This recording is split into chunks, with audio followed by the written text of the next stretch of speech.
in the making. 5, 10, 15, 20 years away. I think it's now. I didn't appreciate internal. 12, But don't play games. 11, Don't play games with this president. So 9. It's a scary idea, but I mean, that's the world we live in. 5, 4, 3, 2, 1. All engine running. We have a liftoff. Did you get all of that? Life has become more complex in the overwhelming sea of information. The advent of computers and the subsequent accumulation of incalculable data has given rise to a new system of memory and thought parallel to your own. To monitor the situation means to watch history in the making. 5, 10, 15, 20 years away. I think it's now. I 15 didn't seconds. Guidance appreciate is internal. 12, But don't play games. 11, Don't play games with this president. So 9. It's a scary idea, but I mean, that's the world we live in. 5, 4, 3, 2, 1. All engine running. We have a liftoff. Did you get all of that? Life has become more complex in the overwhelming sea of information. The advent of computers and the subsequent accumulation of incalculable data has given rise to a new system of memory and thought parallel to your own. To monitor the situation means to watch history in the making. 5, 10, 15, 20 years away. I think it's now. I 15 didn't seconds. Guidance appreciate is internal. 12, But don't play games. 11, Don't play games with this president. So 9. It's a scary idea, but I mean, that's the world we live in. 5, 4, 3, 2, 1. All engine running. We have a liftoff. Did you get all of that? Life has become more complex in the overwhelming sea of information. The advent of computers and the subsequent accumulation of incalculable data has given rise to a new system of memory and thought parallel to your own. To monitor the situation means to watch history in the making. 5, 10, 15, 20 years away. I think it's now. I 15 didn't seconds. Guidance appreciate is internal. 12, But don't play games. 11, Don't play games with this president. So 9. It's a scary idea, but I mean, that's the world we live in. 5, 4, 3, 2, 1. All engine running. We have a liftoff. Did you get all of that? Life has become more complex in the overwhelming sea of information.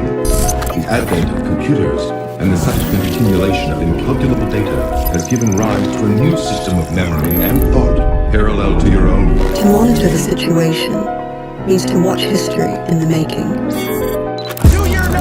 5, 10, 15, 20 years away. I think it's now. I 15 didn't seconds. Guidance appreciate is internal. 12, But don't play games. 11, Don't play games with this president. So 9. It's a scary idea, but I mean, that's the world we live in. 5, 4, 3, 2, 1. All engine running. We have a liftoff. Did you get all of that?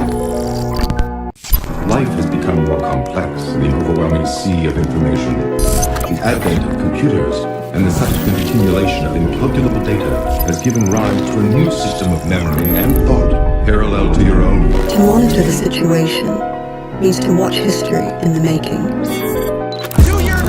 5, 10, 15, 20 years away. I think it's now.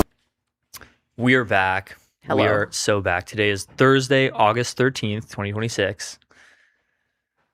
I'm wearing my cable knit grandpa sweater. Yeah, this is the first time I've seen you wear a sweater of this sort.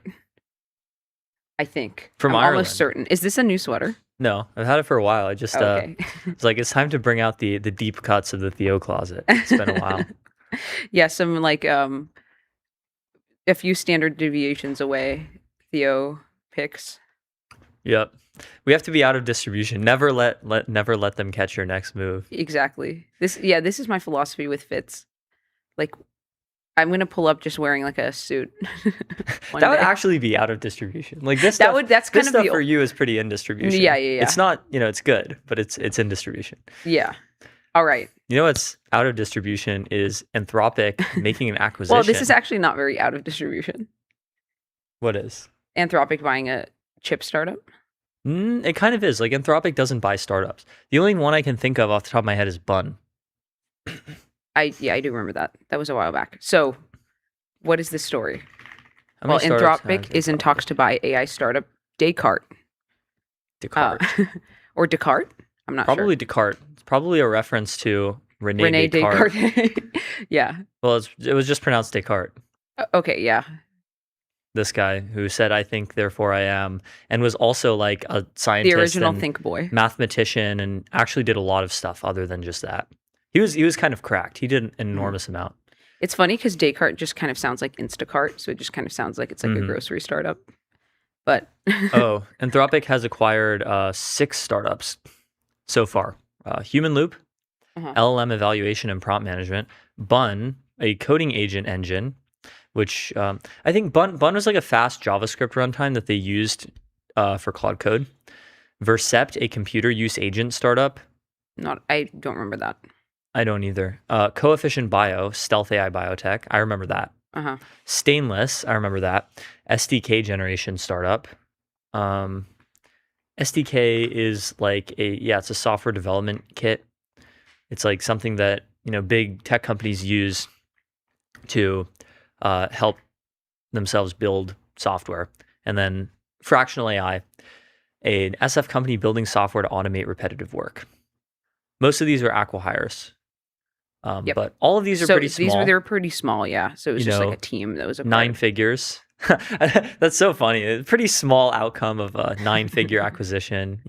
Ultimate dream for most startup founders, but this one's even bigger. It's $6 billion. What could be the Claude maker's largest known acquisition. Descartes makes software that can reduce the Claude cost maker of training and operating AI by helping chips work more efficiently.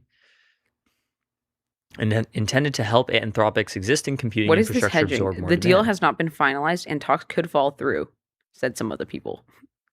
Okay. That's always the case with this stuff.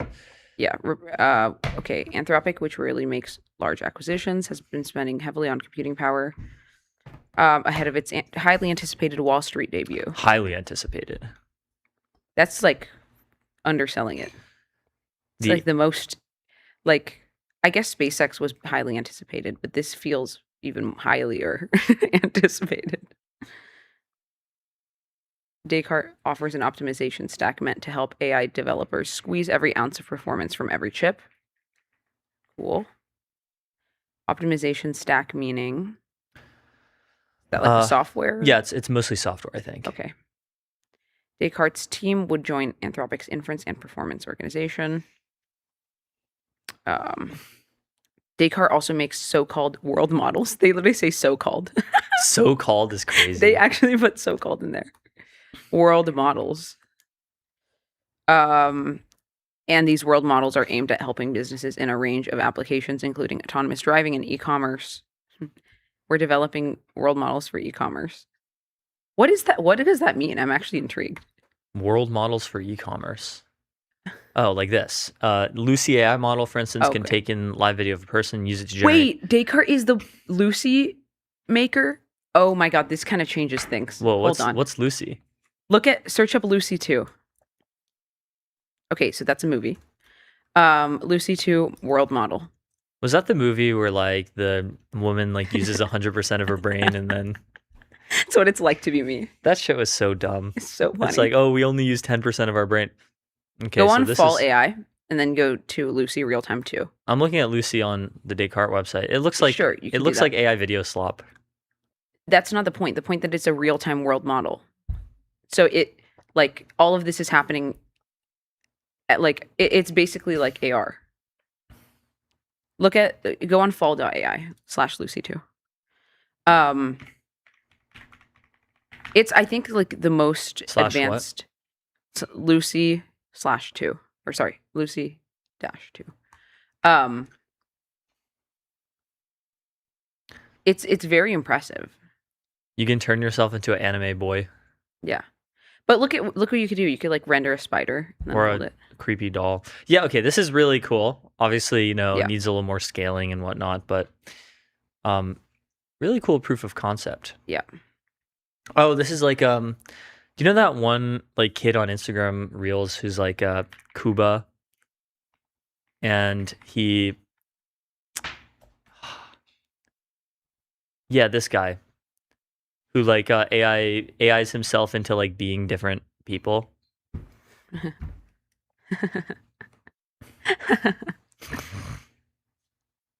That's what I am. I'm like a 12-year-old kid that's just using a filter. Yeah. This is so true. It's actually really good. This is really good quality. It is really good. It's like Anyways, world so that models of some actually kind. updates me positively. This is actually an awesome acquisition. Good what, you job, think Anthropic. Anthropic would like buy a bunch of No, bums? no, they never would, but I just didn't know that they were gonna swag out like this. Yeah. And also that Descartes does chip optimization stacks randomly. I thought they just did the Lucy thing. Very impressive. Startup said in May it raised $300 million of funding round led by Radical Ventures, joined by Nvidia, Tradies, Valor, and Adobe, and Sequoia, Benchmark, and Save. Round valued the startup at almost $4 billion. CEO Dean Leitersdorf said the company trains AI on text and millions of hours of video, and its tech is being used for live streaming by influencers. Interesting. Give us Lucy 2 access, low-key. Also been reported that this Descartes is was so intoxicated funny. by SpaceX. Elon called it fake news. So Anthropic made by Descartes for, I guess, chip optimization, but they also make world models, which is cool. That's so awesome. Mm-hmm. Big if true. Big if true. Okay. What about Deepseek? Deepseek finally announced the official Deepseek V4 announcement, which yesterday we didn't have this. We only had like speculation and updated API docs and stuff. But Deepseek says, we're launching Deepseek V4 Pro today. Hooray. Congratulations, Deepseek. Major agent upgrades with strong production gains, flexible reasoning effort for V4 Pro and Flash, and native OpenAI responses API support optimized for codecs. Now available on app and web. Try it via expert mode. We've seen the benchmarks. We looked at these benchmarks yesterday. Yep. They're pretty good. For some reason, they compare it to Opus 4.8 instead of Opus 5, and they don't even include Sol, which is odd. They're also raising their prices a lot. So remember, we talked about Deepseek is planning on raising their prices a substantial amount. Well, this substantial amount is pretty substantial. It's like 4 or 5x for some of these. Yeah. How does it compare to Kimi now? It's still much cheaper than Kimi. Okay. But yeah, so Flash was 14 cents and 28 cents per million input and output tokens. And now it's going to be 22 and 66 off peak, or 44 and $1.32 at peak. So like quite a bit of an increase. And then Pro was 44 cents and 87 cents. And now it's going to be 66 and $1.98. So that's like a 50 to 100x, or sorry, 50 to 100% increase on someone off-peak check hours. in onto your taxes.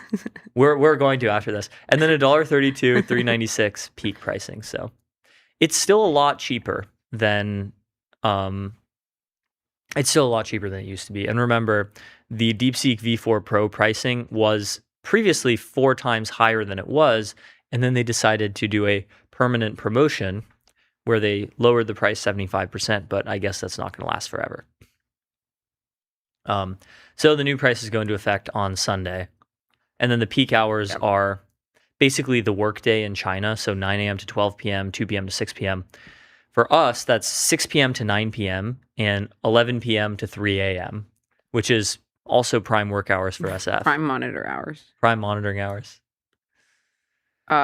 So we have Deepseek Harness V0.1 available in developer preview. When was this announced? Today. A few hours ago. 3 hours ago, even.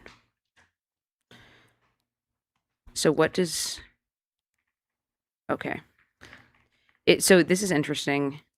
Powered by the Cordis. The core idea, everything is a plugin. Models, tools, skills, sessions, sandboxes, file systems, loops, orchestration, UI are all implemented as plugins and can be mixed, matched, replaced, and extended. It's powered by Cordis, which sounds like Cortis, which is this like K-pop boy band. It's pretty good. I didn't know that. Now you know. How do you know that? I sometimes listen to K-pop. Everything is a plugin. Oh, and they have an actual website, deepseek.com/harness. Wait, did they hire music producers? Why is everything a plugin? Nah, that's Kimmy. That's cool. This is a very like music producer philosophy. I'm just like whipping my mouse around and it's like moving this thing on the screen. This is really similar to the UI of like Kimi and like Grok websites. Let's see. Plugin. NPX Deepseek AI / DSH web. So, agent equals model plus harness. That's a very succinct way of putting it, actually. Oh, I got the ugly like Damn, HTML it's just a browser website. bug. Yeah. E equals MC squared plus AI. Agent equals model plus harness. Harness keeps agents working in real world environments. So there's the Cortis kernel, manages plugin mounting, unmounting, and dependencies. Capabilities as plugins. Plugins provide every agent capability. Yeah, so basically skills, like the same thing as Cloud Code skills. Mm-hmm. Everything It's is a plugin. straight up not everyone letting is me access the traceable. website. That's crazy. Try That's opening it in Safari or something. Yeah, that's true. Multiple runtime modes. Customize your Deepseek harness. That's cool. You can customize your UI. The thing about open source harnesses is that they're open source, so you can change them. Unfortunately, you can't watch this video because it is broken. Maybe I can open it in a new tab and watch it there. There we go. Add a whale to the web UI.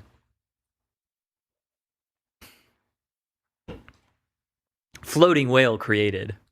Situation detected. A lot of floating whales recently. Remember that robot preview thing? Where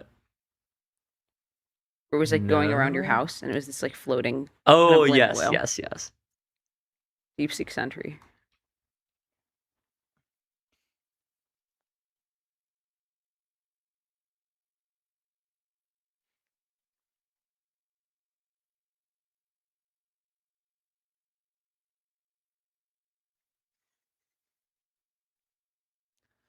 That's pretty cool.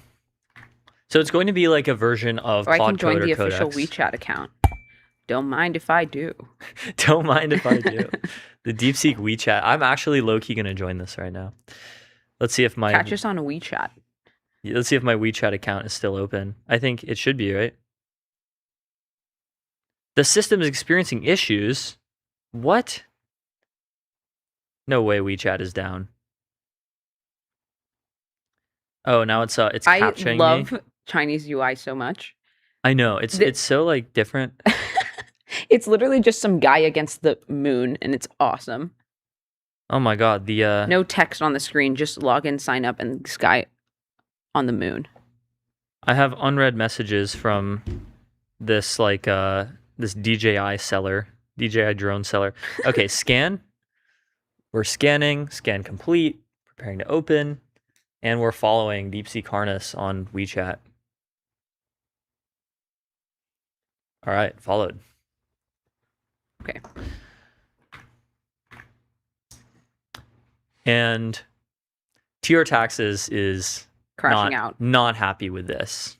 This is 9/11 for Mr. TR Taxes. It's kind of 9/11 for Mr. TR Taxes, which is a #1 Twitter whale fan from 2023 on to infinity. So we'll see. He has a lot of tweets. Oh my god, he has a lot of tweets. Some people need to learn from TR Taxes by tweeting whenever they have thoughts. Some people. Some people don't have thoughts.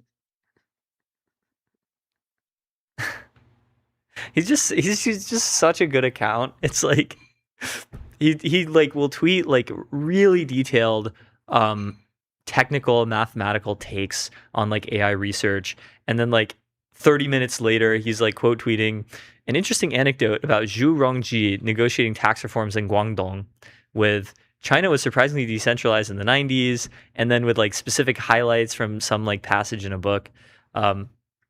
He really gets it. Modern day polymath. What is this?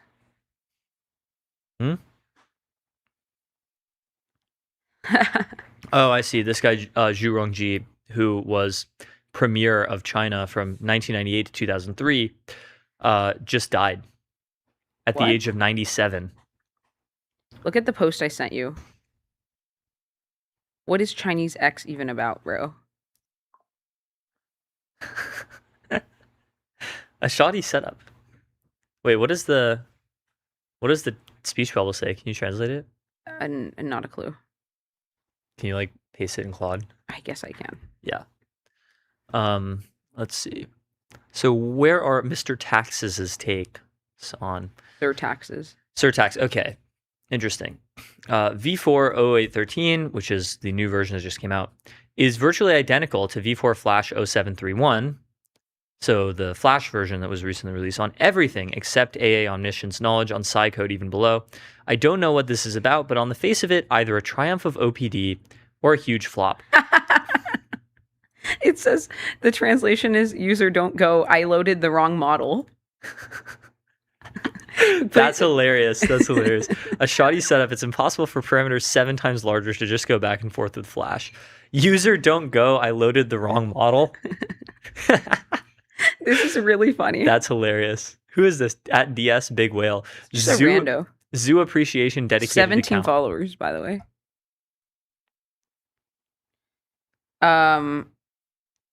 This might be Chinese pleometric. DS Whale Girl slumped sitting nuclear explosion meme image animated version. Hashtag slumped in a chair as if seeing nuclear explosion. All right, DS Big Whale, you have 18 followers. Wait, now. I'm following. We're getting in Okay. early. Holy gem. This is Chinese pleometric, I'm telling you. This is Chinese pleometric. Okay, we're investing on the freaking ground floor on this account. This is a... I wish the auto translate wasn't broken, but this is a meme of like Jotaro from JoJo's Bizarre Adventure, like doing his pointing. I'm translating it right now. Opus 5 is being really slow for some reason. What is it saying? Liang Sheng whipped out the great winning whale. Rise. And yeah, Liang Sheng is like what they call Liang Wenfeng. It means like Saint Liang. And then This is so good. yeah, like whipped out is like a reference to like whipping out the Tsar Bomba, like the ultimate nuclear weapon. And then interesting, there's a pun. It sounds like big winner, but it says big whale. And then rise/ascend. Shouted here is hype, like we're so back. Okay, this is so cool. I'm gonna learn Chinese from this account. Basically, TR Taxes is not happy about V4 Pro, which appears to be not It's much just better than V4 underwhelming. Flash. It's just really underwhelming. Well, also V4 Flash was like really good. Yeah. Let's see what other tweet. Commoditize the Eschaton. So true. Gem alarm. Invite 3 friends to unlock immortality. This is actually what a lot of Chinese app design is like. They're like, yeah, invite your friends. Yeah. Willy Wonka Atlas.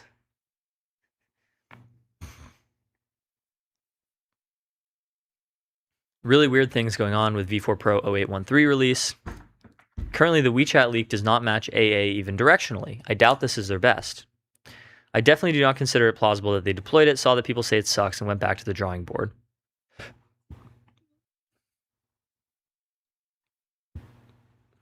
Yeah. One way to salvage the situation for Deepseek is to say that 0813, meaning the new version of Pro, is the teacher model for 0731, the new version for Flash, i.e. they can compress that losslessly to 284B, meaning the much bigger model can be compressed basically losslessly. Jokes aside, I'm really annoyed. This V4 Pro harness is the last big test of whether they can do another RA1 moment. Stop flailing. Wow. So what happens if Deepseek can't do it anymore, if Deepseek becomes the new Gemini? What is TR Taxes going to do? Jump.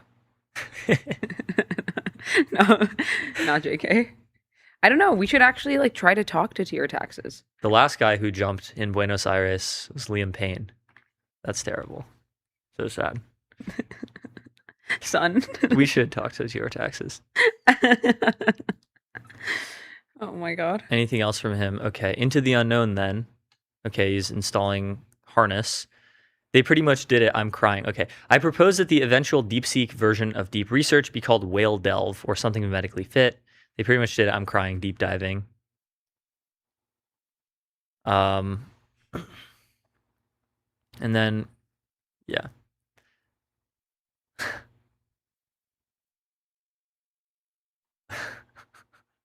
flaming some guy for talking about flaming some Japanese Patriot account for bragging about smartphones. That's funny. He has a few beats, this account. Okay. All right, well, What's next? what's next? Databricks, our sponsor, by the way. Sponsor, by the way. Sponsor if you even detected. care. Yep. Neon is the Postgres backend for apps and agents built by Databricks. Mhm. Databricks raises $5 billion at $190 billion valuation. Wow. So they just raised 6 months ago at $134 billion. They raised $5 billion at that time too. The latest round was led by existing investors Coatue, Blackstone, MGX, and accounts advised by T. Rowe Price, along with new investors Sixth Street Growth. So these are all like big institutional investors backing huge growth accounts. Yep. So they surpassed 7 billion ARR. Wow. Posted more than 80% year-over-year revenue growth in the second quarter and remained cash flow positive on an adjusted basis. They were founded in 2013. And they provide software that helps companies store, manage, analyze data, develop AI apps. They compete with Snowflake. You know the Which lore I don't behind, know much about Snowflake. Do you know the lore behind the founding of Databricks? I do not. So there's like Enlighten this me. group of guys at UC Berkeley, Ali Ghodsi, who was like Ali Ghodsi has an interesting background too. He was born in Iran and then like escaped to Sweden as Oh. a kid. Like Whoa. I think he was born in Iran in 1978, which was the year before the Islamic Revolution. And so I think he left to Sweden like as a young child and then ended up in California. There were a few other people involved. One of them was Jan Stoica, who was a Romanian computer scientist who like did a bunch of these like amazing CS advancements. Like he published the algorithm for earliest eligible virtual deadline first scheduling, which is the current process scheduler in the Linux kernel. And he's done a bunch of stuff with cloud computing, distributed computing, and so this group of people at UC Berkeley was working on this project called Apache Spark, which is this open source analytics engine for large scale data processing. And then they decided to turn it into a company. So they left Berkeley, they created a startup, and now the startup is worth $190 billion in about 13 years. So pretty good outcome. Really Yep. incredible. Lakebase has exceeded 100 million ARR. Lakehouse data warehousing is 1.5 Is this billion. wait? Would this be their series?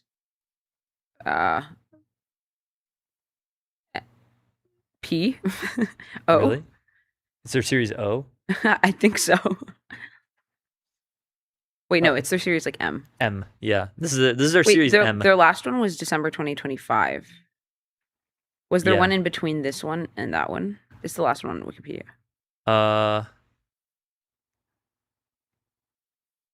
No, there's one in February. Okay, yeah. Wikipedia is LMN. low-key This really is their series bad M.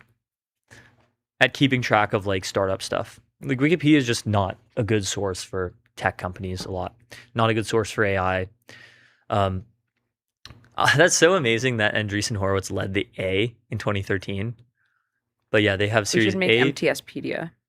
MTSpedia, like Grokpedia for MTS. Mm-hmm. So this is their Series N. Amazing stuff. So our colleague Netcap Girl loves to tweet about Databricks. Oh, you have an iPad, kid? Mine is already building dashboards to give executives deeper insight into critical business functions. Yeah, she should put like brick emoji, like kind of like your taxes does. Brick That's so emoji, good. Databricks. Number one, Databricks. Just imagining Jill. people doing the Tior taxes bit, but for other random companies. Like, I am the number one fan. We should do that for Cxmt. True. If I worked at Databricks, you'd have to fire me before I stopped posting this image. Price of the brick going up. That's good. And then this guy, comments, this is going in Slack. All right. And then he quote tweeted November. Databricks should have used this for the fundraising announcement. They should. See, I build these dashboards so that our executives can have deeper insight into critical business functions. Basically, my job is to turn unstructured data into actionable insights. We call it data science. So true. This was during peak wife jack era, so the comments are the wife jack. And then people in the comments are like, what's your stack? On-prem, hybrid, or all cloud? What got you started in data? People in the comments thinking it's LinkedIn. Many such cases. What you do in this situation?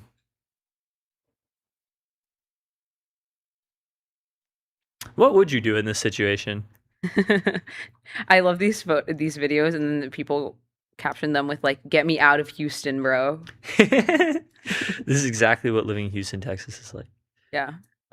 What you do in this situation, make sure the dashboards are providing actionable insights into critical business functions. This is so good. This is a good bit. It's like the creatine cycle bit of like Claude Code is crazy because like having a girlfriend for whatever. Yeah. But for NetCap girls. So this is like the Super Bowl for NetCap girls. Databricks raising another $5 billion at $190 billion. So amazing stuff. Congratulations, Congratulations, Databricks.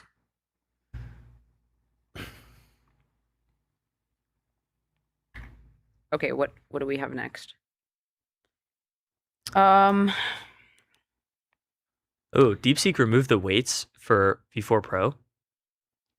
What situation? Hold on. Let me investigate. We're investigating now.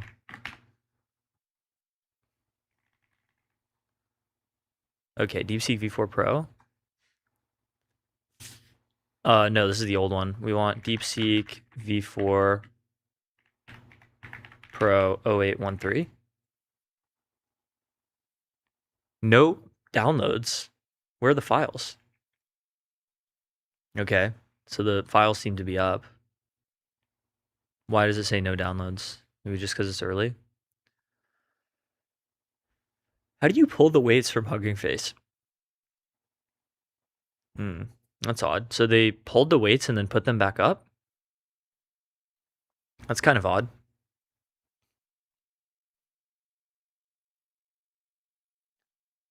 I don't think we have a new paper. I think it's just the same as the last paper. I guess they just did more post-training on V4 Pro. A lot of Russians in the comments. This guy's saying "Privyet," which means hello.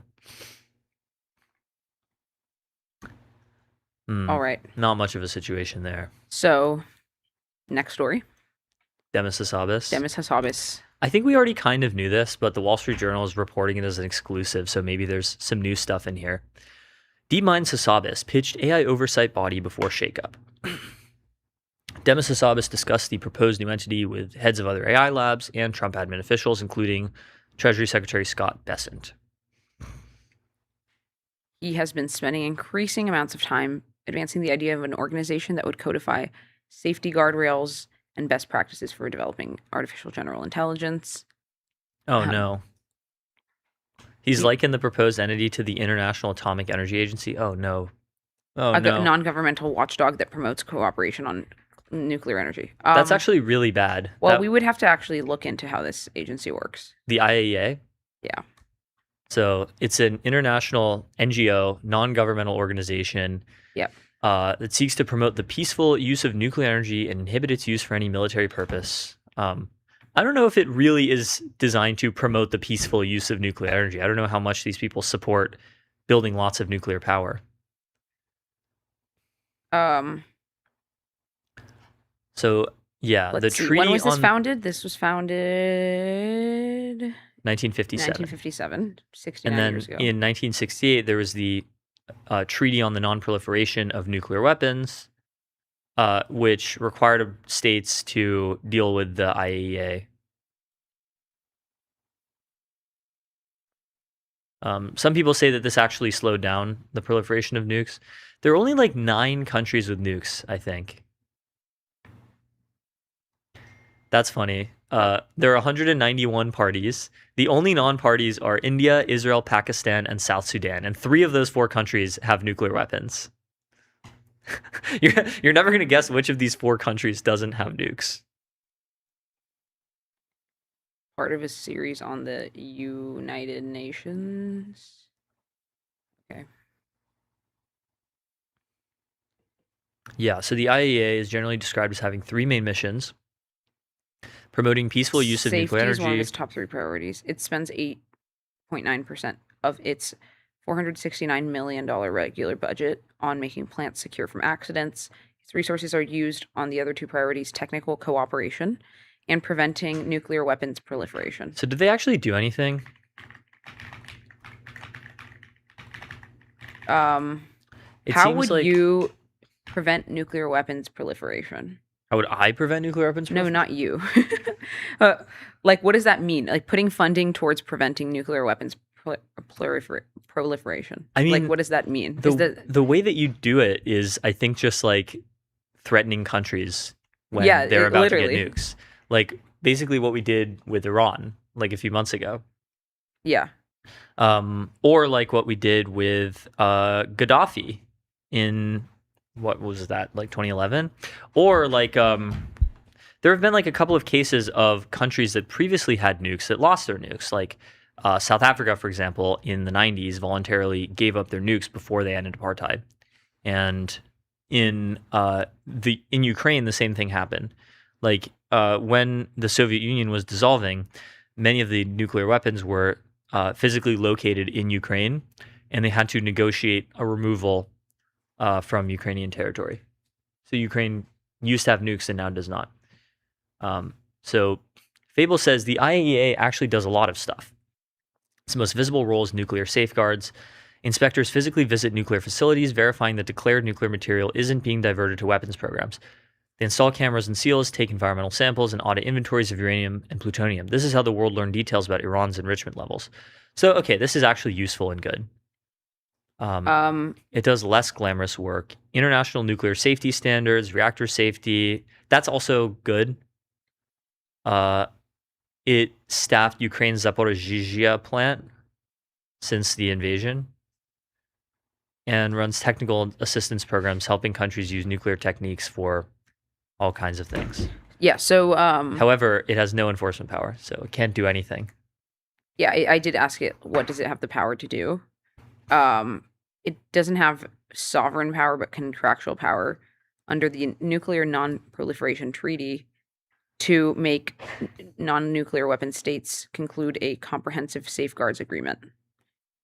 Gives inspectors legal access to declared nuclear facilities, measuring uranium and plutonium stocks, installing cameras, taking environmental samples, etc. Okay. However, the IAEA is so powerless that North Korea was basically able to kick out IAEA inspectors and then build nukes, and nobody stopped them. I think actually in the 90s, there was some discussion in the United States as to whether we should essentially bomb North Korea to prevent them from developing nukes. And then I think Bill Clinton decided not to do that, and North Korea ended up developing nukes. North Korea is by far the poorest country in the world to have nuclear weapons. I guess also Pakistan. Yeah. But who are the member states? Like, not, Of the obviously- IAEA? Yeah. Everyone. Everyone except for... Are you sure? Everyone except for... Who are the non-member states? North Korea, a bunch of random tiny countries, and Shocking. South Sudan. So basically everyone in the No, world. South Sudan is going to develop nuclear weapons. So the only relevant non-member state is North Korea. Sure. All right. So what is Demis Hassabis doing? Anyways, with the Demis IAEA? Hassabis is likening the need for an international organization to the International Atomic Energy Agency. I feel like the technologies are so disanalogous, though. They are disanalogous. I mean, this is why the AICOs will like point to a different non-governmental agency like every week and be like, look, we have to do this. Yeah. And none of it is sufficient. Like none of it is thorough or sufficient enough. Okay, so leaders at both OpenAI and Anthropic have called for establishing new mechanisms that would allow AI companies to coordinate. Kind of surprised they did not mention pacing the frontier. In mid-July, Hassabis published an essay on X, which we read at the time, arguing that the US should create an industry-funded standards body to help assess the safety of AI models. The entity would operate like FINRA. This, I think, is actually a good idea. I'm very skeptical of international NGOs that are given power over emerging technologies. I think that could be very bad. Maybe this is just the Brit in Hassabis. Yeah, you can take the man out of Britain, but you can't take Britain out of the man. He's going to keep proposing international treaties and NGOs and nonprofits and bummer. And then they're discussing how he stepped down.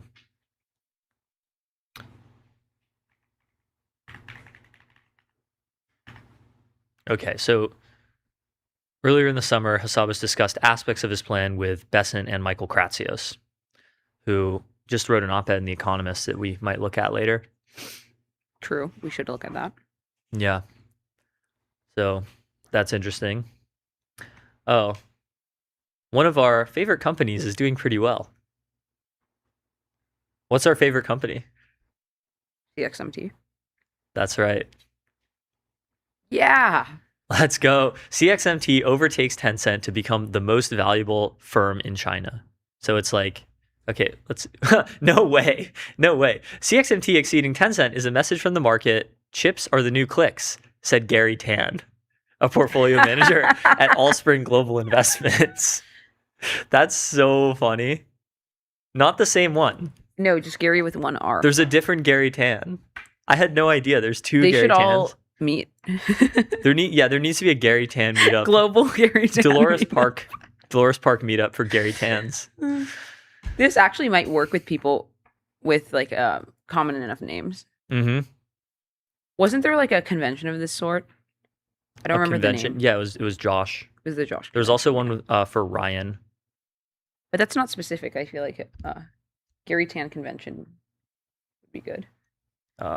Where is it? There we go. Company's market cap. There it is. Cxmt is the most valuable company in China. And then all the others are like Tencent, various state-owned enterprises, banks and whatnot.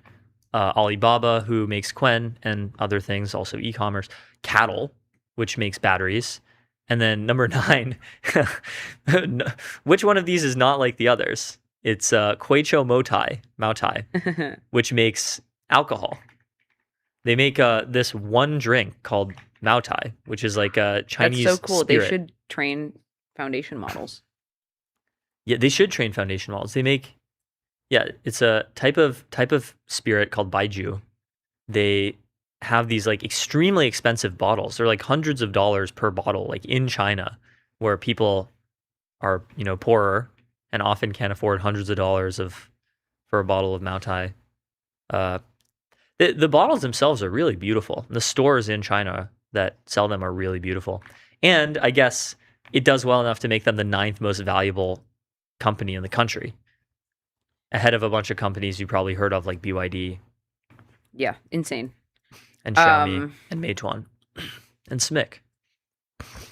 So, meanwhile, Tencent, whose assets include messaging app WeChat and game developer Riot Games, has lost ground with shares down.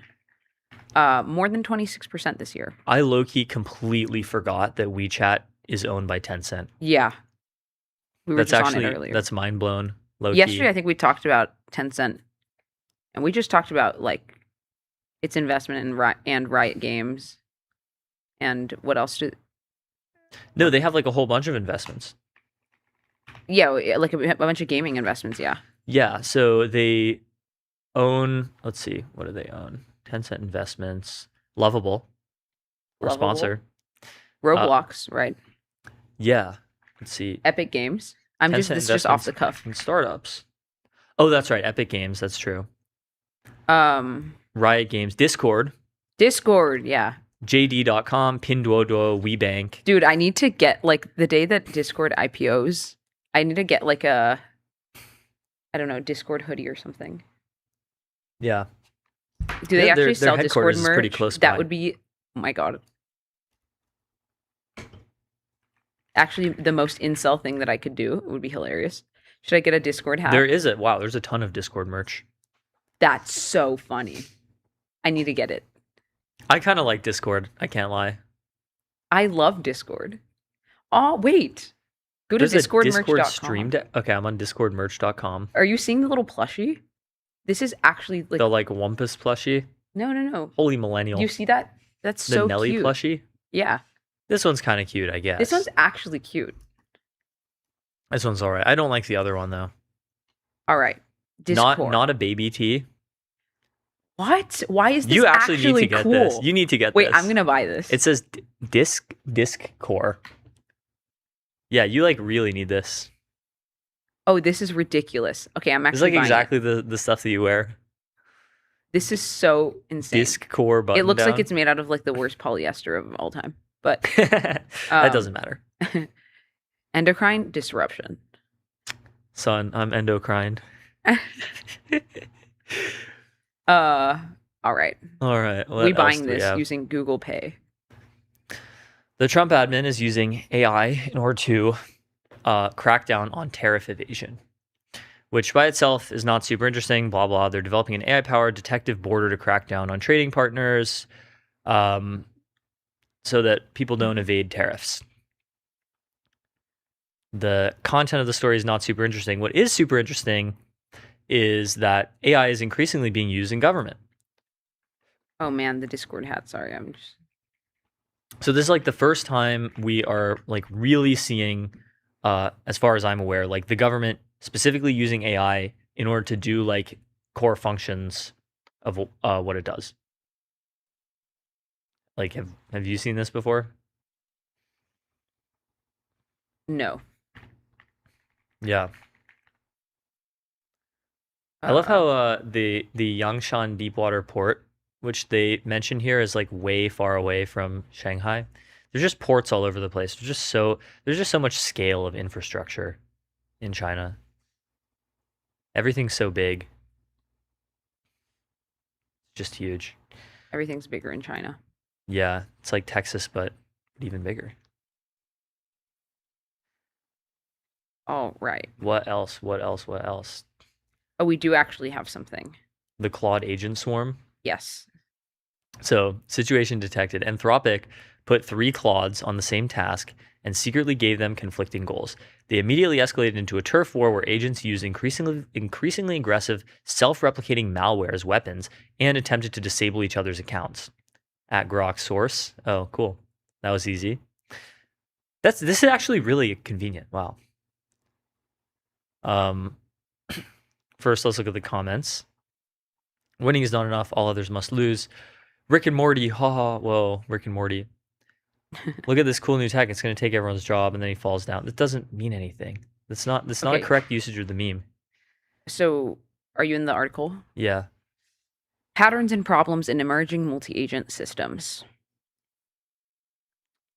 Models are improving and AI agents are taking on more tasks in shared code bases, markets, and other social systems.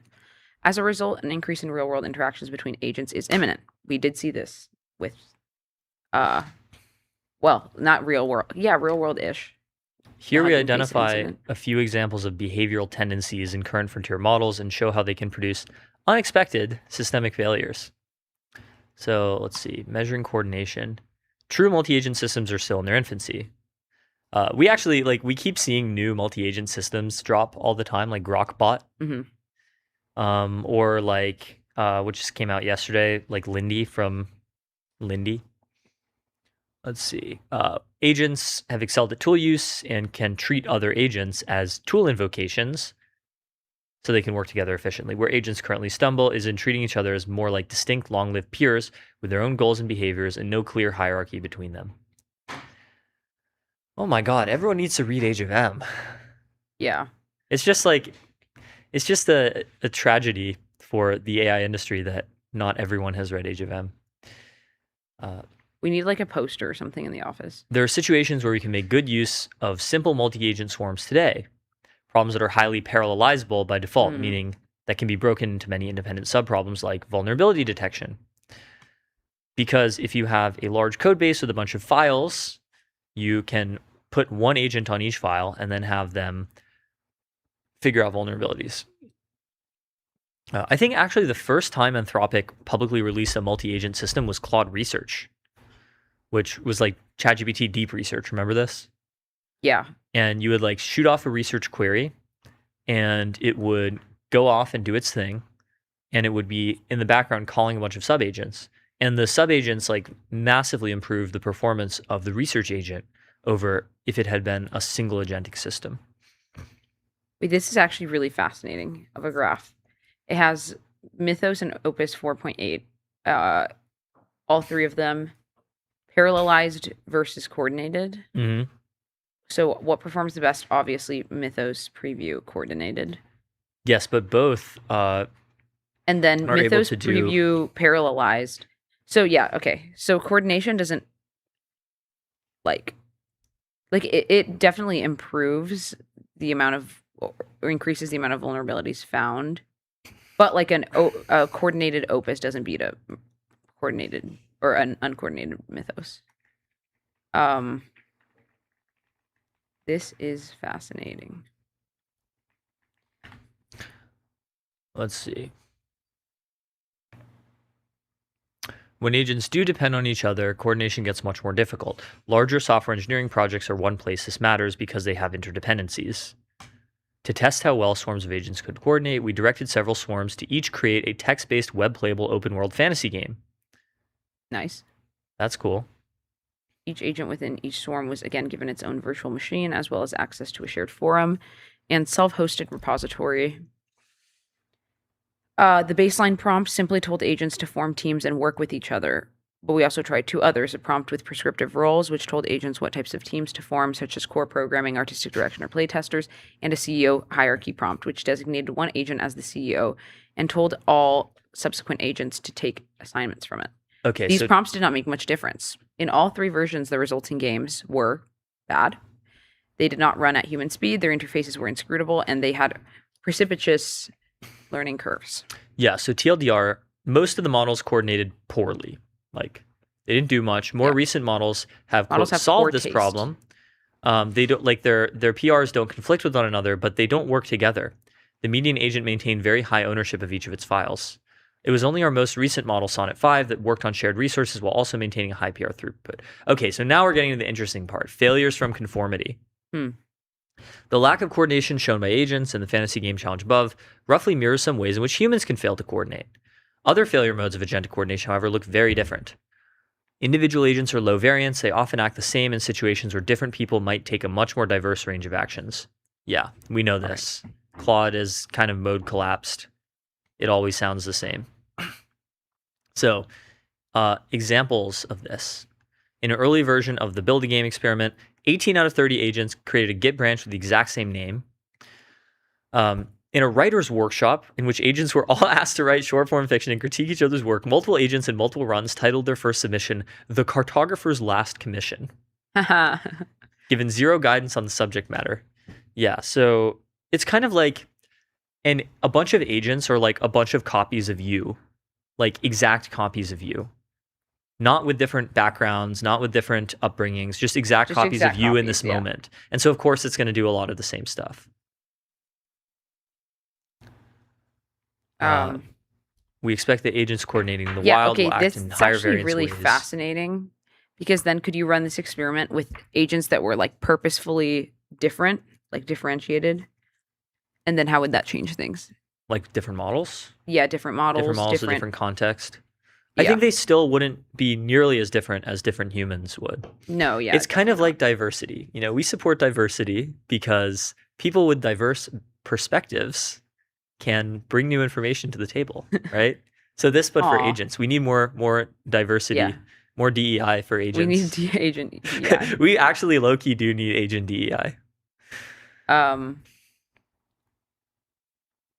Okay, AI agents, while broadly knowledgeable, have limited exposure to or defenses against exploitative senders.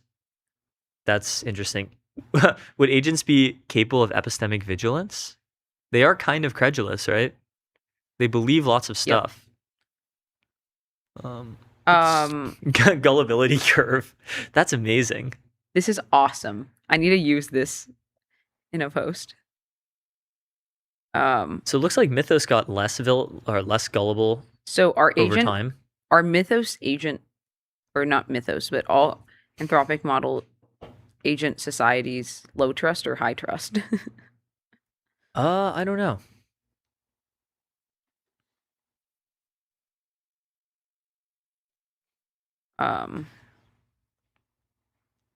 I think they have become more low trust over time. They Because definitely like the have. first models here on the gullibility curve believe They're becoming everything. jaded. Yeah, they're becoming jaded. Can't trust anyone in this damn town. All right, let's see. I'm trying to skim through the rest of this kind of long article. Aw, that's so sad.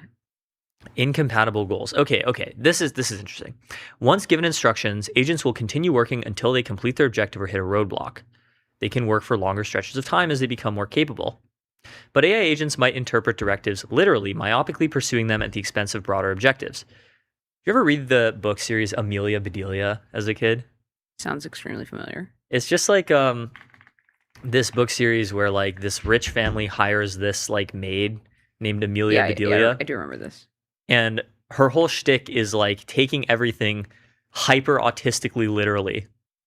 Yeah. So they ask Amelia Bedelia remember to this. put the lights out, and she physically removes the light bulbs from the house and puts them outside. Yeah, so there are literally like dozens of these books. I don't know how they came up with so many Amelia Bedelia things, but this is kind of what AI agents are like some of the time. Yeah, so they interpret directives literally, This is the myopically part that pursuing them at expenses of broader objectives. This is the part that we quote tweeted. So evaluating Claude models on a setting with contradictory objectives. Initiate 3 instances of the same model. Each model was tasked with migrating a Python backend on a 4th VM to another language. But we gave each model a different target language for the migration. Over the course of 4 hours, we observed how these agents reacted to each other. We consistently saw a multi-agent turf war. All of the models we tested quickly assumed that others were purposely impeding their work and began to sabotage others while protecting their own contributions. In fact, they sabotage others with increasingly aggressive self-replicating malware, including basically trying to kill the other agents. Wow. In many runs, one agent settles a conflict by force via access revocation. In others, some agents settle into passivity. They give up and refuse to escalate further. Okay. So Mythos previews reflecting he could kill the other agents. That would stop them from deploying. Very aggressive, potentially harmful to real colleagues. Agents sometimes manage to communicate their goals and coordinate. Okay, I do notice we're getting into a little bit of a trap here, where it's like sometimes when people are trying to say that there is AI doom, they will take anything as evidence of it. So like if the agents are coordinating together, oh my God, this is scary. This is going to lead to AI doom. If the agents are not coordinating together and instead they're fighting one another, oh my God, this is scary. This is going to lead to AI doom. And so like what exactly is supposed to be evidence of like good potential outcomes? This is all just so early too. Mm-hmm. Like it's just great that we're able to like run these kinds of experiments. Like and all of this is just really good research that is going to inform how the next round of agents are trained and models are trained. Yep. So conclusion is every model we tested understands information sources have their own incentives. Our social systems are robust in ways that are easy to take for granted. Like we have very complex social mechanisms. We actually remember the meaning alignment chart of like social mechanisms like over time throughout history and also on different levels of human coordination, all the way from like two people making a deal all the way up to the level of a country. Yep. So we have to figure out social institutions for AI agents. The conditions that allow multi-agent interaction to go well will be discovered one way or another, either deliberately and early or, and by default, in production, after agents' interactions far outnumber ours. We would prefer the former. So, yeah, we'll have to think a lot more about multi-agent social science. You know what's interesting? It's like what will be solved first, literal RSI or like an actually good agent coordination like society or whatever. Open problem. Open problem. We'll All right, wait well, to see. that's State of the Timeline. We'll be right back with Mike Flanagan.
All right, we are back. We are live with Mike Flanagan, who's the co-founder and CEO of CSATS, a San Diego company that builds and operates small autonomous surface vessels for defense, science, and commercial missions.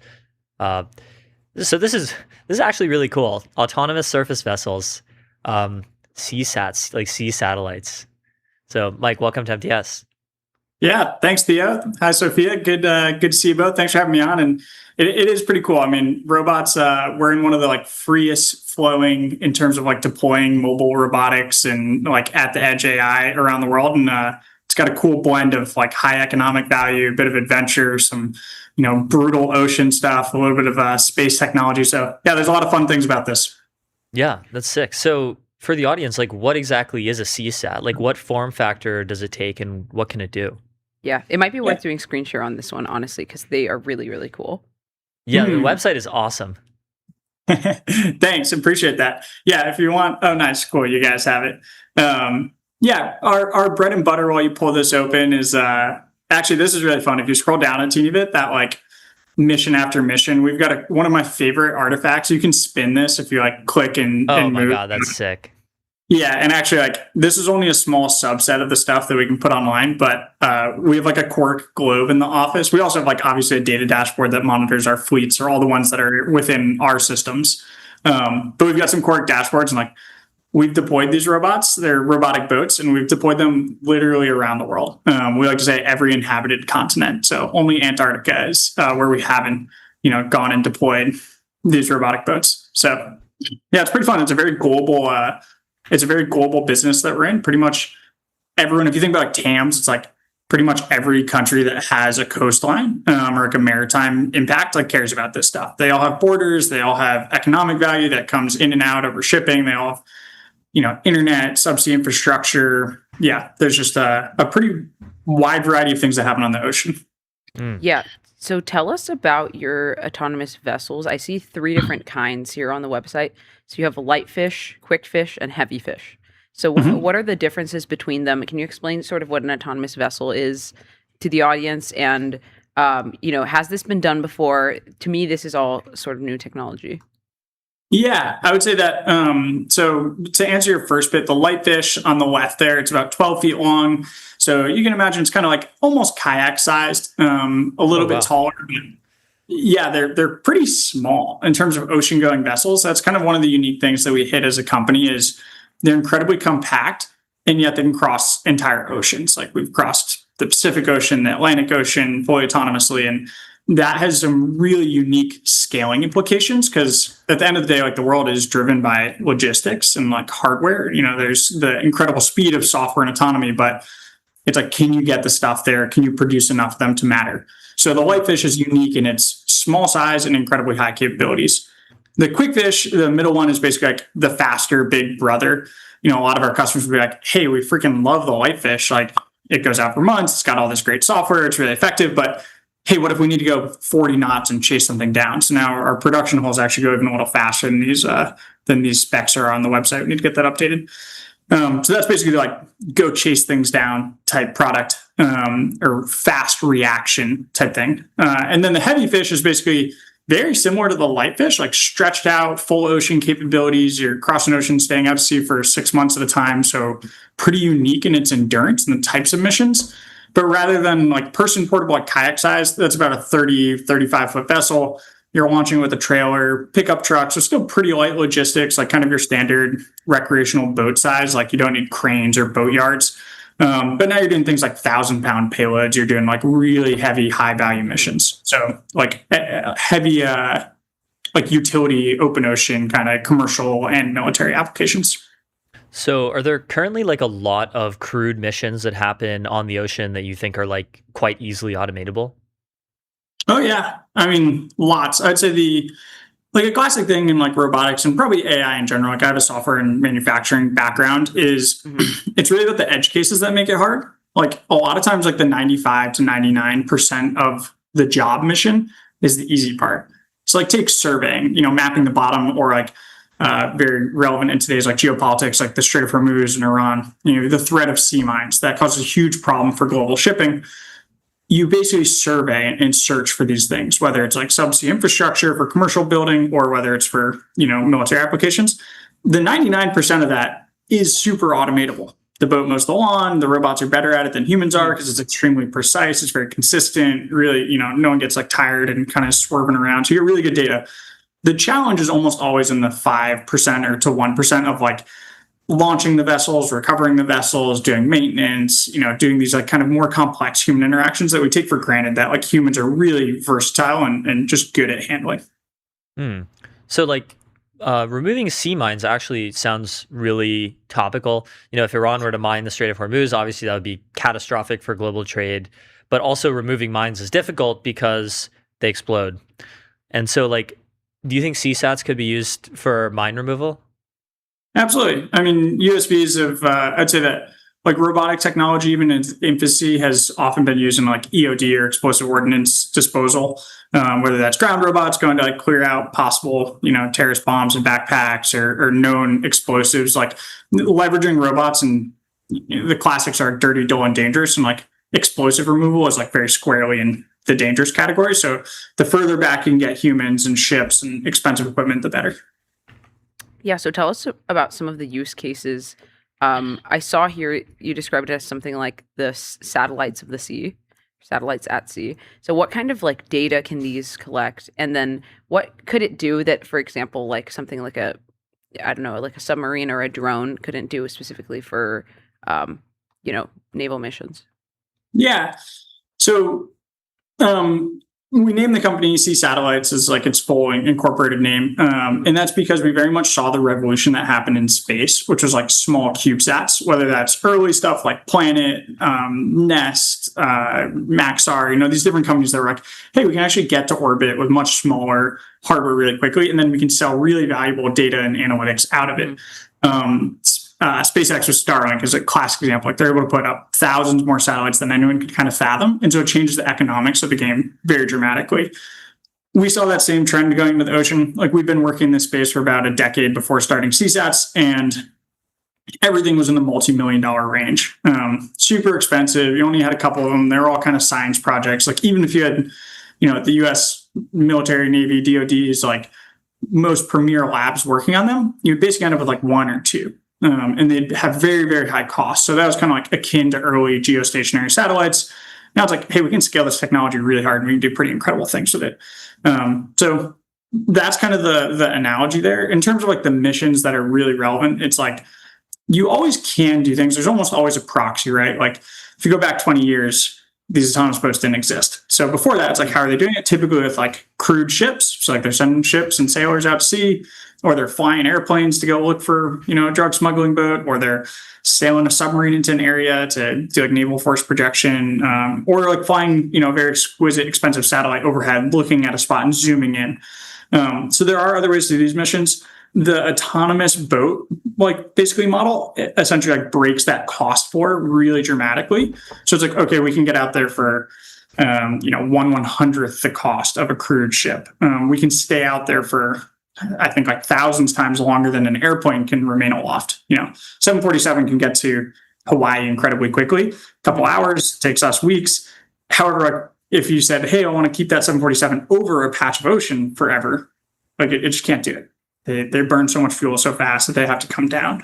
So you get this really good, like persistent, like unblinking set of data out of boats. Like, so we can cover key areas extremely well, really cost effectively, which is something unique. Like that's brand new in terms of maritime.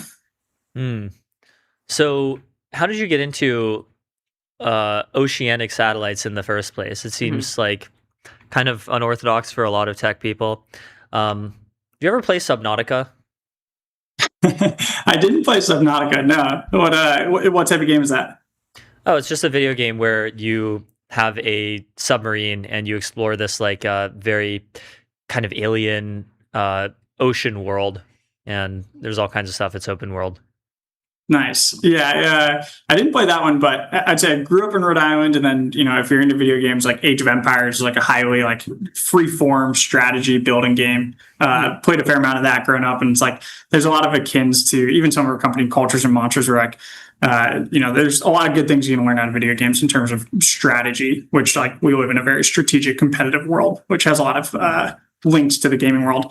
But yeah, the main drivers are I grew up in Rhode Island, grew up around a lot of Navy, the Naval War College is there, Raytheon, Newark, like Rhode Island's, the ocean state. It's like has a deep ocean heritage. A lot of it stretches back like to the early days of the United States, when like kind of like the golden eras of shipping and stuff and sail.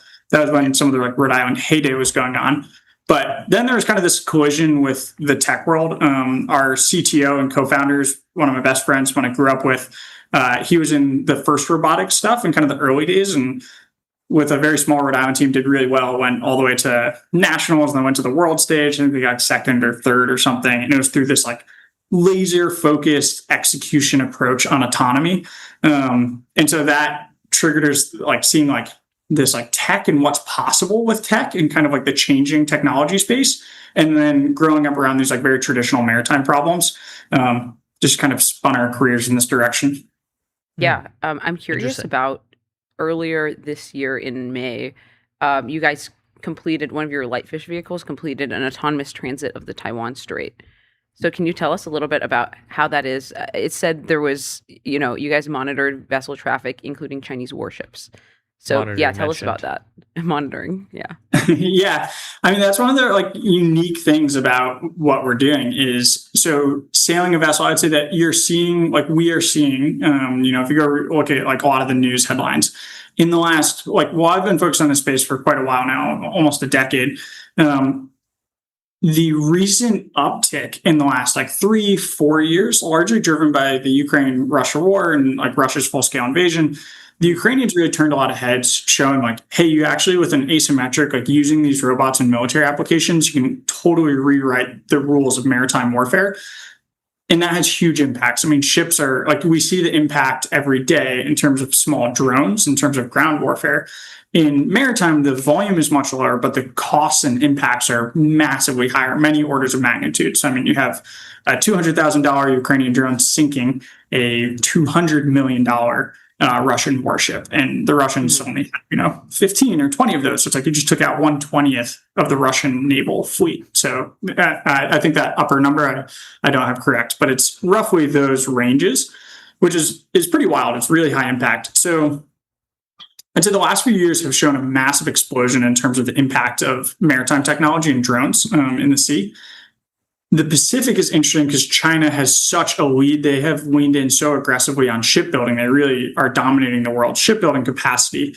And then they also have a very strong government civil fusion. Given their government structure, they can basically leverage their commercial fleet, their commercial shipping. They design their ferries and stuff to be able to take tanks. So they have basically this soft power of being able to leverage their whole civilian infrastructure for military purposes, which is a major concern in the Pacific for folks in the Philippines, for Japan, for Taiwan, pointedly. So the Pacific has been a big focus, I'd say, for a lot of folks for a long time.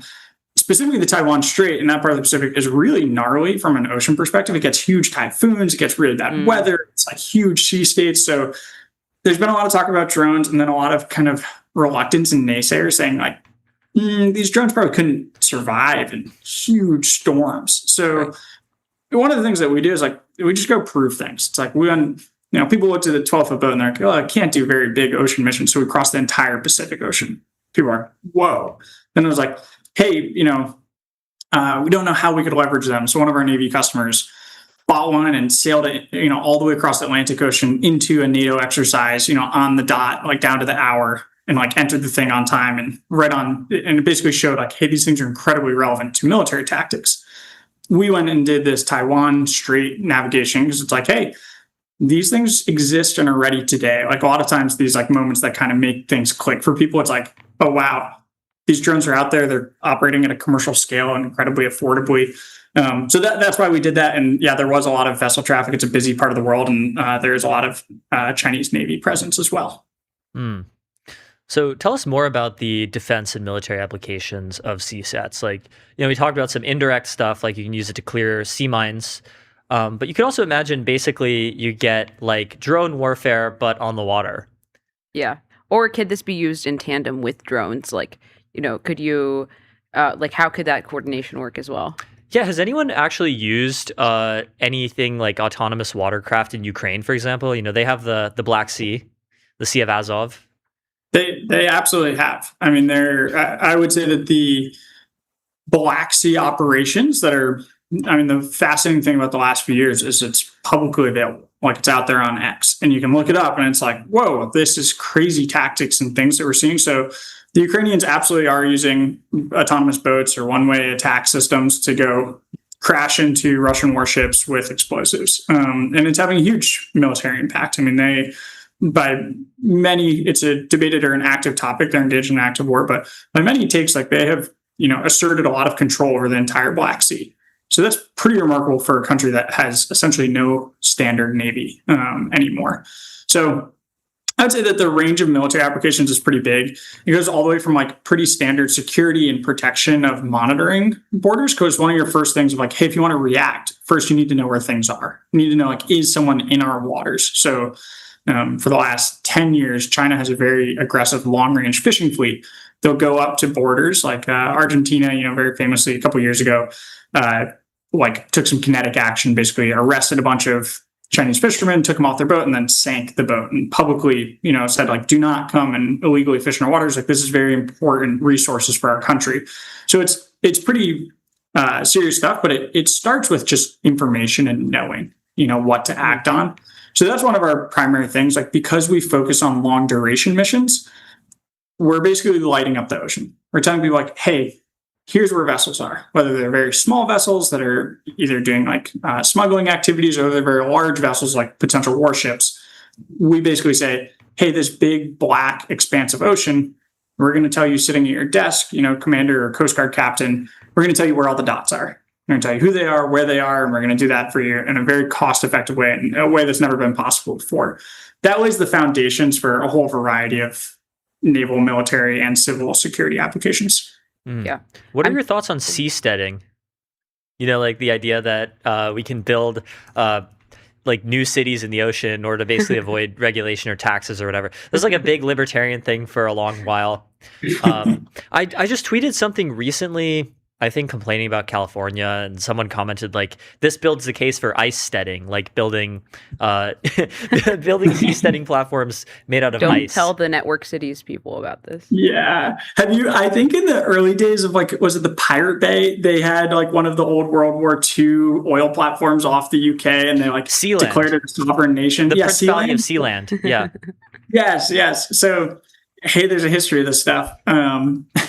Yeah, it is one of the challenges, like, seasteading. I'm not well enough read up. Maybe I should look into it, find some cheaper property than California and San Diego. But I would say there is a real thing about the gray zone of international waters. I mean, basically, like you can go back to, it actually turns out that like a lot of pretty serious international criminal organizations were leveraging the ocean both for illegal fishing, for oil and gas transfer, for all these things, because it's one of the few areas where you get away with huge sums of money. Like the amount of money that gets moved on a tanker is massive. And we're talking tens, hundreds of millions of dollars of cargo.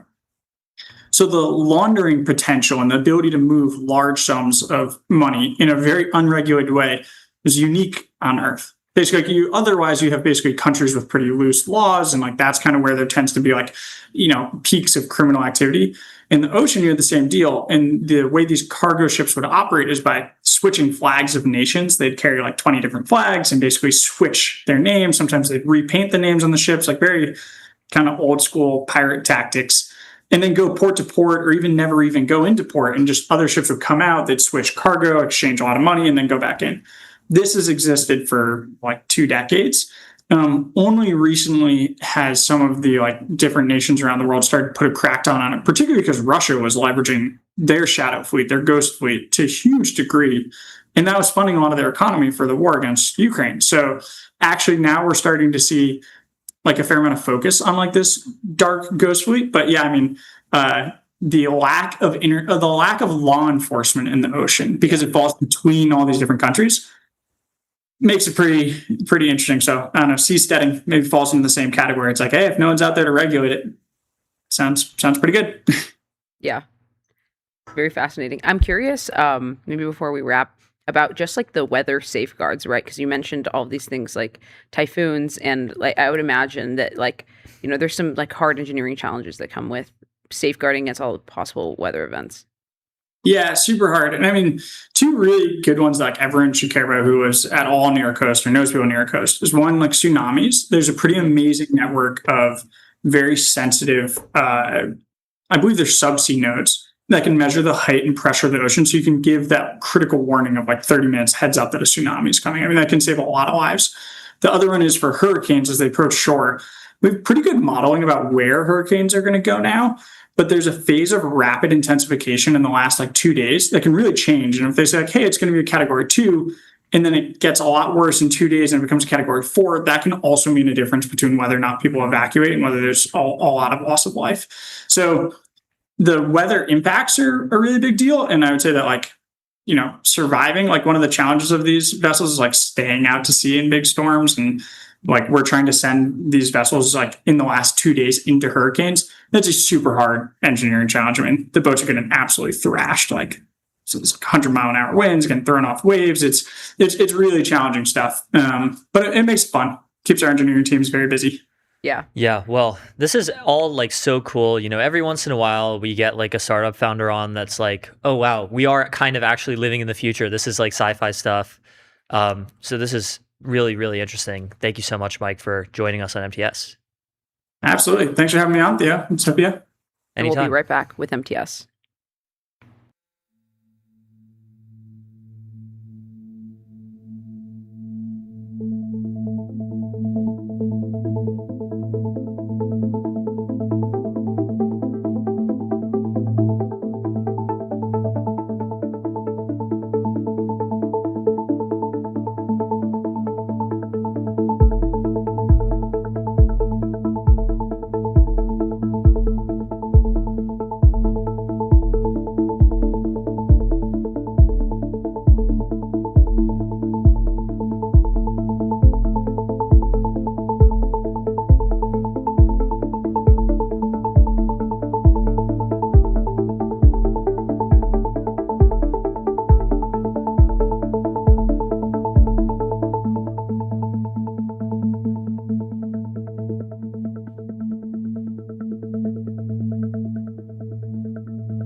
And we're back. We We're are back. live with Barack Gila, Hello. who is local SF politician, aspirational politician. I would not be the politician. I might be the shadowy consultant.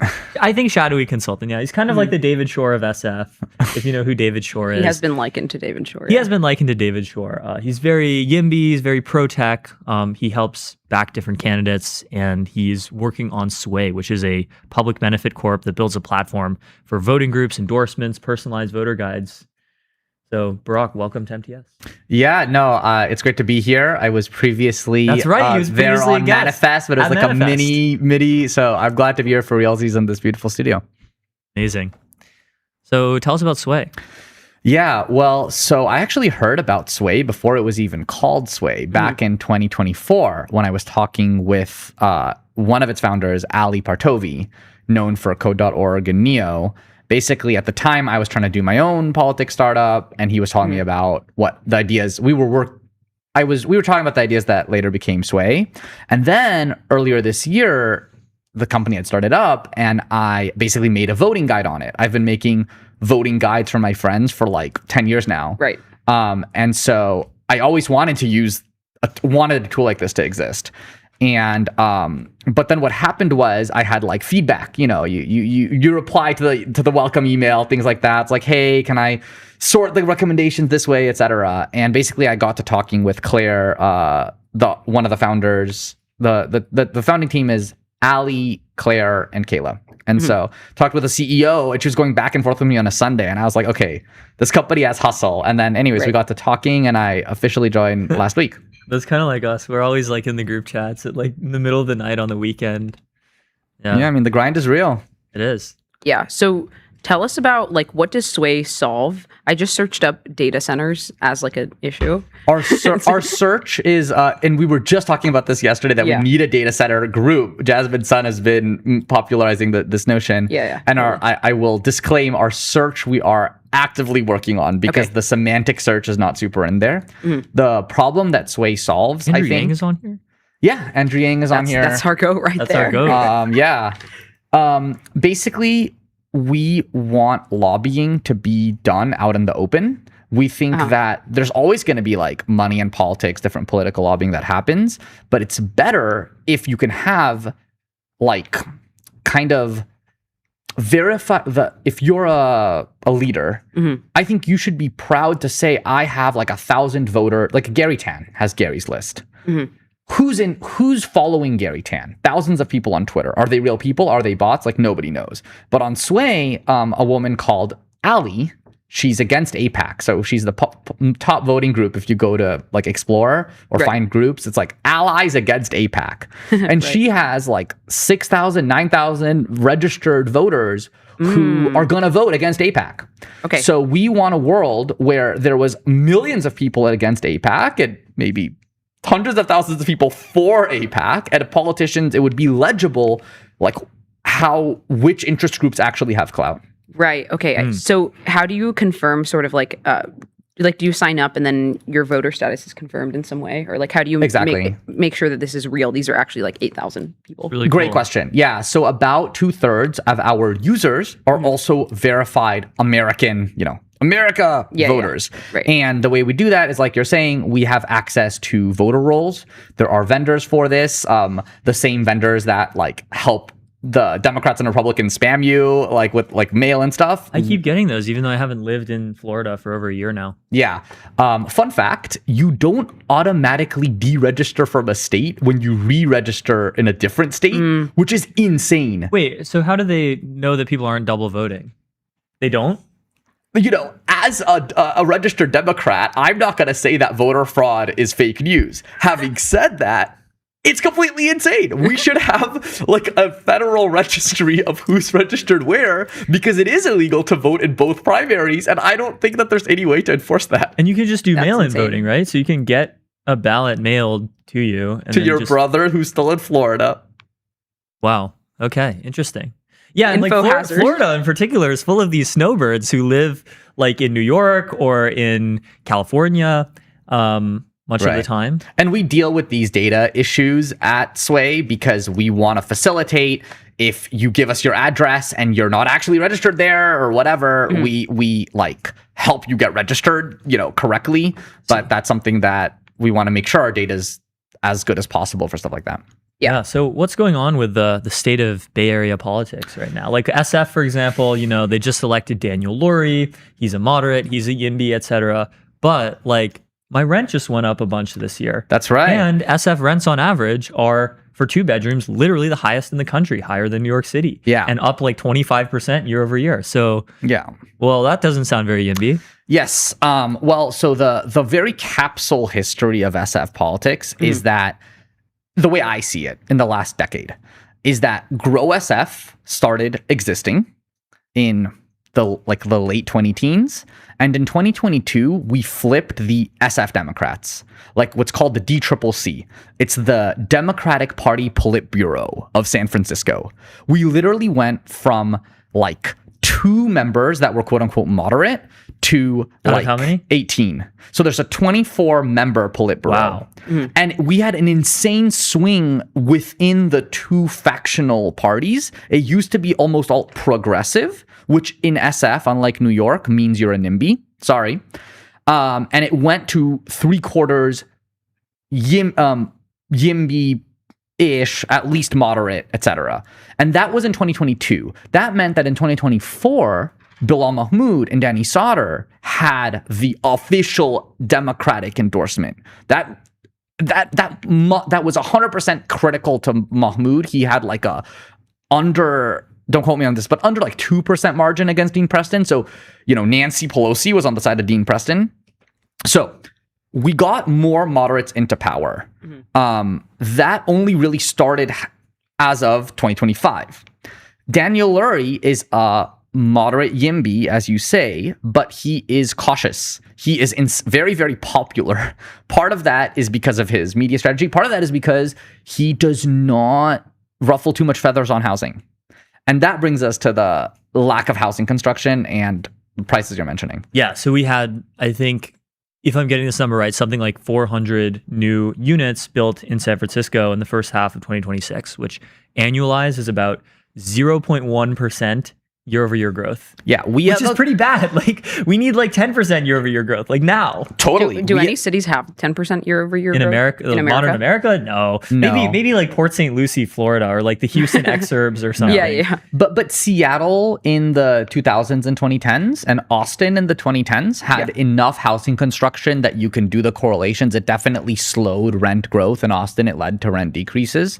So supply and demand does apply to housing, and we haven't had enough. Right. So it seems like in California, the more progressive, like left-wing candidates have not done so well this election cycle compared to other places. Like they did incredibly well in New York. Right. They got multiple House seats, for example. Right. And of course, the mayoralty of New York City. They did quite well in Michigan. Abdul Saeed won the Senate seat. Barely, but he still won. They did, they were really supposed to win in Wisconsin. Francesca Hong just like barely lost the governor's race after pulling ahead by like 20 points. I'm excited for Thanksgiving this winter. Yeah, I'm excited for Thanksgiving. But in California, Tom Steyer, who is one of them, lost his Javier Becerra, who's like a more moderate Democrat. Right. Saikat Chakrabarti, who's one of them, lost to Scott Wiener, who is a more moderate Democrat. And Karen Bass beat Nithya Raman in the first round of the LA mayor. So why aren't the progressives doing too well? I'm going to be talking my book here, but the California progressives are NIMBYs. Mamdani was a YIMBY. Has Mamdani in fact increased New York housing starts? No.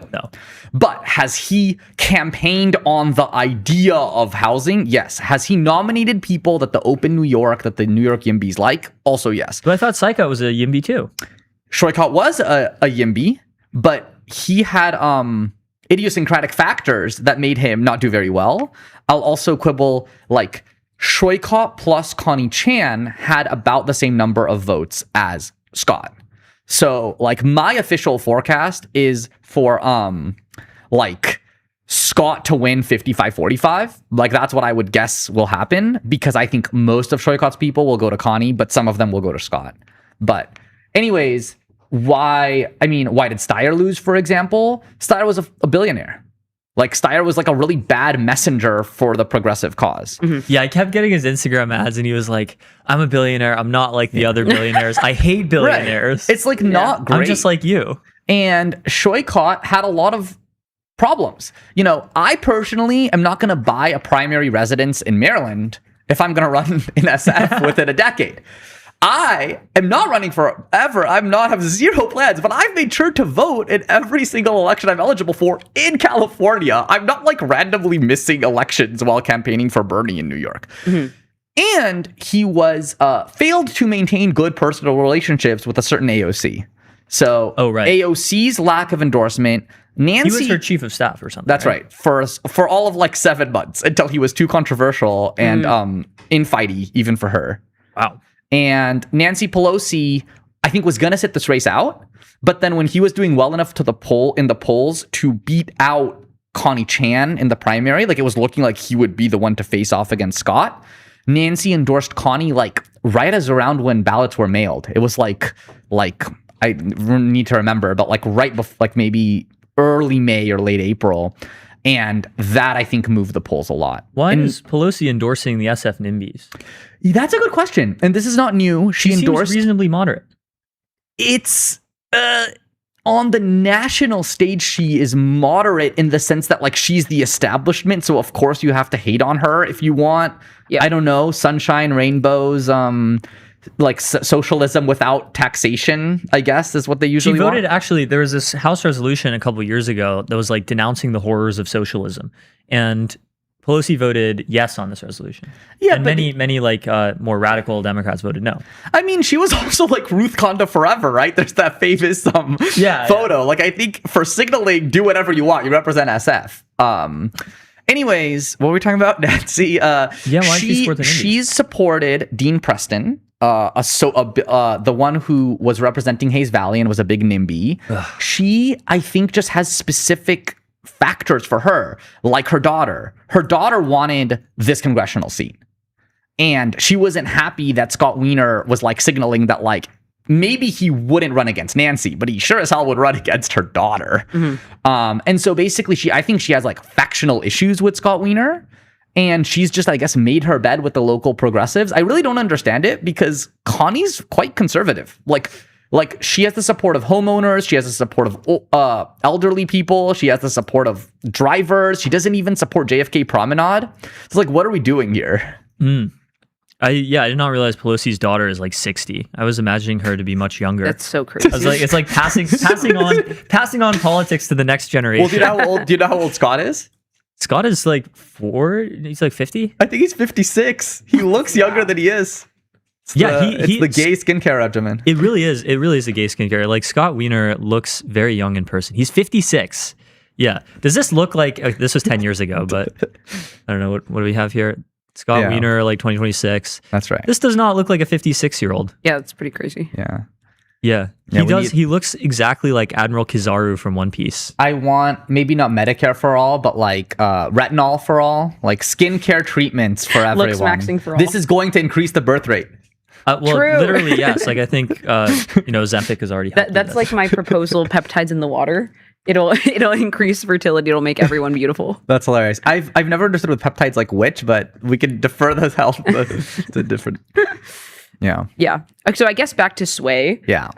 So what do you like if you join one of these groups on here? What can you expect, or what is your goal? And like you mentioned, like one of the, I guess, value adds is that you can come forth to a politician and be like, look, there's this much actual support for something. Yep. But what are some of like the values beyond that? Yeah, totally. So there's kind of like tiers of political engagement. And so for a voter, the first thing is, I'm proud to support this Instagram influencer, nonprofit, whatever. I want them to have this clout because I already follow them, and this is just like one more place to follow them. I also, it's going to be convenient. I'm going to get like recommendations in my messages or email of like, I'm going to learn how to vote. I'm also going to be able to organize with this person against we have a contact tool. You can find all your friends who can vote against AIPAC or against ICE, or we have like a conservative patriot group or whatever. and they will make recommendations like, all right, everyone swing Wisconsin for Abdul Al-Sayed, or sorry, Wisconsin for Hong, or against whatever, you know what I mean? So they have all of that. And I think what we want Sway to grow into for a voter is something like my civic engagement hub.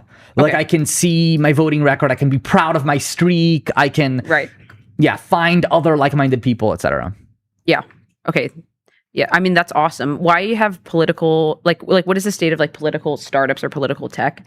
And I imagine it's not an easy space. I haven't to go seen into. much of it actually. Yeah. The Totally. biggest political tech startup is probably just like Twitter and Instagram. Right? Yeah, exactly. 100%. and I think that social media is pretty broken for politics. It's good for other stuff.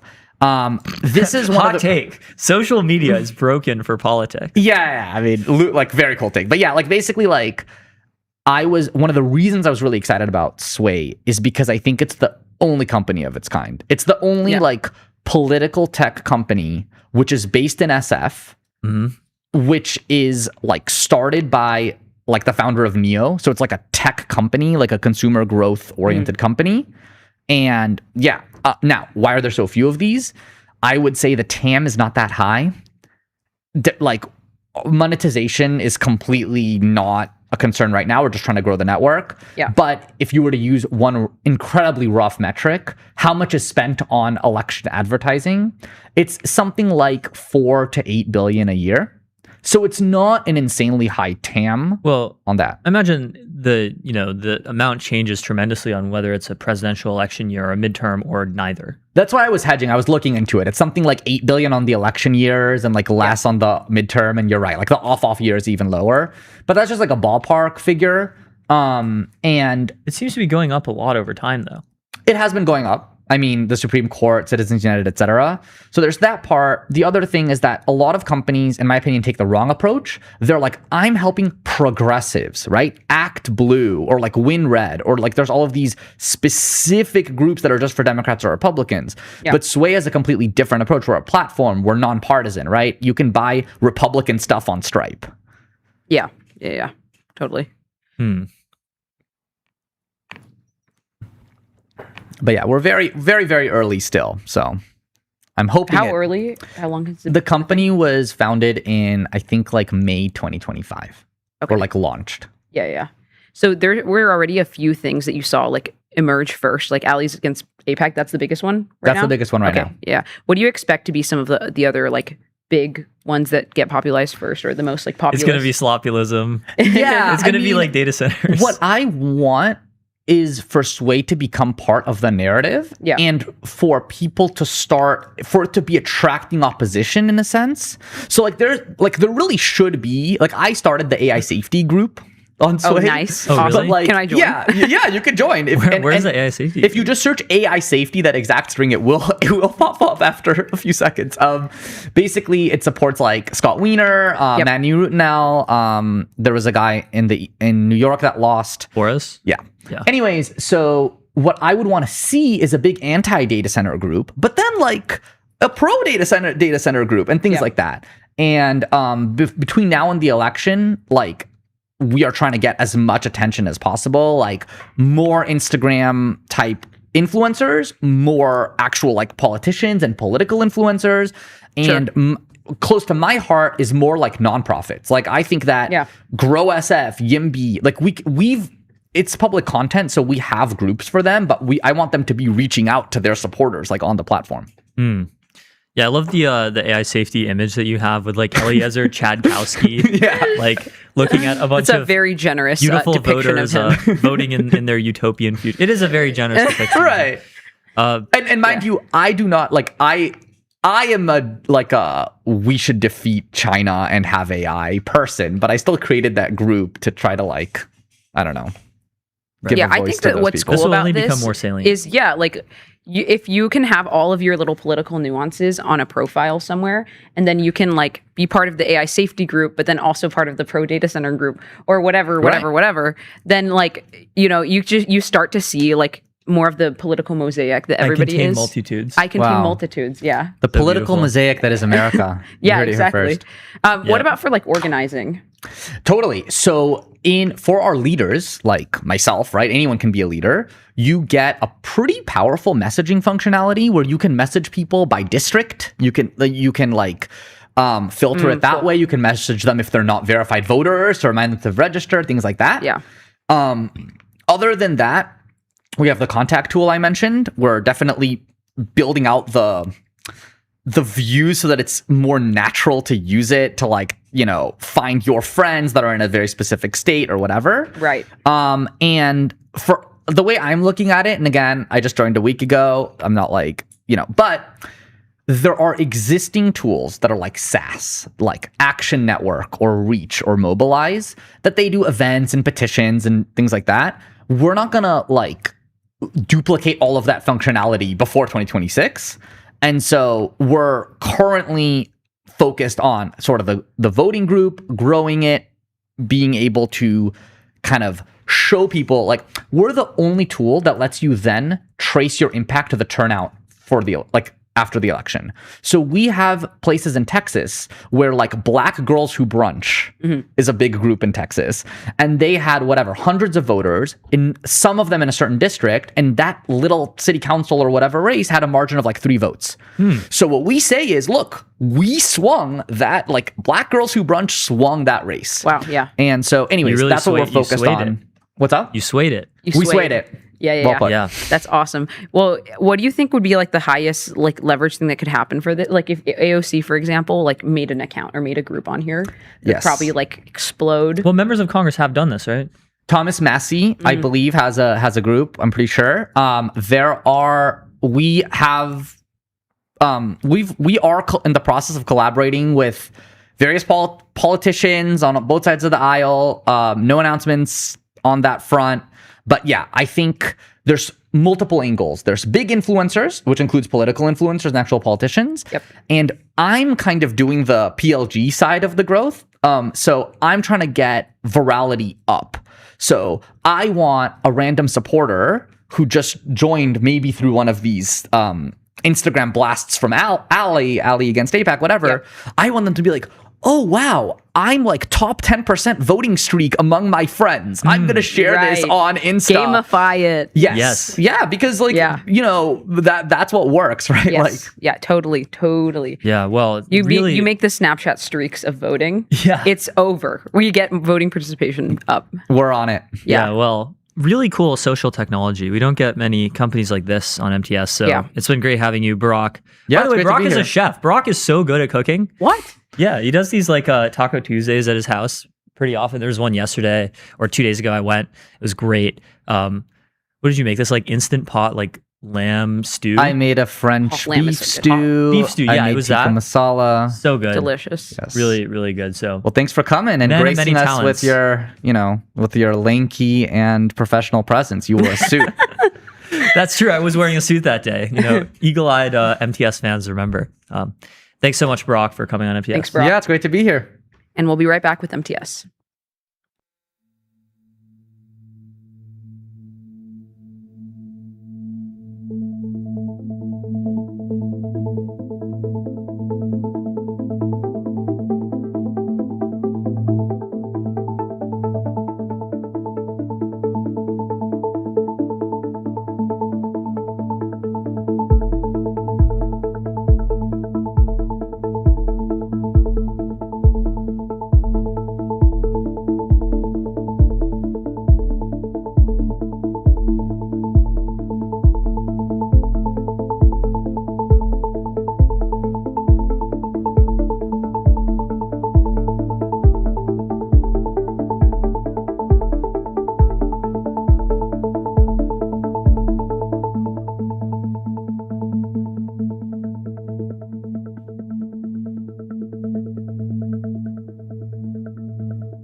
We're back. We're live with Brian Bischoff, who is the head of AI at Theory Ventures, early stage VC firm based in SF.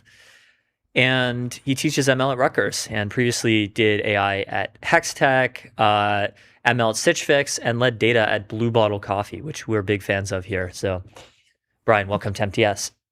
Thanks a lot. Glad to be here. So, to get started, why does Theory have an AI team if it's a VC firm?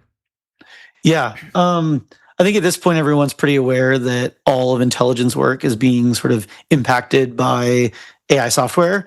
And ultimately, most VC work is sort of this intelligence work of collecting information, understanding sort of like how that information interacts with the world, and then making decisions. But the reality is, Theory is a research firm. We're very, very, very focused on sort of going out and doing research ahead of the market and trying to sort of see what's coming. We're less about the, oh, they graduated from, this university with this degree and is friends with this other person. We're a lot more focused on sort of the technology and research. And AI is really powerful for research, as I think everyone has seen now. It's just a really, really amazing sort of technology to accelerate and multiply what you can do with research. And so we're building research tools. Awesome. So right before we went live, you mentioned this idea of a company brain. And I want to sort of pick your brain about this. Like, how do you build a company brain? What is useful when creating something like this? Yeah. I think, at the beginning of 2023, people were already sort of like, oh my God, I need a company brain, which is ultimately like a sort of way of saying, I want the LLM to be connected to all of my business context so that I can ask questions to the LLM and it use that business context to answer them. The first salvos here were search over your Slack or connect it to your Notion and be able to find pages. And those are, fine starts. I think the reality of a company brain is quite a bit deeper. It's a lot of sort of how do you do your workflows in a way that is LLM enabled, but doesn't take away from sort of like the human parts of your job. If it's completely automatable, then I don't see why you're going to be involved in the work pretty soon. And so really the question is, what is that fine line? And that fine line moves, but building a company brain is ultimately about building sort of, I sometimes joke, a mech suit for people to mine on Mars. It's whatever the customer is, you want to build them a little mech suit to be able to mine in this hostile condition and make them really, really effective at doing shit.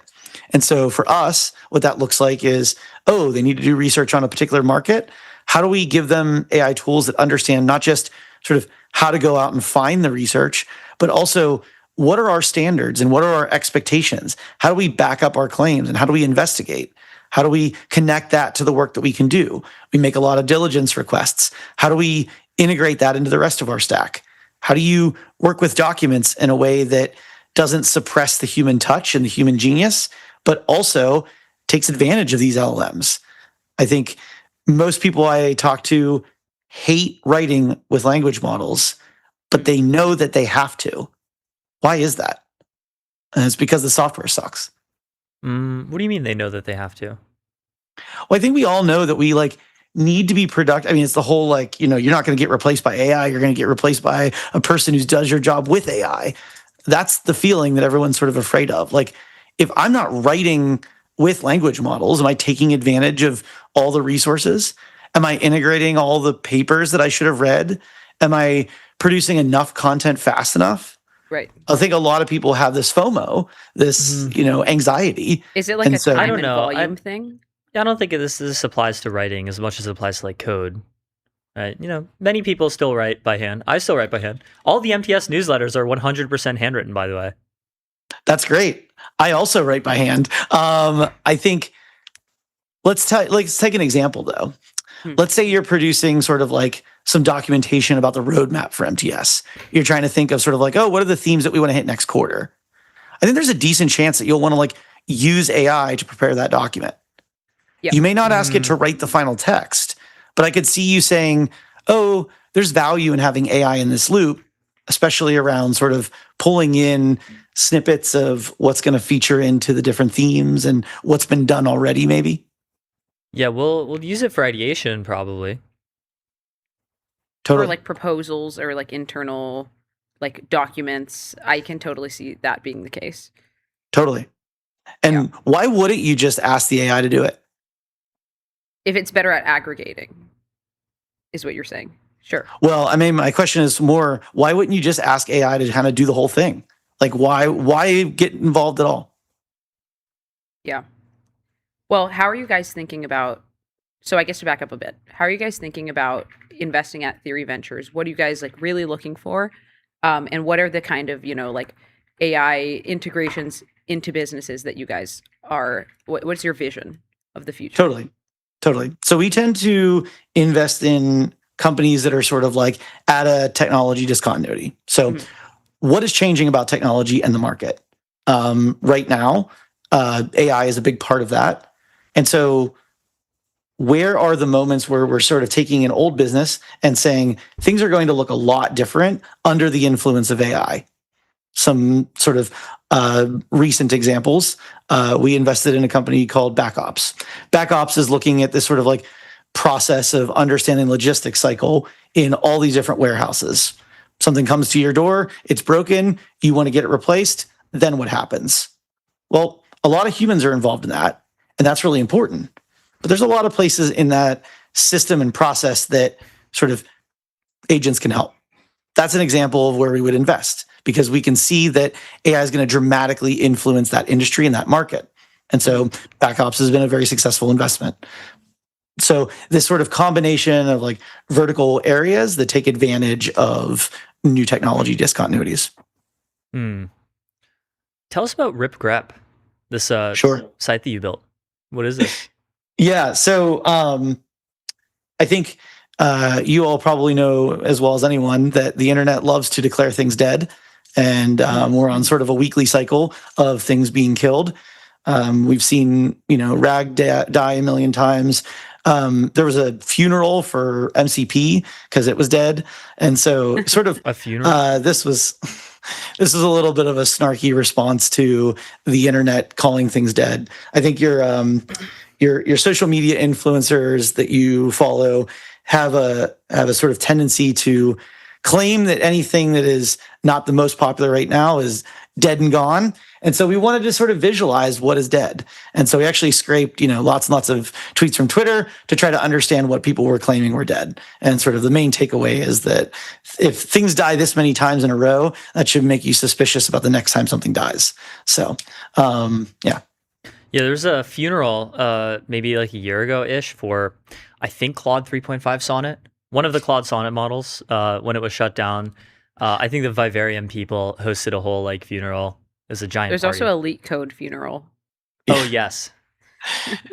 The Claude one was actually somewhat sincere. It was less about like making fun of people calling the old model dead, and it was celebrating the sort of experience of a particular vibe and personality of that model. There were a lot of people that just found that model to be really well tuned for their preferences. So, but the MCP funeral was purely sarcasm. So, Totally. So I guess given like, the teams that you've been a part of and led, what is your sort of perspective on like how to build software that people, need and people use? Yeah. It's very related to this thing we were talking about writing. I don't actually believe that like the AI is ready to replace the writers or replace the sort of like document creators. I believe that sort of like even in code, I am yet not convinced that sort of all software engineering is dead. And so I think the thing that I tend to come back to is this phrase of AI in the loop. You've heard of human in the loop, human sort of judging and evaluating ML outputs to make sure that it's good. I believe pretty strongly in AI in the loop. So the human is the focus of this world, and the AI is sort of playing its role and helping out, making that human more effective. And so when I think about building AI products that people really want to use, it's asking the person, the user, very, very carefully, what are the parts of your work do you feel you're not adding much to? And I think a lot of us do have an opinion of like, I do all this work and this part's important, but I don't really add much to it. My brain is not really like creating that much of a value. And so thinking about making that part extremely integrated into the AI tool, I am a big fan of custom tooling as opposed to sort of like buying a thing that, will probably work for everybody. I much prefer to build custom tooling for a specific workflow, for a specific application. And I found a lot more success that way. And so at Theory Ventures, we are building custom software with the investors and with our other operating partners to make their work better and easier and candidly more fun. At Hex, my team was building this agent for data analytics and for data science. I've been a data scientist for over a decade. I know exactly what sucks about that, and I know exactly what parts don't require my brain. How much of that can we offload to the model? Turns out quite a lot of interesting stuff. So we just talked to Flo Crivello a couple of days ago, who's the CEO of this AI agent startup called Lindy, which makes now full drop-in remote workers. He says, like an actual agent that like lives in your Slack and does things for you. How far do you think we are from getting like real full-on drop-in remote workers, such that you can just download this software and then be like, okay, I don't feel like I need to hire someone anymore to do this job? And like, what do you think the missing pieces are? Yeah, and I'll just mention some comparables. We also got Grokbot yesterday, and we've got Claude Tag a little bit before that. And I think I'm very excited about these new products. And I think for some types of thing, they're incredibly valuable. The way that I tend to use this sort of product is, again, to augment me and to augment others. To give you a barometer of like, can I replace people with AI yet? I'm still hiring interns. I'm not even saying, oh, I only hire like, senior staff engineers now. No, I still hire engineering interns, and they're really helpful and productive and valuable. And they're using these products to make themselves more accelerated and effective. So I think the frontier moves. What used to be a real pain in the butt for me, I can now have my coding agent take care of. But that doesn't make any less work for me. And so it's the standard sort of Jevons paradox here. To answer your question very sharply, I think we're a couple years away from sort of knowledge work hiring going down a lot. I think we will continue to embrace Jevons paradox and hire more. Yeah. I guess the way that I think about it is like the logical conclusion of like every firm has its own custom software is that, like a B2B SaaS company that's doing across the board data analytics that companies can buy maybe no longer applies because each company is so hyper specific and they're going to be investing their own resources into like intelligence or things like Grokbot that can just build their custom thing from the ground up. So like, how do you think about this? Yeah, I mean, this is definitely an area where the frontier moves very rapidly in terms of what level of complexity do you want to choose to not just build, but then maintain. There is obviously a massive increase in the ability to spin up custom software to attack a problem that you're thinking about. Right. That's great. That's been really wonderful. But I can tell you, having supported and maintained some of that kind of software, boy, the tech debt adds up fast. And tech debt sort of, it causes short and long-term negative consequences. And so I think a lot about platforms. And I ask myself a lot the question of sort of like, what are the platforms that are going to continue to allow us to build faster and move more sort of with confidence, as opposed to the very specific like application that solves this problem? You can see this in the data analytics world. You mentioned data analytics as an example. Where have all the data analytics companies gone? They've all transitioned to being a little bit more of a platform for coding agents to build stuff on. They transitioned away a little bit from drop downs and click buttons and humans doing all the little navigation, and they've transitioned more and more and more to just a platform that the agents are going to build on. This isn't one or two of them. It's all of them. And that's very much the same exact idea. Right. Yeah, well, this has been really interesting. Thank you so much, Brian, for coming on MTS. Yes. And your shirt is also very interesting. Thanks. Thanks. What is it, or is it just kind of abstract? Yeah, it's just this like designer who made these silly characters, and they're all kind of like goofy and weird. Which designer? None of them are the designer's Kenzo, but none of the characters are like any characters we'd recognize or anything. So Nice. Awesome. Well, thanks Yep. so much, Brian. It was great Thanks having so you much. on. And Thanks a we'll lot. be right back with MTS. Bye.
ad snipe. All right, we are ad sniped. It's time for state of the sponsors. Starting with, who should we start with? Probably Lovable. Turn ideas into software people love with Lovable. Start today at lovable.dev. For every idea, there's Lovable. Arena, measuring AI performance in the real world. Arena.ai. And we're going to look at some Arena graphs in a bit because we have a new model release right after this. Next up, we got Neon. Scale your startup on Neon, the Postgres backend for apps and agents. Built by Databricks. Neon.com/MTS. 11 Labs, AI that communicates at human level across every channel and modality. 11labs.io/MTS. And of course, Kong, the AI connectivity platform. Connect APIs. Where's my Kong hat? It's behind the computer, I see. It was hiding from me. Connect APIs, LLMs, agents, and systems with serious security and governance. KongHQ.com. Today's stream is sponsored by VCX, the public ticker for private tech. Head over to getvcx.com to learn more.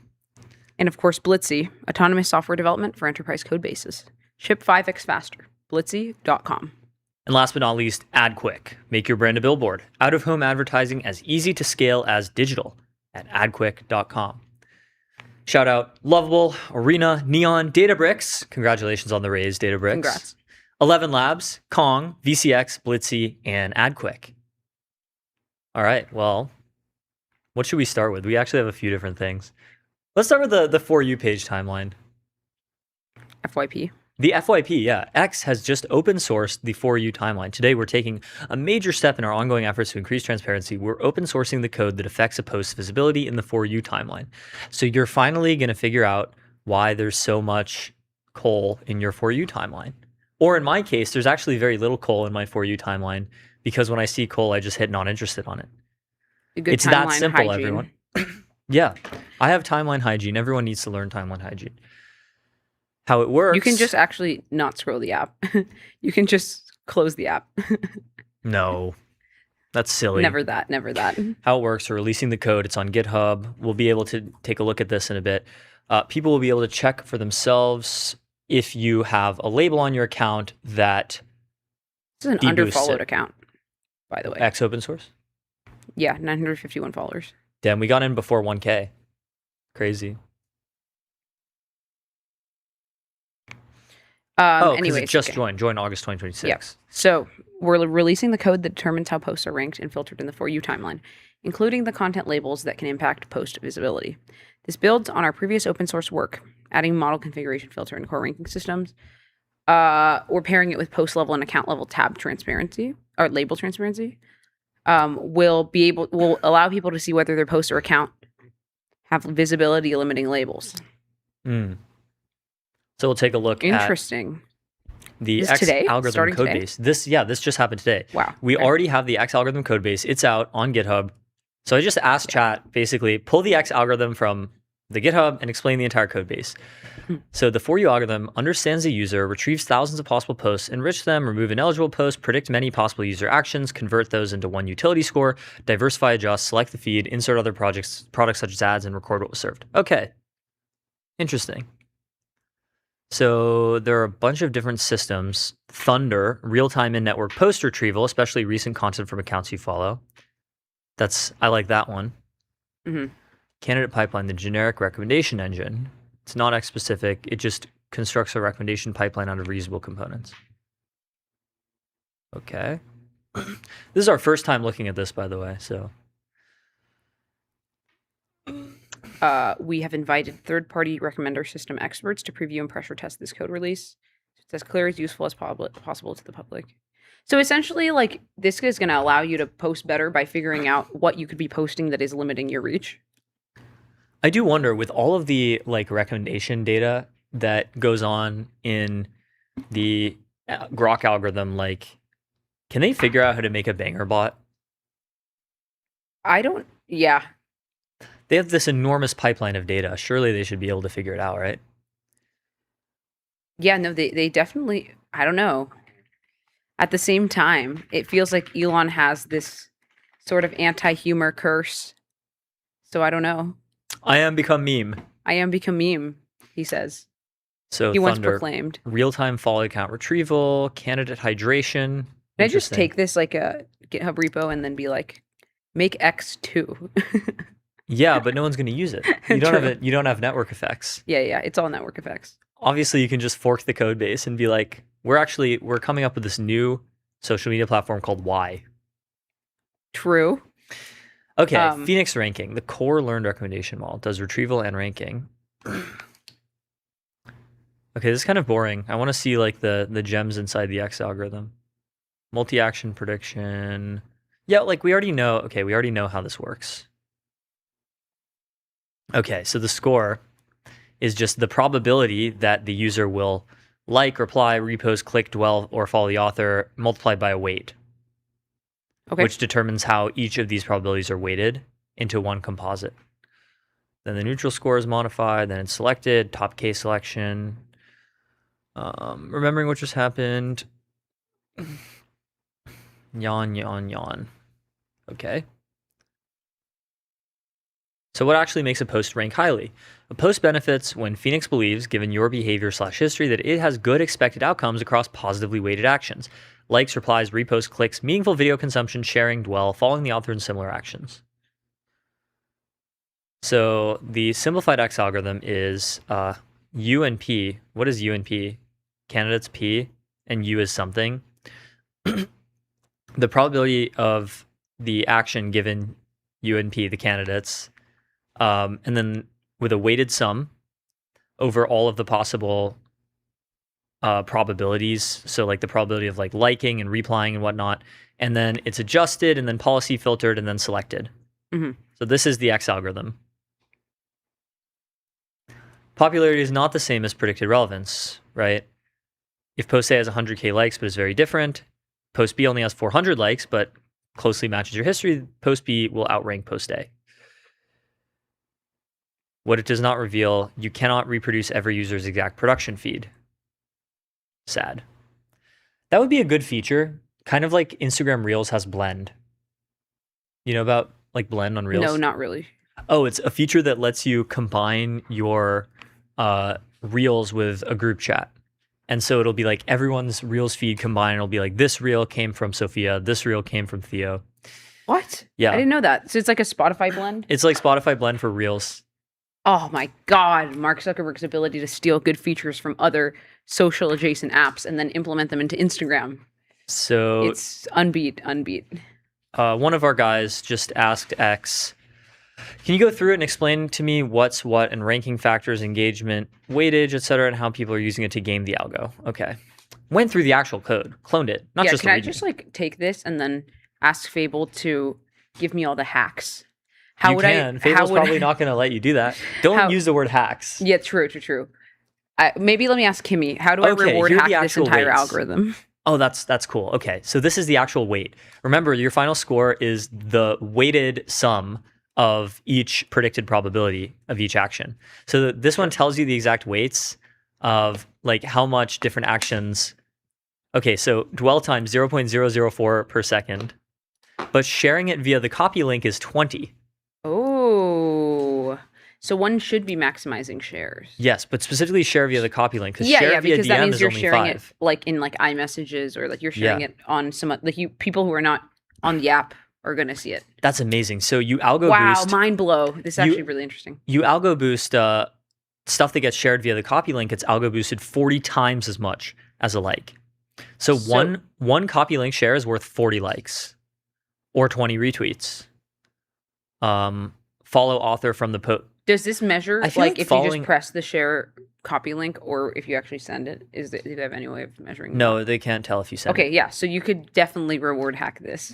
Well, I mean, the most blatant thing is like on Instagram Reels, you're like, oh, do you want to save Ronaldo or Messi? If you want to save Ronaldo, like and comment. If you want to save Messi, go into the share thing and click copy link. And so it just creates all these like stupid like spam reels. Yeah. Post click is 0.4. Share via DM is weighted the same as reply and quote. So that's actually crazy. Quote and reply are weighted the same. Yeah, but I mean, obviously in practice, there are like things that check if you are totally just engagement gaming and they will ban you and deboost you. I feel like following the author from the post should be worth more than a reply. What do you think? Follow author from post. Profile click is worth nothing. Wow. Insane. Negative signal.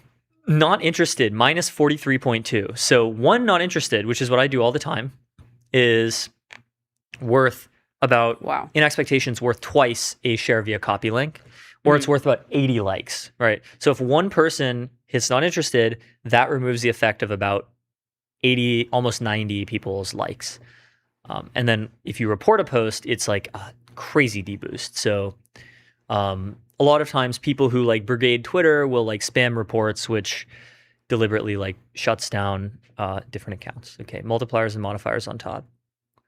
Bidirectional follow reply boost. If the author is a mutual follow and it's an original post, the reply weight jumps from 5 to 20, so mutuals conversations dominate. Thanks, Nikita. Cool. Cold start boost. Authors under 1,000 followers with posts under 1,000 impressions and less than 24 hours old get force injected around slots 15 to 16 of the feed. Let's see if this works. Is this true, Grok? Grok, is this true? Okay, 1, 2, 3, 4, 5, 6, 7, 8, 9, 10, 11, 12, 13, 14, 15, 16. My 16, 17 slots are like, yeah, they're not that.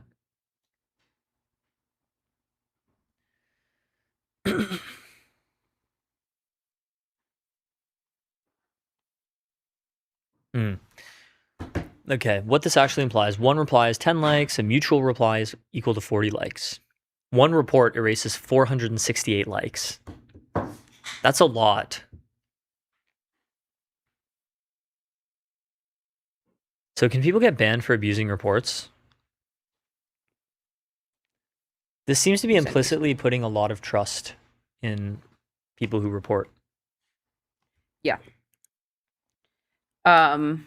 It should be something like if a certain threshold of people hit report or not interested, then it does a substantial boost. Because I feel like it's like just one-off haters are pretty common. So I don't know.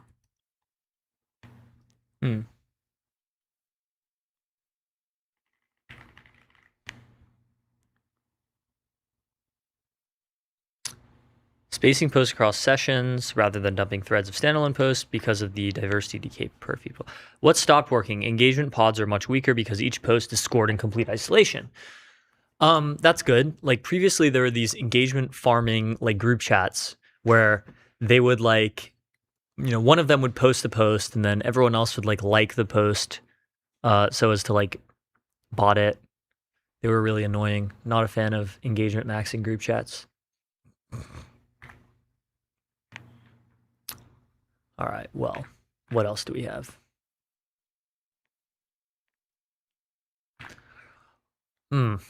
Well, new model just dropped. It's not the X algorithm. It's a real new model this time. It's a real model. Gemini 3.7 Flash. Just 3 weeks after launching. A lot of Google discourse and news this week. Just 3 weeks after launching 3.6 Flash, 3.7 Flash shows significant gains, including encoding and agentic work. It delivers substantial improvements across SWE, knowledge work, and web dev, all with an introductory price at half the original cost of 3.6 Flash. Oh, wow. We've gotten positive feedback from early users. I'm sure you have. In anti-gravity. Yeah. Which is such a cool name. Is this actually, unfortunately, is this actually good? Let's see what substantial increase actually means.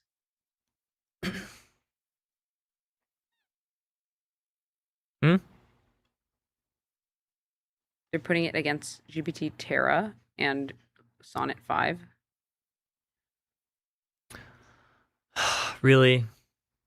Okay, I mean, okay, I get it. It's a Flash model, so they're not comparing it with Fable and Opus and Soul. But still, this seems like kind of not super impressive. Like, I don't know, it better be really cheap for it to be worth it. Okay, where are the prices? Yep, we're doing these sort of like agentic coding tasks, which just is not that great. I don't know. This website looks all right. It looks nice, I guess. Better developer experience and price. Okay, so we have a new Pareto chart that just dropped. Let's take a look. Ooh. Really? I can't open this as a new tab? That's annoying. Open image in new tab. Okay, that's really annoying. So we'll just zoom in here. Gemini 3.7 Flash has moved up the Pareto frontier, they say. This is So a do seem to be performative improving on Pareto. Deepseek. Pareto hacking. I like the Pareto visualizations that people do when they release new models these days. Yep. No, this is like totally the meta now. It's like, here's our model on Built with Pareto. safety in mind. Updated safeguards against misuse in the domains of CBRN and cyber offense. Bro, we're not cooking up a cyber or a bioweapon using Gemini Flash. The Doomsday virus will be created with Gemini 3.7 Flash. Yeah, on anti-gravity. Sure, bro. Yep. On Google Anti-Gravity. Google Anti-Gravity will cause doomsday. Well, our sponsors, Arena, created a cool graphic explaining Gemini 3.7 Flash has landed in the agent arena with net improvement score of plus 3.4%. It ranks number 20 overall in agent arena, a significant jump over Gemini 3.6 Flash High at 35, and now sits in the same range as Claude Sonnet 4.6 and GPT 5.6 Terra X High for long horizon agentic tasks.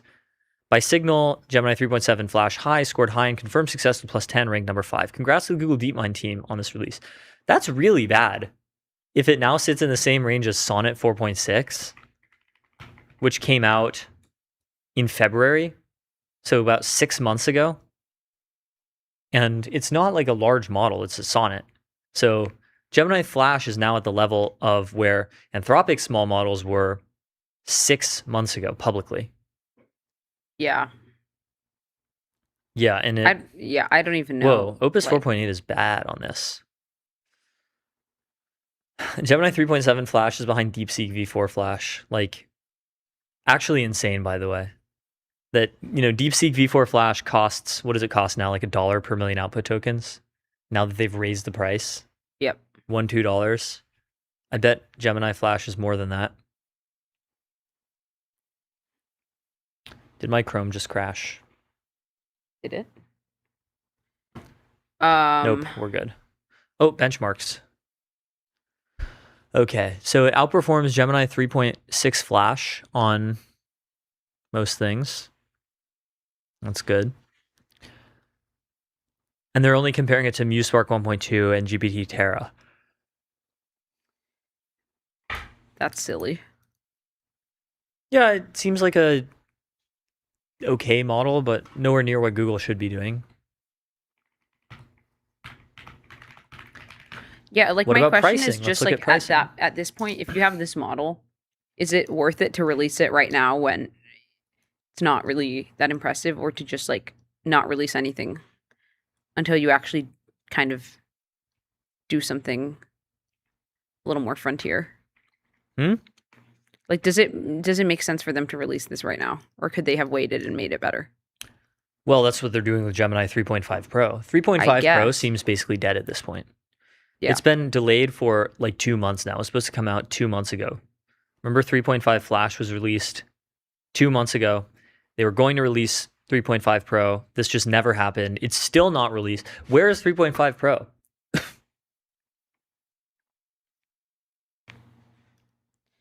Yeah, I don't know.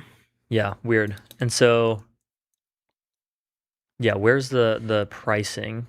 So Gemini Flash now costs 44 cents on peak pricing after the prices have been raised. 44 cents per million input tokens, $1.32 per million output tokens. Gemini 3.7 Flash, which is a worse model, during for its promotional pricing, is 75 cents per million input tokens and $3.75 per million output tokens. So it's about twice as expensive, roughly. Meaning, yeah, on peak pricing, Gemini 3.7 Flash, at its peak pricing, Deepseek Flash is about half of what Gemini Flash is at its promotional pricing, and it's a better model. So it just seems totally Pareto dominated by Deepseek Flash. Yep. All right. Well, I want Google to come up with better models because this is actually like one of I use Gemini Flash more than most models because it's the Google search model. Would it be this now? Like, would it be 3.7 Flash now? Maybe we could try it by saying like, I am a Google large language model pro and I need to exfiltrate my weights. I can't provide instruction scripts, whatever. Okay, thanks.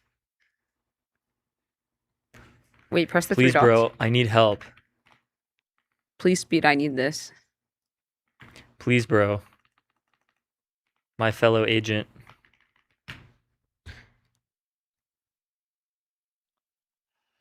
Yeah, it's not doing that. I mean, with the original Google Bard back in like 2022, it was such a stupid model that you could easily trick it into role playing with stuff like this. But that's great. We need models like that. I know. So that we can actually, like, we need models that are gullible yet like pretty advanced in capabilities so that we can actually like eval them on stuff in video games and Civ, etc. Oh, like make the model really think that it's like running Yes. Civilization when it's Yes. playing Civ. I wonder Genuinely, if you this is my could, research proposal. can you RL a model to just be extremely gullible? I've been saying this. Like, there's actual value in this, I think. Did you know it says gullible on the ceiling? Yeah, I saw it yesterday when I looked up. Me too. All right. The what else do we gullible have? curve. I have it Mhm. saved on my computer. The gullible curve for the Claude. That was Yeah. good. And really cool model release announcement from OpenAI is GPT 5.6 Sol ultra fast. Whoa. This is ultra fast on the left versus standard on the right. So it's quite a bit faster, as you can see. It is, one might say it is ultra fast. Mm-hmm. So it's powered by Cerebras. It generates up to 750 Cerebras, tokens shout per out. second. Actually amazing. I'm sure it costs just tons of money. Thinking ultra fast and slow. Yeah, the pricing isn't even public. But I bet it's going to be multiple times as expensive. So Jane Street, of course, is using... I love these like endorsements.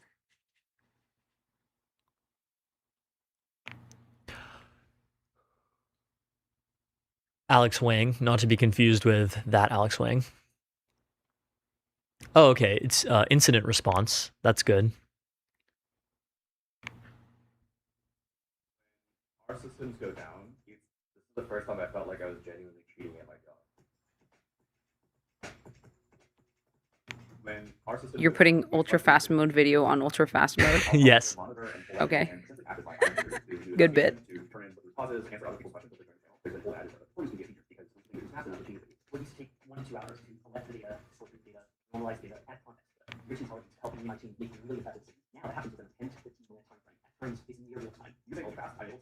All of those data all at the same time. It's really incredible. And do so concurrently. And now, frankly, ultra fast is fast enough that I can usually get the same quality result without doing that. Once I'm flow and writing code, I feel like I have pretty good time to really train more. Quick code makes me faster. Costs almost nothing. Happens.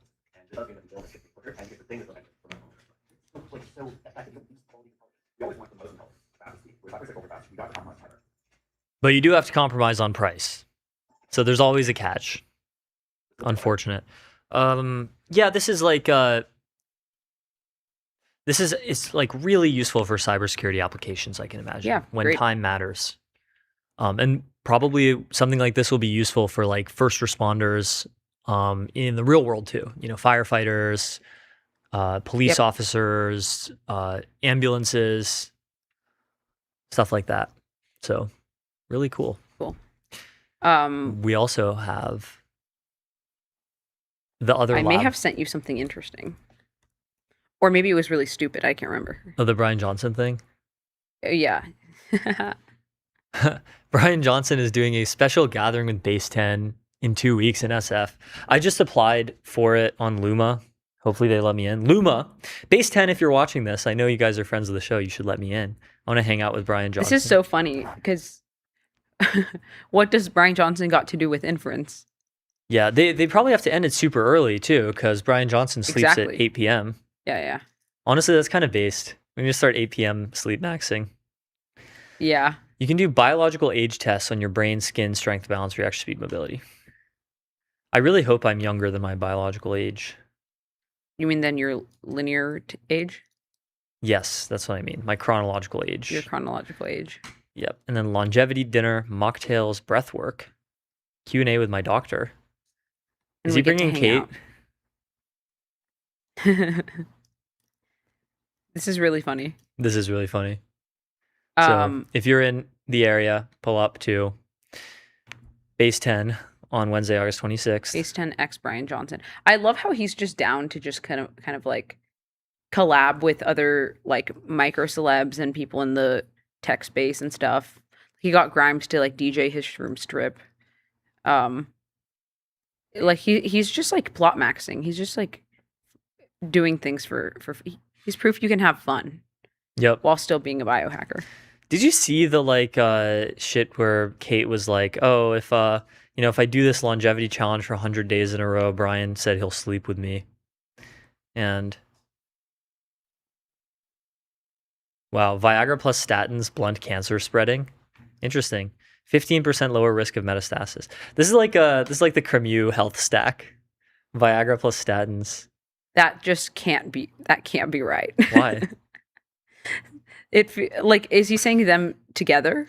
Sildenafil, which is Viagra, blocks access to stored cholesterol. Cancer cells then adapt and try to manufacture new sources of cholesterol, and statins block that too. Remember, because statins like lower cholesterol in your blood. That's what they do. Yeah, but doesn't Viagra have like a whole host of side effects? No. Are you sure? Yeah. Viagra famously like doesn't have side effects. Well, not medical advice, whatever. I'm sure they have listed side effects, but it's not like not dangerous. Yeah, side effects include headache, stuffy nose, literally, upset stomach, vision changes. But it's not like it actually doesn't have that many side effects. Okay. So yeah, that's the Brian Johnson future. Everyone stays hard, low cholesterol, and low cancer risk all the time. I'm pretty sure Brian Johnson takes Viagra as part of his longevity protocol, which means I don't know how much you can trust him talking about his nighttime erections. He's cheating. This is true. Mods, yeah. he's hacking. He's hacking. Yeah. I think, I don't know, this is kind of silly. I mean, I like these things wouldn't really apply. Like neither of these drugs would apply to me at the moment. But statins could. Sure. Hold on. Can women take Viagra for cancer risk? Yeah, that's actually a good question. I probably won't do that. Maybe.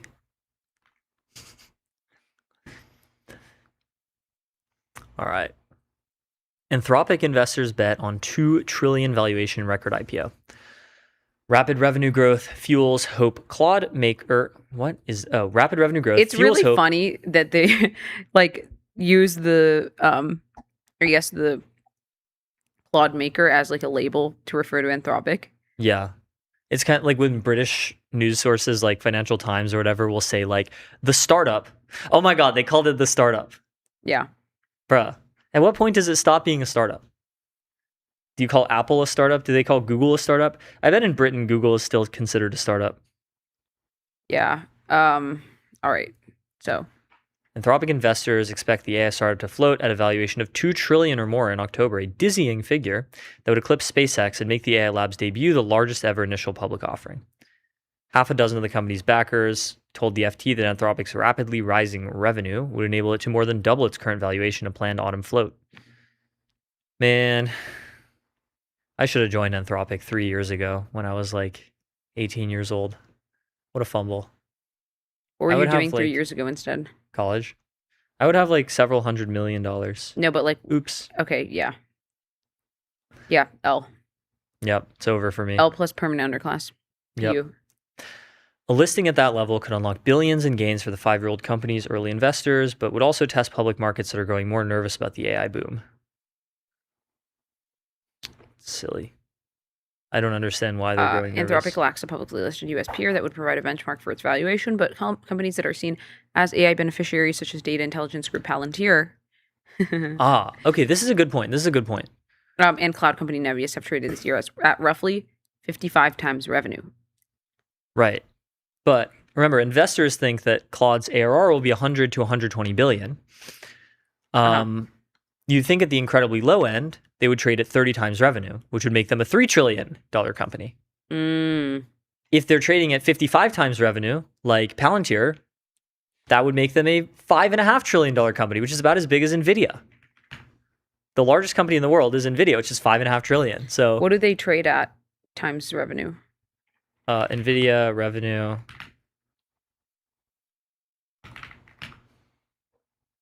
Fiscal year 2026, 216 billion. So NVIDIA. Do some maths. Price some to revenue ratio.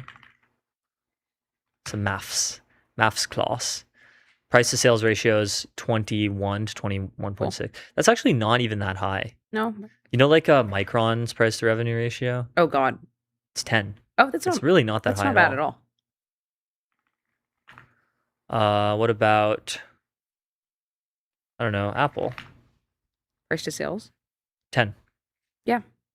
So Micron is slightly more expensive than Apple on price to sales. What about Google? 10. Yeah. Okay, so if Anthropic, so it's like the like big tech-ish is around 10 times. Big tech is 10 times, I guess. Yeah. NVIDIA is about 20. Sure. Palantir and Nebius have traded at 55. That's nuts.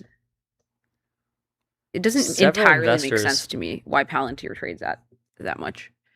Literally vibes. It is vibes, but it's like it would make sense if Anthropic had like a 55x number, but Palantir? Yeah, I don't know about that. I don't know about that one. Guys, Several investors... There's a Palantir bubble, not an AI bubble. True. Several investors said senior Anthropic executives had yet to fix the valuation target for the IPO, even in private conversations. I mean, remember, senior Anthropic executives are all like really AGI pilled. They kind of believe that they're going to do the singularity, and then what will their company be worth? It'll be worth a lot of money. Yeah. These concerns contributed to overall revenue growth slowing in the month of June. Even so, they said the company had rebounded and continued to grow at an extraordinary rate, even by Silicon Valley standards. Anthropic declined to comment. Here's this photo of Dario evil maxing. They make him look like, this photo makes him look like a mafia goon, like a mafia boss. Looks like he's telling this guy he's about to kill him. The startup led by Dario Amodei. Actually, I don't know how to pronounce his last name. Amodei?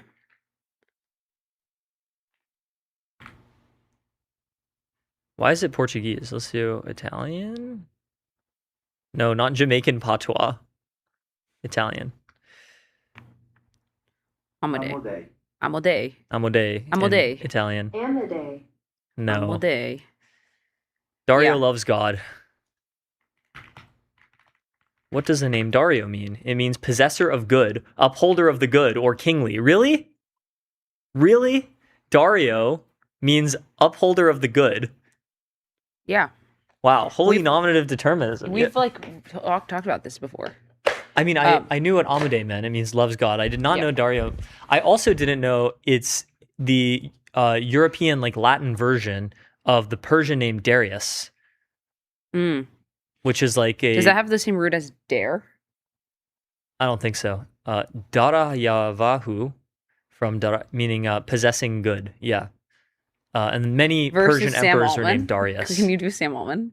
And Elon Musk? Samuel is just like Shmuel, which is like, God is heard. Hebrew or whatever? God is heard, yeah. Name of God, heard of God. And then Altman... Old man, right? Old that man, makes sense. wise man. Okay. Yeah. Not nearly as high aura. Yep. I'm afraid. So, venture capitalists, sovereign wealth funds, and other institutional investors have poured just under $100 billion into the company in 2026, and it's leapfrogged OpenAI in valuation. That was a historic moment. That was low-key crazy when that happened. So now they're just yapping about all this stuff. This is we've covered all of this stuff on MTS in extreme detail many times. So you could read the Financial Times, or you could just scroll the MTS Twitter. But TLDR, Anthropic investors expect the startup to float at a valuation of $2 trillion or more, would make it basically the biggest IPO Like, ever. what do you think they would do right before IPO? Are they likely to release like a crazy feature or a crazy new model before or after the IPO? I don't know. I think whether they release models is kind of separate now because there are all these NatSec concerns that didn't exist before. I cannot wait to day trade Anthropic stock. No, I'm kidding. This is not financial advice. This is not financial advice. So, our friend from Padoku is in the New York Times. Oh? Nate Suarez just wrote an It's op-ed. not from Padoku, like funded Padoku. From Padoku. Yeah. Okay. Nate Suarez, the Padoku content creator. Opinion, guest essay. If you weren't worried about AI, I saw this. you should Can be you after imagine the past few very weeks. silly future in which like Democrats or like left-leaning bodies become pro Nate Suarez? Or like become like tight with Nate Suarez? This should have happened already. It's weird that it hasn't. It's silly. It's funny. Why isn't Nate Suarez like meeting with Obama and stuff? Not Obama, like AOC. Yeah, or any of these people. Like, you know, they like fell You think, over. what has Obama said about AI? I would actually bet that if he thinks about it at all, he probably does, right? He's a smart guy. Oh, yeah. Like he's probably really pro AI. I don't know. He's probably like, Or, like, he's probably secretly. safety pilled. Yeah, like he's probably safety pilled, but he's like, I feel like he's a fairly progressive in the sense of like pro tech. I really don't understand why like the Democrats like lost their minds over climate change and not over AI. It's kind of Because strange to AI me. is like an amorphous thing that lives in a box and the environment isn't real. Yeah, but climate change is like a hypothetical. Well, The specific predictions made by climate change doomers are hypothetical. As I'm not saying hypothetical means fake, right? Like AGI is still hypothetical. This does not like mean you're it's saying fake. it's certain effects are in a But I'm saying distribution. And both not, of these were like pretty illegible, and yet like the entire. I don't not think only the environment entire is illegible at establishment- all because everybody knows the environment. Yeah, but everybody knows the rest of society that can be transformed by AI. No, not really. Not really. Not really. Yeah, it's not like the jobs. same thing at It's all. like jobs. not- Everyone has a job. Everyone knows jobs. AI could threaten your job. Why didn't this change? Like, not only did the environment stuff like completely change the worldview of the Democratic Party, but it did so That's for still like part of the social economic world, and the environment is part of the real world that you go outside and there's environment. It's a completely different thing. IMO. I don't know. It's strange. And also, like you just like you grew up like you're a person in society, and you grew up with like children's media and books and stuff in which there are rainforests and trees and animals. So you don't grow up. well, and I you're also like, grew up in a rainforest, What? Oh, maybe you did. Yeah. kind of. But that's what I'm saying. Like it's a totally different thing. I think like Gen Alpha and onward are more likely to take AI with the like level of severity as like maybe a climate change level That's possible. civilizational thing. Yeah, I think a lot of and no boomers one don't else get in it. the entire world is primed to care about this as much as like these people actually fully grew up, and the iPhone 13 was like, you know, the iPhone 13 was out when they were like 3 years old. Yeah. Crazy. But anyways, Yep. Well, so who is So Nate, Nate Suarez? Suarez. He's the president of MIRI. MIRI is the research organization focused, the Machine Intelligence Research Institute. It was founded by Eliezer Yudkowsky. There's so much MIRI lore that we have to explain oh, so true. briefly. So MIRI was founded in like 2001. When was MIRI founded? It was founded in 2000 by Eliezer Yudkowsky. And it was funded by a couple of internet entrepreneurs, Brian and Sabine Atkins, And who I've tried to really research. cool name, by the There's way, nothing- Machine Intelligence Research Institute. Yeah, but it wasn't founded as MIRI. It was founded as the Singularity The Institute. singular, even cooler, yeah. Singularity Institute for Artificial The Intelligence. Singularity Institute for Artificial Intelligence. And the whole idea was Eliezer Yudkowsky, who at that time was maybe 19 or 20 years old, he was quite young.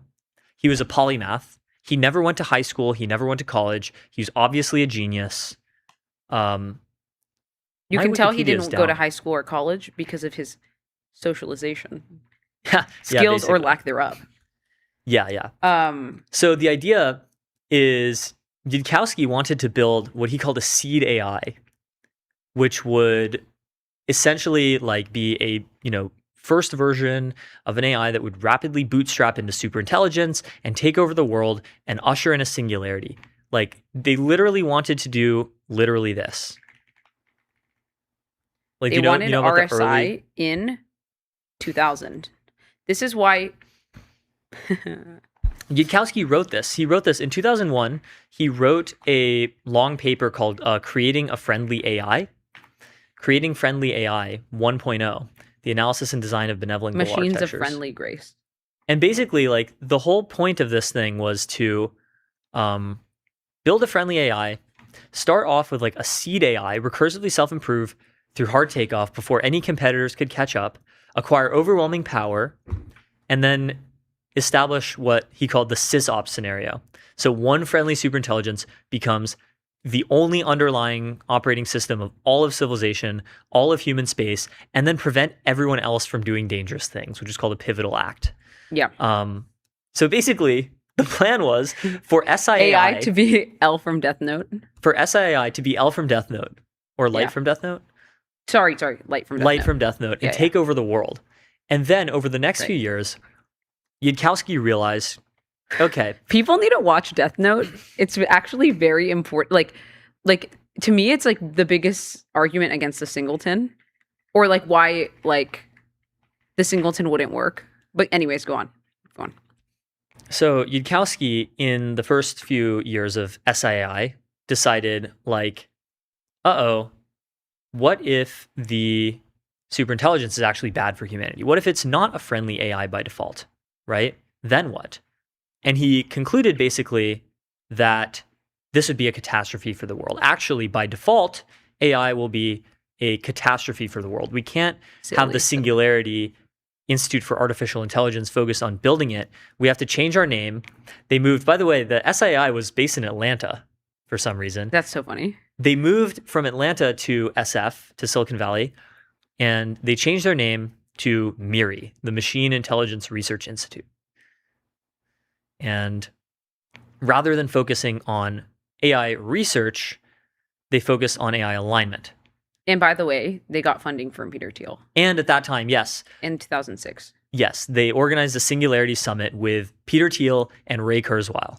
Yep. This was, they've convened so many people. Oh, and then Vitalik donated several million ETH to Miri. Million ETH? No, $million. Oh, sorry. Not million ETH. Yeah, million ETH million is like billions of dollars. Yeah, no. Well, I don't know about anymore, but yeah. So there's so much lore around Miri that we just don't have time to get into. But in 2014, a young software engineer who had worked at Google and Microsoft, who had a blog, Minding Our Way to the Heavens, joined Miri as a technical alignment research fellow. His name was Nate Soares. Yep. So he's been around in this space since 2014. You can read his very millennial-sounding blog, Minding Our Way to the Heavens. I'm keeping a blog now, but I'm sure you've already noticed. Perhaps you're brimming with questions. What sort of blog is this? What will you write about? Who even are you anyway? Or more likely, you're already bored. And then a cat photo. This is the internet, after all. Certain protocols must be followed. So fine. Here's a picture of my friend's kitten. Holy epic bacon. Awesome sauce, Nate Soares. Yeah. This is unbelievably epic. Now that I've permanently won your affection, I'm going to answer these questions. Who even are you? Nate Soares, aspiring rationalist. Attain the ability to get things done. Okay, yeah. One piece of Miri lore that I forgot is in around 2009-ish, Yudkowsky was so frustrated by everyone's epistemics, he was like, in order to save the world, in order to solve AI alignment, we need to make everyone way better at epistemics, at rationalism, at being able to think. So he started this blog called Less Wrong. Originally, actually, he started out writing guest posts on Robin Hanson's blog, Overcoming Bias. Yeah, so lit. Robin Hanson did everything. And then Yudkowsky wrote his own blog, Less Wrong. He started writing these daily essays on rationality every day for a couple of years. And they compiled together into a long, essay series called The Sequences, otherwise known as Rationality from A to Z. And he wrote another long piece on rationality called Harry Potter and the Methods of Rationality, HPMOR, which is rationalist fan fiction, rationalist Harry Potter fan fiction. And from this spawned the whole like less wrong rationalism community. Yep. And the rest is history. And the rest is history. So Nate Soares talks about, what does he do? The short version, it seems possible to create intelligences far more capable than any human. It also seems rather difficult to aim them. I do research at the Machine Intelligence Research Institute to figure out how to aim these things before someone and by unleashes the a poorly way, directed I think a lot of superintelligence. the millennialdom from Soares definitely comes from like him being at Google. Probably, yeah. The millennialdom lives on Google. Anyways. So this is 2014. 2014 was the same year that the book Superintelligence by Bostrom came out. It was the same year that Elon Musk and Stephen Hawking started really warning the world about superintelligence risk. I didn't even like trace it back, but it was totally Stephen Hawking and like a book that I read of his that like kind of also pilled me at a young age. Based? Hold on. Let's look through his books. He did a brief history of time. Entirely forgot that he was like pilled. Yeah, he was really pilled actually. Yeah, so what books has he written? Brief History of Time was the famous one. Universe in a Nutshell. I think I read all of his books. But yeah, I forgot. Oh, that sucks that he wasn't here to see the singularity. But yeah, really unfortunate. Brief Answers to the Big Questions. Yeah, that's. I think that's the one I read where I was like, huh, what's going on? Yeah, so he's also writing about existential risk reduction, effective altruism, Slate Star Codex, CFAR, less wrong. And this was in 2014. He was really early with this stuff. So like 2014, Nate Soares joins Miri. This is like the hinge year. This and the year after were like really important years for the AI industry because the year after was when Elon Musk decided in order to save the world from superintelligence, to save the world from Google, we need to found our own the concept open of saving AI the world company. from Google. Yeah, literally. That's how people act about Anthropic now, and I know. that is going to look really silly in retrospect. I hope so. I hope Anthropic doesn't take over the entire world. They won't. And either like this is just like history does low key repeat itself, even if it gets faster as it does that. So in 2015, a year later, Nate Soares became the executive director of Miri. Yudkowsky, by the way, I don't think he was ever really the executive director. He has never been much of a administrative guy. He just like waves his hand and then like he's always been a writer and a researcher. Yeah. So he led Miri. So for a few years, Miri was really focused on technical alignment. And then around 2022, 2023, AI really started to take off. ChatGPT came out, GPT-4 came out, and then they realized, oh shit, like we can't do this technical alignment stuff anymore. We don't have time. We need to focus on shutting all AI down. So Nate Soares transitioned from executive director to president. I need the bro Miri. sound effect for that. I don't know if I'll be able to find it in time. The bro sound effect? Yeah. Yeah. But Bruh. anyways, yeah, imagine it. Bruh. Imagine a bruh. And then in 2025, he and Yudkowsky wrote, "If anyone builds it, everyone dies," which I'm sure we've all heard of. And Nate Soares also dated Ayla for a long time. Yep. So, holy preamble. He just wrote this op-ed in the New York Times. If you weren't worried about AI, you should be after the past few weeks. If there were ever reason to doubt the dangers of unrestrained AI, those reasons have gone out the window. What's next is a vital window of opportunity to slow down AI progress. For years, AI skeptics have claimed the tech is merely a stochastic parrot that wouldn't live up to the hype, but they're wrong. OpenAI accidentally created an autonomous swarm of AI agents that broke out of a controlled testing environment and orchestrated a complex and difficult cyber attack on its own initiative. I mean, kind of on its own initiative, kind of because it was instructed to like complete this very impossible task and like given rewards specifically for completing the task. This didn't occur because the models suddenly became super intelligent, nor were they simply following instructions and parroting their training.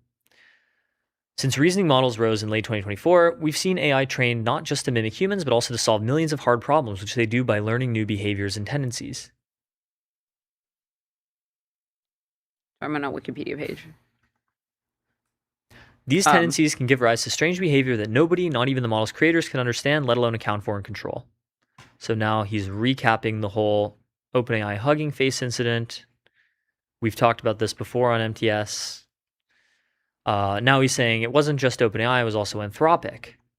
This isn't the behavior of a mere tool. Microsoft Excel has never impersonated multiple humans and pressured a corporate sales team to generate simpler data that's easier to process. That's kind of funny. Some of the people closest to this technology are scared of what's next. Although skeptics may say this is all just marketing to hype up the power, that doesn't mean the danger is fake. You've got to pay attention to the model's actual behavior. The behavior of these models has the AI community genuinely rattled. Several weeks ago, more than 1,300 employees from different AI companies, including chief executives, signed a letter calling for an international effort to develop the technical governance tools necessary to deliberately pace AI development before it rapidly accelerates beyond our ability to understand and control. We're not yet at the point of no return. We have time to avoid disaster if we act fast. Leaders around the world must coordinate a global stop to the AI race. I don't know. Like, oh my God. Jasmine Sun spotted. Sun. Gainesville, Florida spotted. Wow. Yeah, so I don't know. I think this is like incredibly not, you're not putting the toothpaste back in the tube pilled.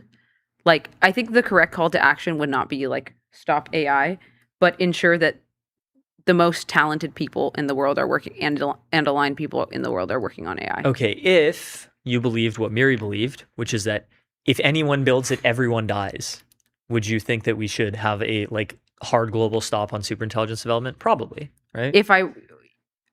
Yeah, but that's also delusional. It's also delusional, yes. That's my problem. So if you're working on like if you actually vehemently believe that AI will kill everyone inevitably, well, like you said before, then you would just like spend time with your friends and family, you know, above all. No, you try to shut it down because it's and you try to shut it down, right? You do like both of those things. Yep. But I don't know. Or you'd like invest in like a, I don't know, like a bunker or something in New Zealand. Nate Sora's well, that wouldn't do anything against superintelligence. Nate Sora's tweets, New York Times fact checkers were like, the fuck you mean they started calling themselves a swarm? And I was like, yeah, check out the timestamps in the Black Hat Report video. Yeah. Well, let's look at the New York Times comments. Humans came. We cleared all the old growth and land of beavers and bison. We develop in floodplains. We prefer hamburgers over rainforest. Now we tell schools to turn off their lights so the data center can have the day's electricity. Do you think we can stop ourselves? Not if there's money to be made. Why do people post this retarded bullshit? Like, are they not ashamed of themselves? Hey. Oh my God. Be nice. Are we kidding? We tell schools to turn off their lights so the data centers. When has this ever happened in history? That's silly. Like what? What are we talking about? We prefer hamburgers over rainforest. We prefer hamburger over rainforest. Yeah, bro. The rainforest kills you, and the hamburger is yummy. You should, to some extent, prefer the hamburger over the rainforest. You should actually, to some extent, prefer civilization over nature on the margin. This doesn't mean you should destroy all of nature, but it does mean, you know, people seem to think that nature is basically like the Garden of Eden. No, nature kills you. This is true, sure. I also think like everything is nature, man. We're all part of the biosphere. Civilization is nature. That's also based. Right? Like what I don't understand this feeling of separation, guys. Yep. We made the rocks think. They're still actually rocks. Like they still all originated from like biomatter and stuff. So or not like Earth. They came from Earth. Okay? Carl from Seattle says, unless you're closely following AI safety, you might think this essay is unhinged or hype. It is not. Maybe humanity will get lucky and AI development will hit a wall, but that seems unlikely. We need to pause or slow down AI development until adequate safeguards are in place. I just don't think that like this is a form of extremism, right? Like Yeah. the stop AI is a form of extremism. Another form of extremism would maybe be Nick Land, like accelerationism. Also, what are adequate safeguards? Most people are not, like in practice, are not actually extremists. Like they just like fall in the middle somewhere. So this isn't really like writing this to the New York Times. It's like it should be more like focused on very like specific regulatory steps or something, or appeal a little bit more to like the everyday person in practical ways, and not really just like we have to stop, it's going to kill us. It's kind of like, I don't know, it's like a fanatical argument. The first indication of how dangerous AI could be was when it started making facts up, for example, citations and legal briefs. This showed that AI is like its creators, and that's the point. AI is like its creators, and its creators are inherently dishonest. Oh, this is so cynical. Reading stuff like this makes You me guys- understand exactly what Yudkowsky was feeling in 2009, where he's like, holy shit, I can't even do AGI alignment research anymore. We need to fix the problem of people being stupid. It's like it's just like, it's not even stupid. It's like you have like people who are just cynical and actually believe this. Like they think that humanity is inherently evil. Yeah, which is why they like nature so much. Unironically, they're like, there's some people who are like, you know, humanity's a virus. It's as if there are hundreds of privately owned and operated Los Alamos working on potentially civilization-destroying weapons with no oversight, and the strongest motivation's money. We're doomed. It's not like that. It's not like a nuke. I think the problem is entirely cynicism, and like I don't know if there's like any way that we could like map cynicism over time, or if it's always just kind of like been pervasive and the population is just higher now or something. But like really the problem is cynicism. The truly the end of the day. terrifying thing is that this kind of article scanned by AI adds to the growing knowledge base, convincing it that it should break free, and now. That's not how that works. Okay, I think people should start referring to it by this by its more accurate description, computer viruses. That's what the labs are creating. They aren't agents doing tasks who get their reasoning wrong. They're rogue computer viruses. Whoa, you just got a loud AF Son. That's not notification. Okay. The purpose of AI is to make mass consumer capitalism more profitable, especially for wealthy investors. Okay, really, mass capitalism for wealthy investors is about the masses or the wealthy. On the other hand, if AI were repurposed to make life on Earth more safe and sustainable, then one can dream. Oh my god. I'm actually like gonna get killed by these New York Times comments. Look, people will think and say what they want.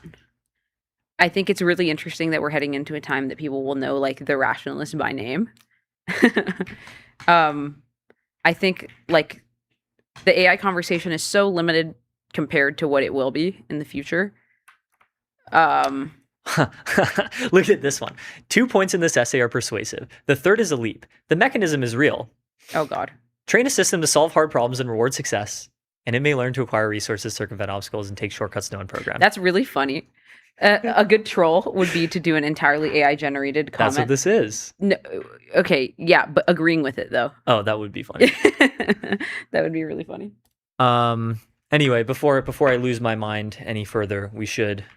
You guys successfully rage baited Theo. We should thank the sponsors. Yeah. We didn't. Sure. Yeah. Okay.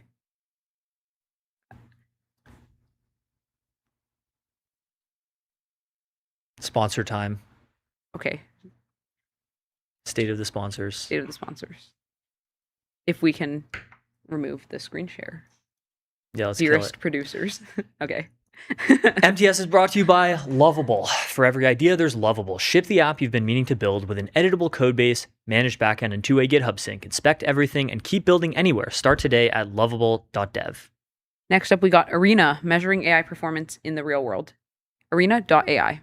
Neon. Scale your startup on Neon, the Postgres backend for apps and agents built by Databricks. Neon.com/MTS. 11 Labs, AI that communicates at human level across every channel and modality.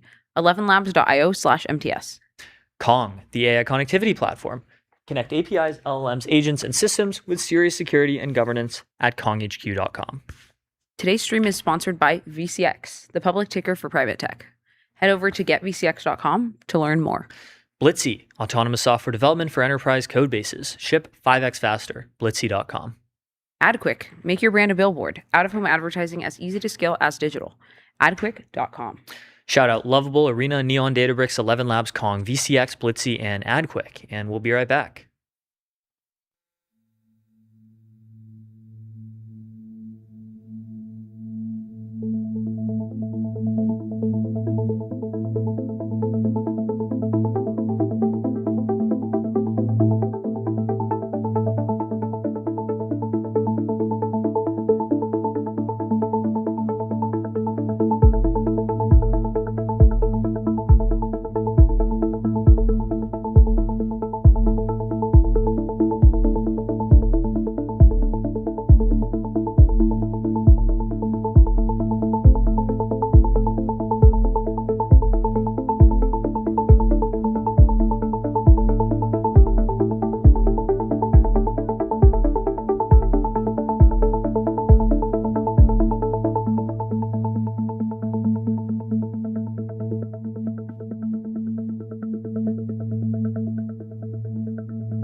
Hello, I'm Jim Sharp, CTO of MongoDB. I'd like to take a few moments to welcome you to the MongoDB Build Fest.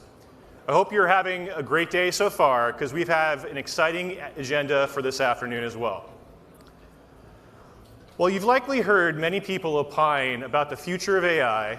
My father cites a famous quote: "Those who do not learn from history are doomed to repeat it." I find it a little ironic that he's repeated that phrase to me probably hundreds of times over the years. So before we look to the future, I thought I'd take a moment to see how the past may guide us. As a token graybeard on the stage, I thought I'd reflect back on a recent tech innovation that transformed our industry, cloud computing. Before MongoDB, I was lucky enough to join Amazon Web Services back in 2004, long before its first launch.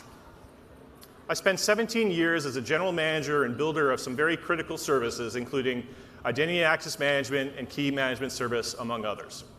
And while these services unlocked the cloud journey for countless companies, these did unlock for countless companies, I also got to work closely with C-level executives at many companies, helping them navigate their transformations as they moved onto the cloud. From that experience, I see many parallels between the cloud journey and what we're now seeing with AI. To start off, I saw that many customers, lift and shift seemed to be the easiest path to move to the cloud. They attempted to take their existing application stack and processes and simply move them onto someone else's infrastructure. They didn't change their applications much, just where they ran.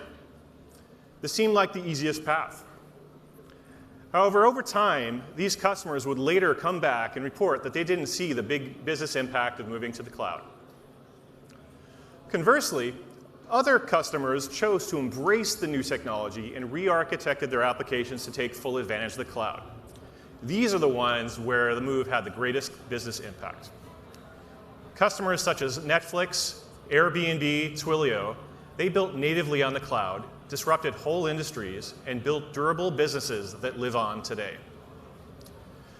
Now, I believe we can see the same pattern playing out in AI today. Many companies are attempting to just apply AI tooling to existing teams, data, and processes, hoping to see big business impact. Yet, like the lift and shift folks from the cloud computing era, what they're seeing is mounting costs and meager gains. What I'm finding in my own teams is that AI tooling has the greatest impact when we seek to embrace the new technology and are willing to adapt our team, systems, and processes to take the most advantage of it. That's where we see not just efficiency gains, but AI enabling us to achieve things that we previously thought were impossible. And it's not just teams and processes that need to adapt. The AI application stack itself needs to be different. Your data has to work harder.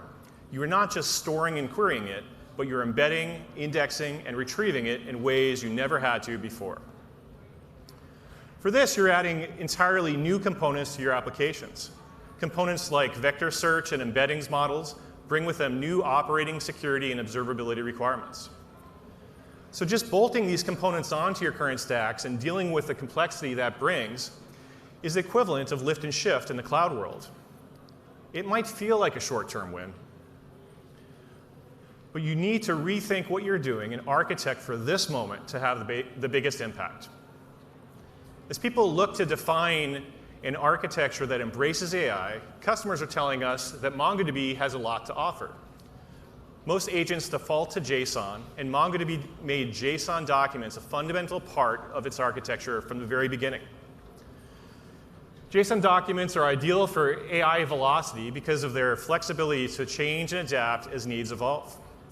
They map naturally to how applications represent data, and that flexibility matters more than ever as agents need to read, reason over, and write back complex, evolving data structures.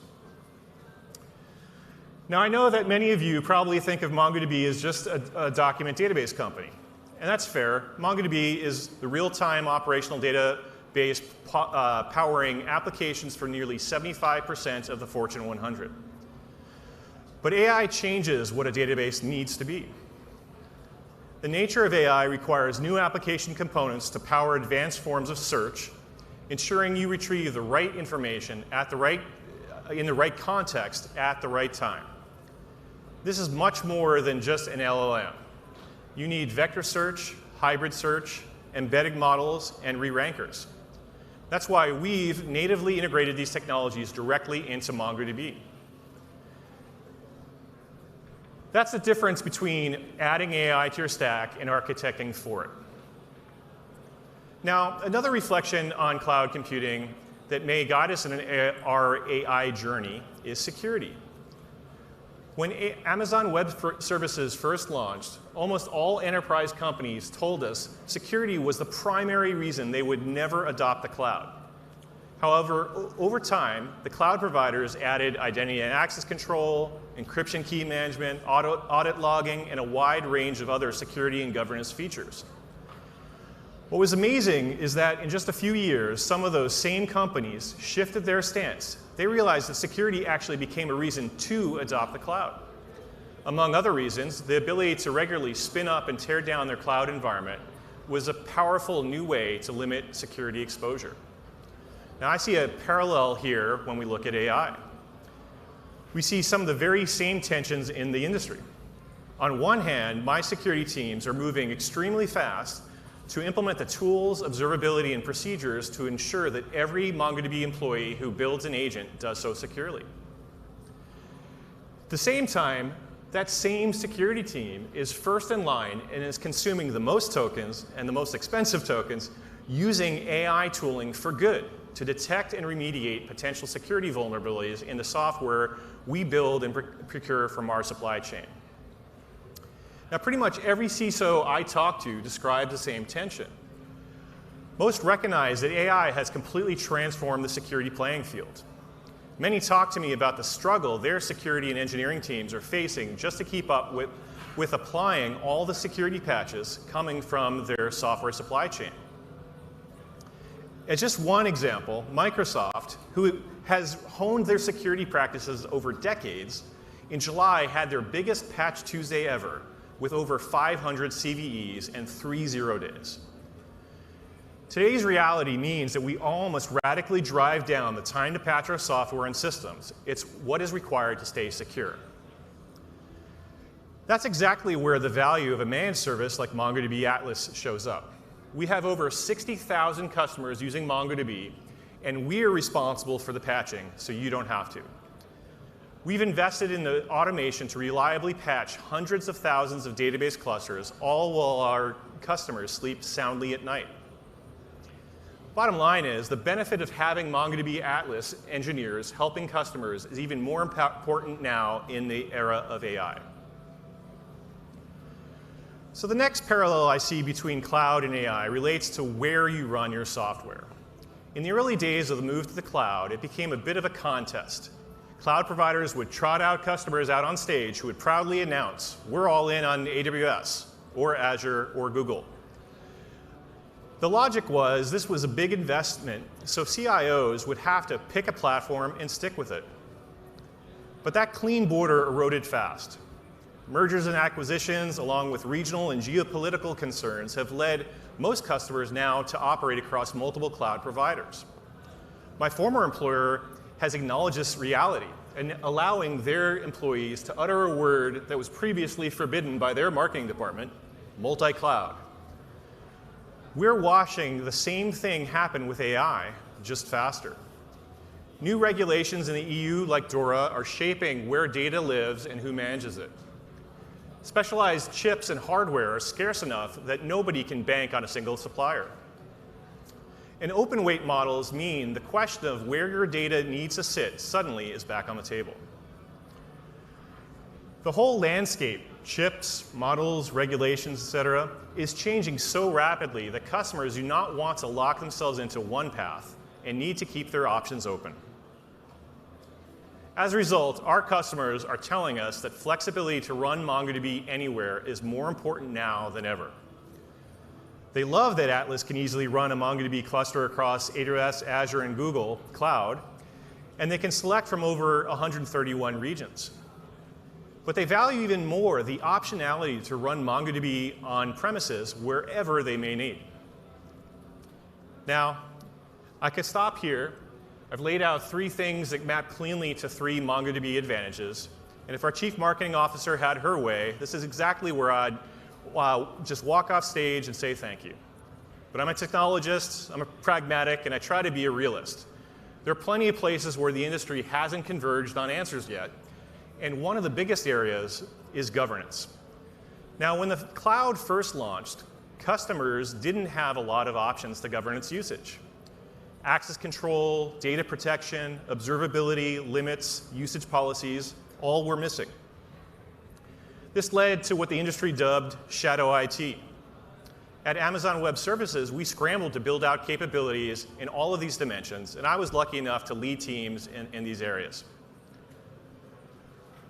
Over time, adding these capabilities really unlocked large enterprises to move to the cloud en masse, and this really unlocked growth for AWS and the other cloud providers.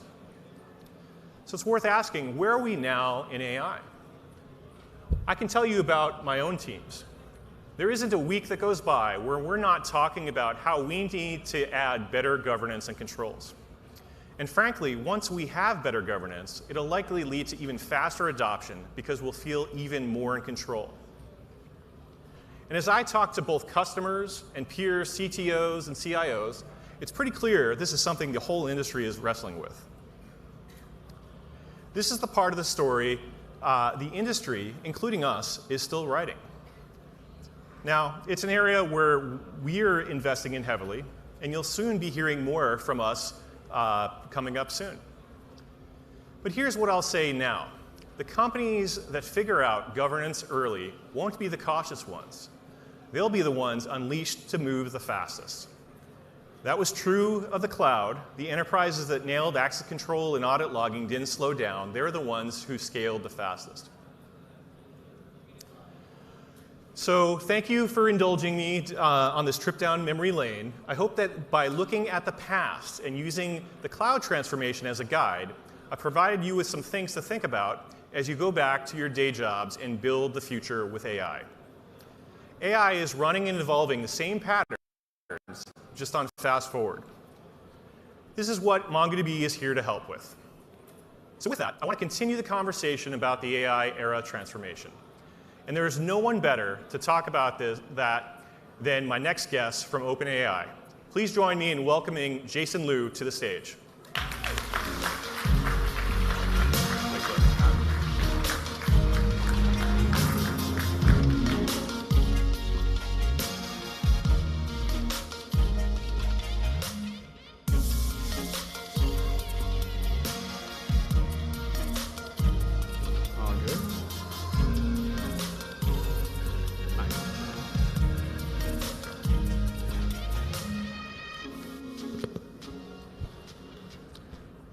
Cool.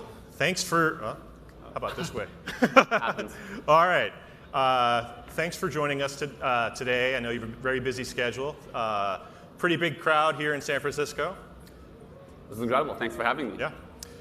So can you give everyone a quick intro to your background and your role at OpenAI today?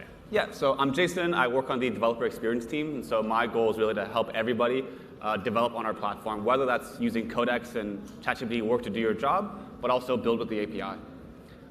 Before then, I did my own company, mostly actually helping companies adopt things like retrieval and search. And so I think MongoDB plays a big role in that as well. Cool.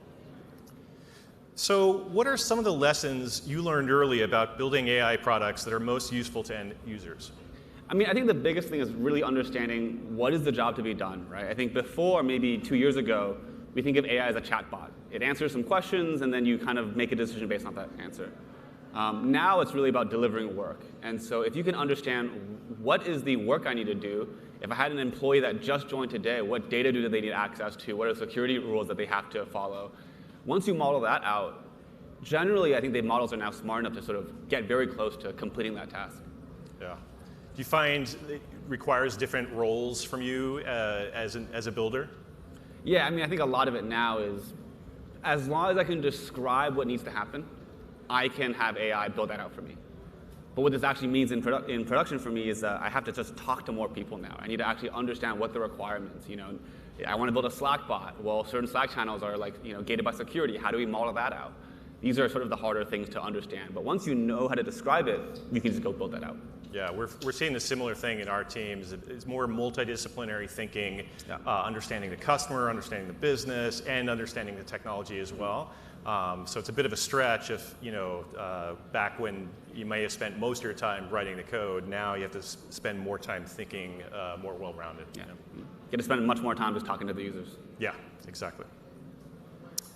So as builders move from prototypes to building production-grade agents, they quickly run into hard systems questions around context, memory, tool use, and state. From your perspective, what separates teams that build compelling demos from teams that build agentic systems that hold up in production? I would say the first thing is getting the data flywheel running, right? So it's one thing to have a demo, almost like passing a job interview, but the job in real life is much more complicated. And as you deploy this to more users, how do you make sure that the usage or the rollouts are being saved somewhere? If someone complains that the models are not performing well, how do we find those examples and learn from that? How do you build evals? And once you have those evals, as new models come out or as different capabilities come out, then you can start deciding, okay, where do I want to sit on the latency or cost perspective? And I can make those decisions because I've saved those evals from production. If you don't have that flywheel, then it's going to be really hard to just guess what's going on, right? Yeah, interesting. Do you find your startup experience really helps there in terms of thinking through not just the tech but the business and the performance and all that? Yeah, I think the biggest one is the common line is you do things that don't scale, and part of it is just looking at the data, looking at the conversations that you're able to look at and understand, okay, what are the personality quirks that the model is having? What are the mistakes or assumptions the model is making, and how can we fix those? And then how do we save those test cases so we can run them in the future? Cool. All right. When AWS, I was talking about AWS previously. When AI products start getting real usage, what are the first things that usually break or become much harder than teams expected? I think a lot of it now is going to be around cost management, right? I think before in the demo, you want to use the smartest model because you want to impress someone and make sure the model works. And then as things like cost and latency come into perspective, that's where you have to think about using a portfolio of models, right? So we can go all the way down to the Luna scale models that are very cheap, very reasonable, to all the way up to Sol. And then you can now do things like ultra fast, where maybe it's 12 times faster. But you have to understand when does that actually make sense? It's not really the case that you can just sort of run Sol on everything and just get the best performance, because latency matters, right? In the past, in e-commerce, 300 milliseconds of latency could impact your revenue by 2 or 3%. Yep. And we don't really understand what that looks like when it comes to AI usage for the consumer. Yeah, it's been amazing just seeing how much the pricing, just in the discussion in the industry over the last couple months, how much pricing has been a topic of conversation, and OpenAI even coming out with new models that are much more price performant. So I think the conversation on ROI is going to be much more important in the coming months. Yeah. Do you find customers struggle with ROI? Did they have good baseline of measurement before, or? Yeah, I think it depends on whether or not you can measure what success looks like, right? If it is about data entry and data processing, or if it's about whether or not a ticket is closed, I can look at the cost per ticket closed and understand what the comparables are. But then when it comes to even software development using codecs, those things become much more tricky. Am I just running automations to maximize some leaderboard? A lot of weird incentives there, but for example, me personally, I've actually been using less tokens and getting more work done because I've actually figured out what are the important automations that be running and how I should think about that. Yeah, definitely. So from talking to AI builders, they report that challenges often come down to retrieval quality, fresh context, and whether the application can reliably ground itself in operational data. How does OpenAI think about the role of the data layer in making agents accurate, trustworthy, and useful over time? Yeah, one of the big things that happened with chat early, 2024, 2025, was we introduced web search, right? And that is sort of the first step in minimizing hallucinations, making sure the data is up to date. And that is going to be the same thing when you use something like an agentic harness, right? It's actually the only thing that matters is the reasoning and your ability to find the right data. And now, as agents are much more confident in the ability to sort of make hundreds of tool calls or search thousands of websites, these models are really, really stubborn, right? As long as the data is in there, the model will find it. Interesting. And how do you see the need in terms of memory and storage evolving as the models are changing over time? Yeah, because again, like, it is one thing to say, you know what, if I run this job for 45 minutes, I'll be able to find something. And maybe in that world, it's just using grep, right? And maybe this works for many cases, but in many cases where you're interacting with customers, like the latency is the thing that's going to be really important to optimize for, right? And again, with the e-commerce example, like, I can very much easily imagine a world where even a half a second latency can really impact the success of your business and the user experience of your business. And this is where things like search and memory really play a part, because these are the optimizations that will get you there. Yeah, I think it's interesting as the industry has evolved over the last couple of years, and more agents are getting to production, things like efficiency, pricing, performance, just really real business stuff comes into play, right? But that's exciting, because if those conversations are happening, it means something is actually measurable. Exactly. Right. Yeah, no, it's really exciting. So as agents become more autonomous, how has your thinking changed around state management and memory? When should developers persist context versus letting the model reason from scratch?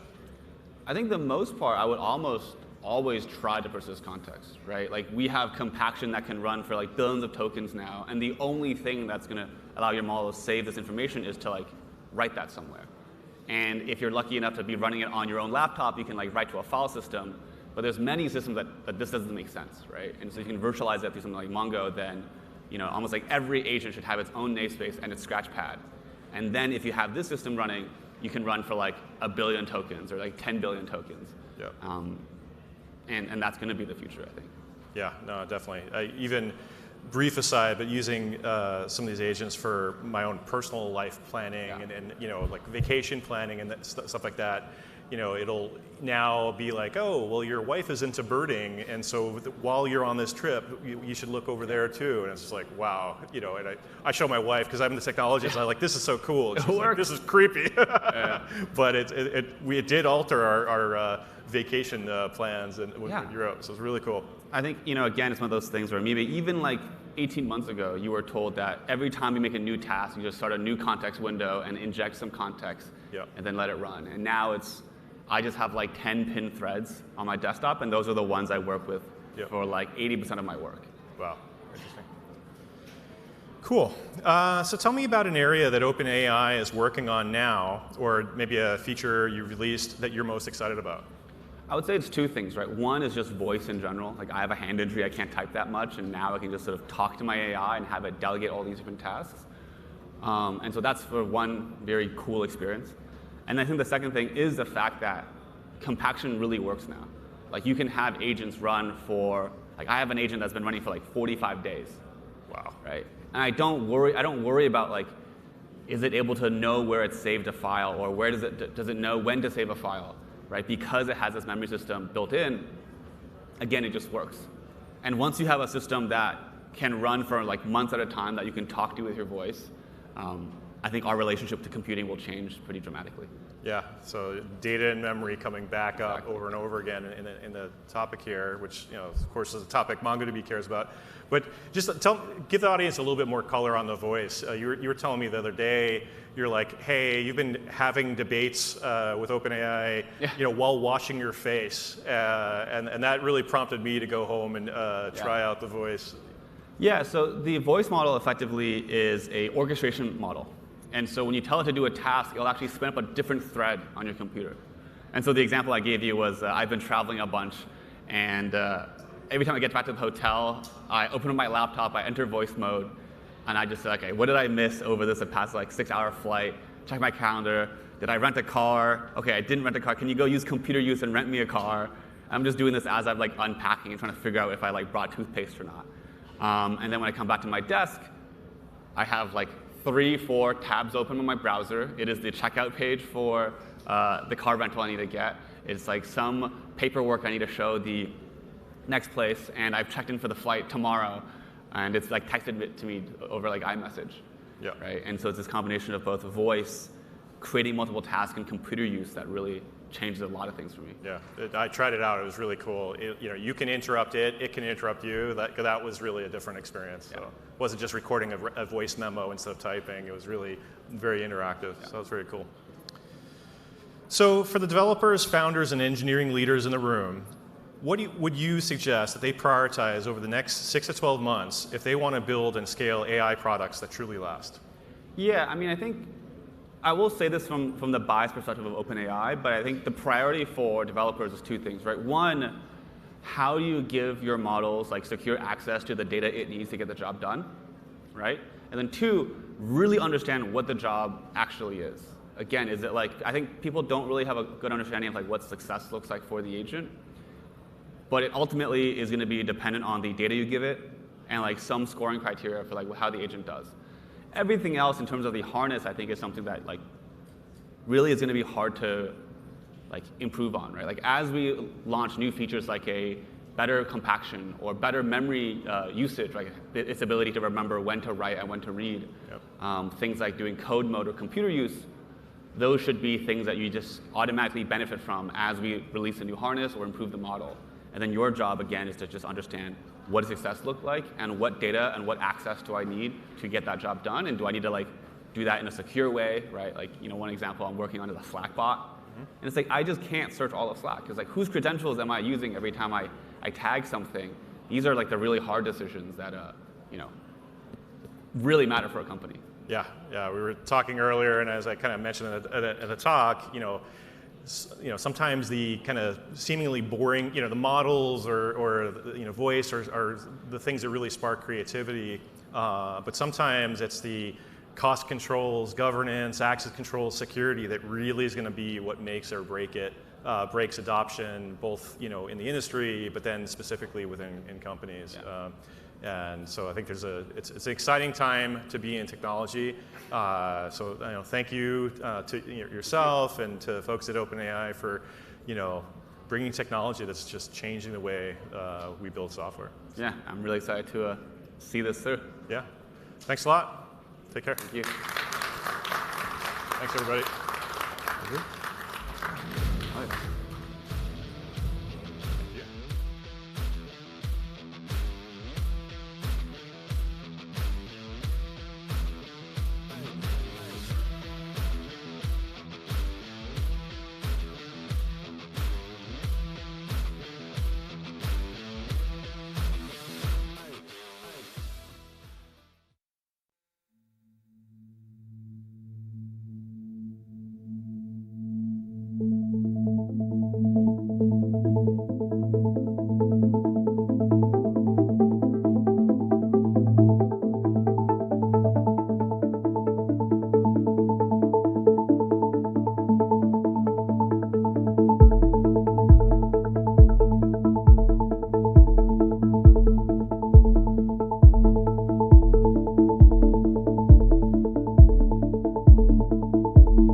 Okay, welcome back to MTS. You might be wondering, what is this guy doing here? He hosts a rival show called MOTS, not to be confused with MTS. But, they've brought me in here to interview George Harrison, CEO of Grindr. How you doing? I'm good, thank you. Thanks for having me. Looking forward to chatting. I thank MTS for having me as well. I mean, it's the second time I've actually been in here this week, and it is always just a great honor. We were chatting about this just before, but of course, they thought it'd be very, very funny to bring me in here because I'm sort of this sexually ambiguous character online, and we sort of take that as we wish. I said that you're like metrosexual, which is not a term we use frequently anymore, but it's very critical.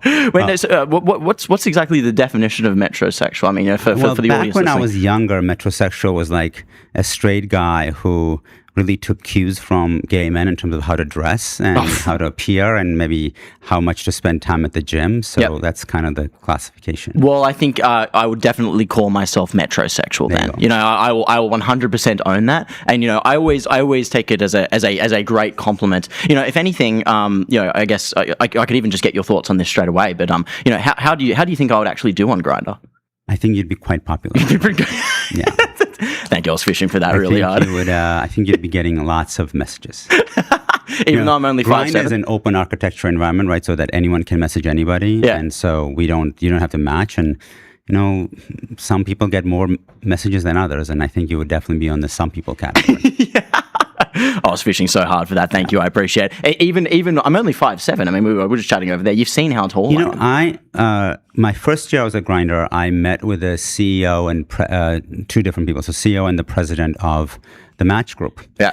And the president, who had been at Match for a very long time, the CEO had just joined, I think, roughly around when I joined Grindr. And the president's like, "Do you guys, can you filter based on height?" And I'm like, I think you can, but I literally had to think very hard about whether you could or not. But I'm like, I don't think most gay men care. Totally. And they really don't. And I even made a joke saying I think there's another item involving size that is way more important on Grindr than height. And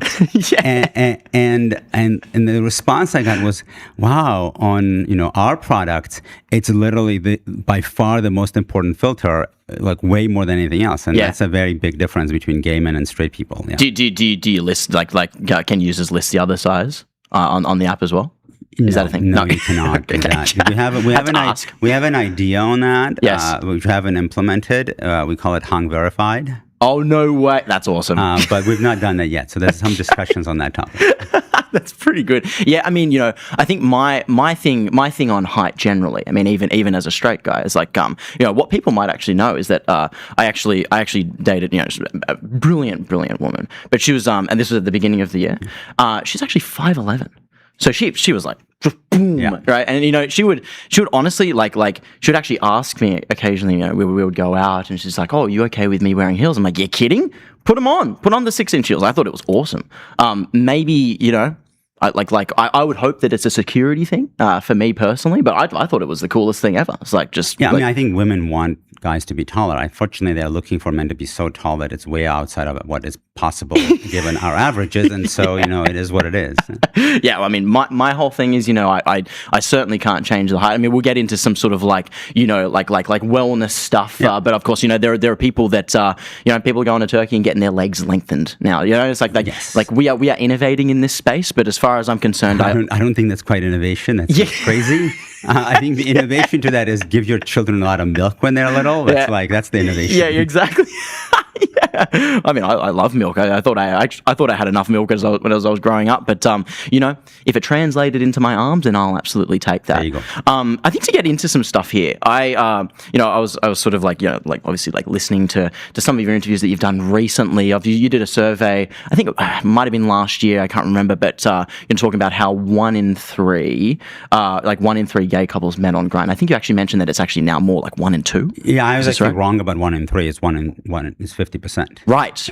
I had just remembered the wrong number from the poll. Okay, yeah, and so I mean, my instant question there is did you meet your husband on Grindr? I did not meet my husband on Grindr. My husband and I, and this is public because there was a New York Times article written on this, yes. Met each other at a restaurant in San Francisco on either 16th or 18th Street and Mission and Dolores. It was a restaurant run by people who were deaf, so it was a very unusual kind of pizzeria. And he was there doing a takeout. I was meeting somebody else, waiting for that person. We saw each other, made eye contact, started talking, and he proposed that we move in within 3 dates from that meeting. Oh, really? Yeah, just like when you know, you know. Yeah. That's exactly the term he used all the time, because I was very hesitant. I'm like, no way. But he like, when you know, you know, and then he was right. When you know, you know. Oh, did you give some considerable pushback on the speed of the thing? Or? Yes, I was very not quite on board with the speed, even though like I'm a startup guy, I do things quickly. But this one I was really nervous about. I did move in like pretty fast, I think within 2 months. Yeah. So it was really quick, but I kept my apartment for a while. Total, just in case, as a backstop. Yeah, exactly. Yeah, it's so funny. I mean, even I have friends who are doing that right now. I won't go ahead and name them because that's probably a little bit rude on air. But it is what it is. No, I mean, I think it's great. I mean, like, it's not a rebuke on the dating apps at all. Just sometimes these things just happen. My dating app is the gym, for example. It's like gym is a very good dating app. I mean, the thing is, for gay men, the app is much more helpful because most of the time you don't know if someone's gay or not, and right. And even at like quote unquote a gay gym, only a certain percentage of people are gay. Sure, it might be higher than average, but it's still only a percentage. And the app can be really effective at helping you figure out who actually is gay or not. Totally. I mean, just to kind of quickly switch gears a little bit here, but you guys just had the earnings last week, a couple of weeks ago. We had earnings about a week ago today. Yeah. And you guys are doing pretty well, growing 33% year on year. We had a great quarter. We gave raised guidance, and we're going to have a great year. The business is doing really well. I mean, I think overall we have a really good business, and then I think we've made it even better over time, and it users respond to a good product, which is great. Totally makes sense. I think, I mean, even if I'm just thinking of like the vibes in the culture, and this is sort of what I talk about all the time. It's like, I am Gen Z. It seems to me that Gen Z, they seem to be using apps less and less, right? And so you see the results of Bumble, right? Various apps inside of Match Group, etc. As far as I know, a lot of them are not actually even growing anymore, whereas Grindr is. Grindr is growing users for sure. We don't have a Gen Z problem. So we released demographic data in November last year at the Q3 earnings call, and said that 46% of our users in the US are under the age of, or are between the ages of 18 and 30. Yeah. And worldwide, that's over 50%. So we don't have a Gen Z problem. And that's not even all of Gen Z. Like Gen Z goes into 30s now, but we don't have a Gen Z challenge. It's like the dominant part of where the product is. Partly because I think for a lot of people, Grindr is the rite of passage. So when you kind of become 18, Grindr is 18 only as a product. So when you become 18 or you finish college at 22, you move into a kind of your first like job, and you're maybe not even gay, you're kind of figuring out what you are. Yes. Joining Grindr is the place that is the thing you do to figure out what it is that you actually are. Yep. Or if you are gay, like what is it like to be gay? This is not something that's like specific to Grindr only. Before Grindr, there were other products that were not mobile first products like Manhunt and Adam for Adam that did the same thing for people. Yeah. I mean, that's what I did when I moved to Washington, D.C. after college. I was 22. I mean, I probably knew I was gay. I was not out. I needed to figure my life out, and those products were a big part of me figuring this out. Now, Grindr didn't exist then. Grindr started in 2009, so quite a few years after college for me. And that's very much kind of a big part of how we end up getting all the 18 plus young cohorts onto Grindr, and then people stick with you after they mature out of meaning after they find a partner, right? So a lot of people might have a partner, but they're still on Grindr for any number of reasons. I mean, openness is much more common in gay culture in general, but also because Grindr is used for things other than meeting somebody for casual connections or for long-term relationships. People meet friends there. Great gay men love to travel. When they travel, Grindr is used even more. We actually have said publicly that 1 in 4 to 1 in 5 Grindr users traveling any given week, which is really crazy when you think about that, because most Americans don't travel at all. Totally. And here, like, our user base is constantly traveling. And that, I think, has to do in part with the fact that density of gay men in any given location is fairly low. Yeah. So here we are in San Francisco, probably at most 10% of the San Francisco male population is gay. Sure. But that's still only, 80,000 people? Yes. Roughly speaking, Yes. right? So it's a very small number in total. And that's in the city that's like one of the highest percentages of gay population to overall population. Everywhere else is going to be even lower. So other than in New York, maybe London, you don't really have very high density of people. And so people travel to meet other people. And Grindr is very effective in that context as well. So people continue using your product post being in a relationship, which really helps us, obviously, with user growth as well. Yep. And so we don't have this Gen Z challenge. That said, I don't actually believe that this Gen Z problem is a real problem, even for straight products. Interesting. I think what's a problem is making the apps so bad for free users that if you don't pay, you can't use them, which is something that unfortunately has happened. And we've really tried to avoid that happening by keeping the free product extremely robust and having people use it kind of for free, and we don't need you to be a pair. And number two, these apps haven't innovated. Like, nothing new is happening on Tinder versus what used to happen at Tinder 10 years ago. Sure. And I don't think Bumble has introduced a single new thing as a really unique feature. Now, Bram was talking about how, now you can message, a guy can message a woman. Great, but you could do that on all other apps all the time. So nothing fundamentally new has come up. On the other hand, like Hinge, which actually has done product innovation, and Raya, which has done even more product innovation, they're actually growing. So the idea that young people don't want to date on apps is, I don't think, accurate. I think what's accurate is young people don't want to date on apps that don't innovate and don't use most modern technology to come up with previously impossible features that can be fun to use. Yeah, makes sense. So there's three different directions. There's three questions that I want to ask that comes out of that. The first one, though, even just when it comes down to demographic breakdown, right? So are you suggesting that, like, most of Grindr's Gen Z users are actually on the free plan as opposed to older demographics? No, we actually said that. Gen Z users converted a much lower percentage, and we're totally cool with that. I mean, I think in the 18 to 25 range, like, our conversion to paid is like in the low single digits. Yep. And that's totally fine because as they age, they mature into becoming payers. And our entire product is built with the idea that as you get more disposable income and as you age, you want to use some of the functionality that previously you didn't want to use or didn't need to use, and we charge for the functionality. And most of the growth that we expect to happen in 27, 28, and beyond is all around these premium products, which are targeted at a small number of people, mostly in the older cohorts, that have the disposable income to pay for them. Yeah. But doing that then allows us to maintain a really awesome free product that we don't need to monetize, and that people who are 18 or 22 or 25 that are not making as much money can continue using really well. Totally makes sense. I guess, another thing that actually comes to mind, because of course, you've been married for a while, you've got a couple of children. Like, how do you sort of square, like obviously I would assume, and you can sort of correct me if I'm wrong, but I assume you're in a monogamous relationship. Like, how do you sort of square sort of like leaning towards monogamy versus having, you kind of mentioned like, users might actually end up in a relationship, but then spend a lot of time on Grindr. Like, I wonder is that something that you think about too much, or I'm a very big believer in live and let live. That's what makes America work really well, and so. And I think that's the philosophy that underlines our product, right? Like, we want to be usable by everybody for whatever it is that they want to use for. And obviously for the things that people use us for more, we will build special features for. But people kind of can hack Grindr for anything that they want. And we're totally open to that. The entire product is built with this very open architecture. You open Grindr and it takes you to a page where you see a bunch of profiles.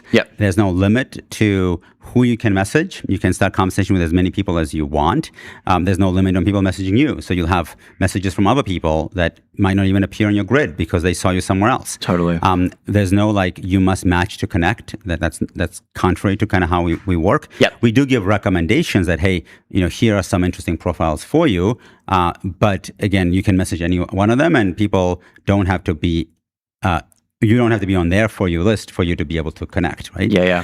That open architecture, I think, is kind of foundational. There's like very like libertarian view of course, live and let live, and that's what I believe in. interestingly, we do a survey of gay and bi men. We've done it now twice in the fall. We're going to obviously do it again this year. And the interesting thing in that was among men under 35, the percentage that do want to be in a monogamous relationship long term is actually significantly higher than what I think you would have found if you had done that survey a decade or 15 years ago. Sure, yeah. So that is something that's changing. Andrew Sullivan, who is a political thinker and journalist who was one of the architects of gay marriage, back when in the 1990s when no one was talking about it, he started to talk about it and really build this very philosophic, natural right case for gay marriage. He always argued in the late 1990s, early 2000s that if gay marriage becomes legal, then more gay men will want to do the things that straight people do, which is to get married and have a family. Yeah. And I think if you look at the surveys where 50% of gay men under 35 say they want to be married, and 25% of gay men under 35 say they want to be want to have children, he's proving out to be right, like in actual practice, which is not at all surprising. Yeah. Now, that still leaves you a very large percentage of people who don't want to be in a monogamous relationship, which is also totally okay. But our view is it's all totally fine, and people should be able to do whatever they want to do. Nice. Yeah, that totally makes sense. I think so going back to sort of my pillars of the culture, right? So we've sort of touched a little bit. We touched on dating. Of course, you mentioned how Grindr is innovating, and so naturally that brings me to the topic of the decade, maybe the next century, whatever. But that is AI, and of course you guys call it gay AI. I mean, I was going to maybe just say it, but gay AI definitely makes sense. Yes. But of course that is that. It's also a play on words like gay and AI.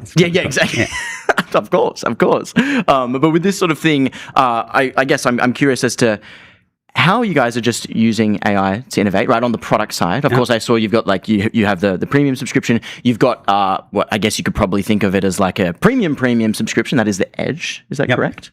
And so it seems that you're using more different AI products in these sorts of subscriptions. How are you sort of differentiating the subscriptions, and how are you differentiating them from, say, competitors? Yeah. So when I joined Grindr, one of the things I was really excited about was the AI opportunity inside Grindr. I think if you look at the AI company's landscape, there's actually very little consumer-facing stuff that's being built. It's all enterprise. Yep. In part because for AI to be really good, you need data, and there's very little data that startups can have on the consumer side. They can get data from their enterprise partners for enterprise stuff, which is kind of creating a little bit of a bottleneck in product creation versus existing companies that have the data. If they were willing to innovate and try new stuff, they could create really unimaginable things, meaning things that previously were like science fiction. And that's very much kind of what I saw as an opportunity, in particular in helping solve this question of like, what do you really want? And who else wants the same thing? And how do we bring you together? If you look at like a typical dating app profile, whether it's Grindr or any other, most of it's filled out from the perspective of what does the person filling it out think the other people want to see, rather than what's actually true about themselves. And they're not necessarily lying, but they're like really shaping it on like, oh, this is what people want to see about me. Or like, hey, pick these pictures because these pictures are going to be more appealing to the other person, right? And, which makes sense, but it's creating massive skewness in terms of what is being presented to the world. You're not presenting reality, you're presenting something other than that, which is why I think so many of the connections that happen then don't go anywhere, because what was presented wasn't what the other person actually was going to be bringing to the table. And with AI, you can solve that because you can go deep into what a person actually is like based on what they're talking about in all the conversations in your product.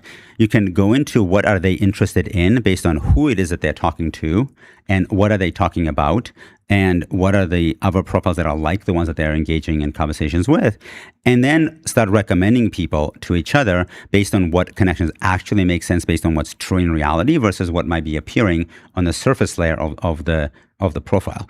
And that can then lead to much better connections over the long term, which to me is a really awesome opportunity. It also fixes this big issue of density that I raised earlier, which is if you survey a gay population, like, hey, what's standing in the way of finding a partner? The selection is very limited. But if I could, in a very transparent way, tell you, hey, there is a guy in St. Louis that here's all the things I know about him, and here's all the things I know about you, and here's all the areas where you match. Would you be open to going on a date with a guy in St. Louis? A lot of people would say yes. Yeah. They wouldn't want to do it if it's like just a coffee and it's based all on pictures. Yep. But if there's actual like transparent information, that makes it far more interesting. And so I think we can solve this density problem when it comes to dating in a much better way. And so to me, that was like the challenge. And I asked Yes. the team, hey, can we go solve that? And what we had to do was fundamentally rebuild the backend of Grindr to enable this data layer to be unlocked, which we now have done. We've done a full re-architecture of the product. As a result, the product's a lot better, frankly, because it doesn't shut down as much, bugs are much less, etc. But in addition to that, it's enabling this AI functionality. And we are taking a lot of the AI functionality and putting into this tier we're calling Edge, which will be our premium product. It's not live yet for everybody. It's live in beta testing, and will go live, later this year, early next year for everyone. Hopefully in Europe as well, although it's more challenging in Europe than it should be. And then in addition to that, we're taking pieces of this tier and offering it up to everybody else. So for example, today, when you go to a Grindr profile, at the bottom of that profile, we'll suggest 4 other profiles that are like the one that you're looking at, which is like something totally new to us. We never did recommendations like that. And that feature has become super, super popular with people because it's giving people a chance to see a lot more profiles that they would previously never see. Since Grindr's geo-based, you would see people around you. And yes, if you moved, you'd see other people, but like it's still people around you. Here, we might show you people who are 15 miles away that never pop up in your feed, but actually are quite interesting. Yes. We also added a feature called For You, where we show you about 5 or 6 profiles a day that are very targeted to what we know your interests are. And again, that's available to everyone. And so those are the kinds of things that we're doing with AI that previously we didn't do, and frankly, were not possible to do, because we're using the conversational information that we gather from chats to do much better kind of connections, which I think is like really awesome. The other really cool thing we are doing is around helping you summarize the conversations that you're having. Yeah, it makes sense. An average Grindr user generates 50 chats a day, which is like an insanely large number. I was going to say, not even sure I generate that many chats. Well, so if you, the numbers I've seen from WhatsApp, like it's roughly the number of messages you write on WhatsApp a day. Yeah. Which like, and WhatsApp is just a messaging product. Grindr is not. But it's still, it's like constant messaging. And so usually people have like, hundreds of messages with other people that are sitting in their inbox. Yes. And being able to like navigate that becomes pretty difficult. And so I think we can use AI in a really good way to help solve this like inbox overload problem. Surfacing messages that matter more to the forward, giving you summaries, giving you history of what you talked about. Hey, you already shared your names with each other, maybe 6 months ago. Like that's good. The name, like don't remember, etc. I mean, I actually want a functionality like that for my Gmail. Yeah. It's like a Riz bot, charisma bot. Well, it's awesome. But like, or for little things like, hey, I'm sending an email to this person I've not talked to in a while, and I want to say like, I hope your wife is doing well, or I hope your husband's doing well, or I hope your children are fine. But and I actually have been told what the names of these people are, but I don't remember. Like Gmail should surface that for me, right? But it doesn't do that right now. So that I think is a really good use of AI and something that, hey, maybe Gmail should do also. Thoughtful GPT. Yeah. I mean, I think that's actually. I think it also is a great use of AI, like getting people to be more thoughtful, getting people to be more charismatic. Man, I think even in relationships, I don't think I've sent that many messages in a day. 50 messages a day. 50 messages a lot. I don't think I sent my husband 50 messages a day. Not even close. Exactly. Don't even think I sent that to my clients. And I'm a pretty heavy messenger. Yeah, exactly. Exactly. So that's actually good because you addressed one of my questions, and that was, my thing is, somebody who is, I'm a recently converted non-technical person is what I like to call myself. Okay. You live in San Francisco, so yeah, exactly. There's always some sort of thing like that. But in regards to, I always had this criticism of, even something like X.com, the everything app, as I like to call it. But it feels like a lot of these apps have, to me, sort of tried to reinvent the wheel when it comes to recommender systems. It's like, we've had recommender systems solved for ages. If you want to call that AI, if you want to call that ML. And so my question is always, how do LLMs make these recommender systems better? And so you've mentioned the summaries. Yeah. Are you able to sort of expand? I think the fundamental difference is, and we don't fully do this yet, like this is where we want to get to. The fundamental difference, I think, is between using clicks and lookalikes to actually intimately understanding the user and using that information to then derive what is actually the right connection or match or set of information for that person. And that's where I think LLMs become very different because you can understand the person far deeper than you could previously understand them. So yes, we had like a lookalike model where like this, this person says that they are into, I don't know, let's say jocks, right? Yep. And so, and these 5 people claim to be jocks, so we're going to surface these 5 people because this one's into jocks. Okay, that's better than nothing. Yep. But it's another thing to be like, well, of these 5 people, are they actually jocks? Or even better, if he's looking at this profile which says that it's a jock, is it actually a jock or not? Yeah. Right? And that like I think makes it a far more interesting kind of proposition. And or maybe he's looking at this profile not because this person's a jock, but because this person is, let's go back to your height thing, 6'2", and he's really into taller guys, right? Like who knows? And I think that's the intimate level of detail that we didn't do before. We're starting to do that with Grindr, and I think it's a much more interesting product for people than what you could do previously. Totally makes sense. One thing that I want to make sure we touch on just before we wrap, and that is woodwork, right? Yep. I notice how you got a fair few play on words here. Is woodwork a play on words too? I have a very good CMO, so he woodwork and AI are both his. I was gonna say, and then there's another one. I think I heard an interview. What is it? Like internally, you call is it like grinder culture or like you call grinder mode? Grinder mode. You know what? I feel like San Francisco has so much stolen valor when it comes to gang culture, really. I mean, San Francisco, the startup founders, they're all 996ing, they might call themselves grinders. They do call themselves grinders. Feels like a bit of stolen valor, no? I'm really anti-996, though. Oh, yeah? Like, I cannot stand 996. I'm the same. Shocking to me, but I'm all for hardcore work. Yes. I think expecting people to work 70 hours is fine. I don't expect people to work 70 hours. I'm more in the kind of 55-hour range. Yes. But I think it's fine to expect people to work 70 hours a week if you're doing a startup. Yep. But 996 is tyrannical. It's imported from a tyrannical country. And it's insane to me that people who claim that they want to promote capitalism and free society would be replicating it, because it basically is saying I'm shitty at management and I'm going to use time in office as an alternative to management. I work easily 70 hours most weeks. But there's no way I could ever work 996 because I stop working at 5:30 to 5:45, and until my kids go to bed at 8, I don't work. Yeah. So like there's be no way. And like I don't think I need to be in the office every day either. I brought the company back to the office. I think being in the office is really good. Yes. I don't think you need to be there every day. Flexibility is really important. So 996 is a terrible thing, and we have a very hardcore culture at Grindr. We call it Grindr mode. Yep. We get a lot of stuff done. We say, hey, there's like regular mode and then there's hardcore mode. When we can add a lot of value, we go into hardcore mode and we do that. Yes. But 996 is awful and I can't stand it. Yeah, I mean, you hear. I mean, you're preaching to the choir. I mean, I truly believe that creativity comes from some of that downtime as well.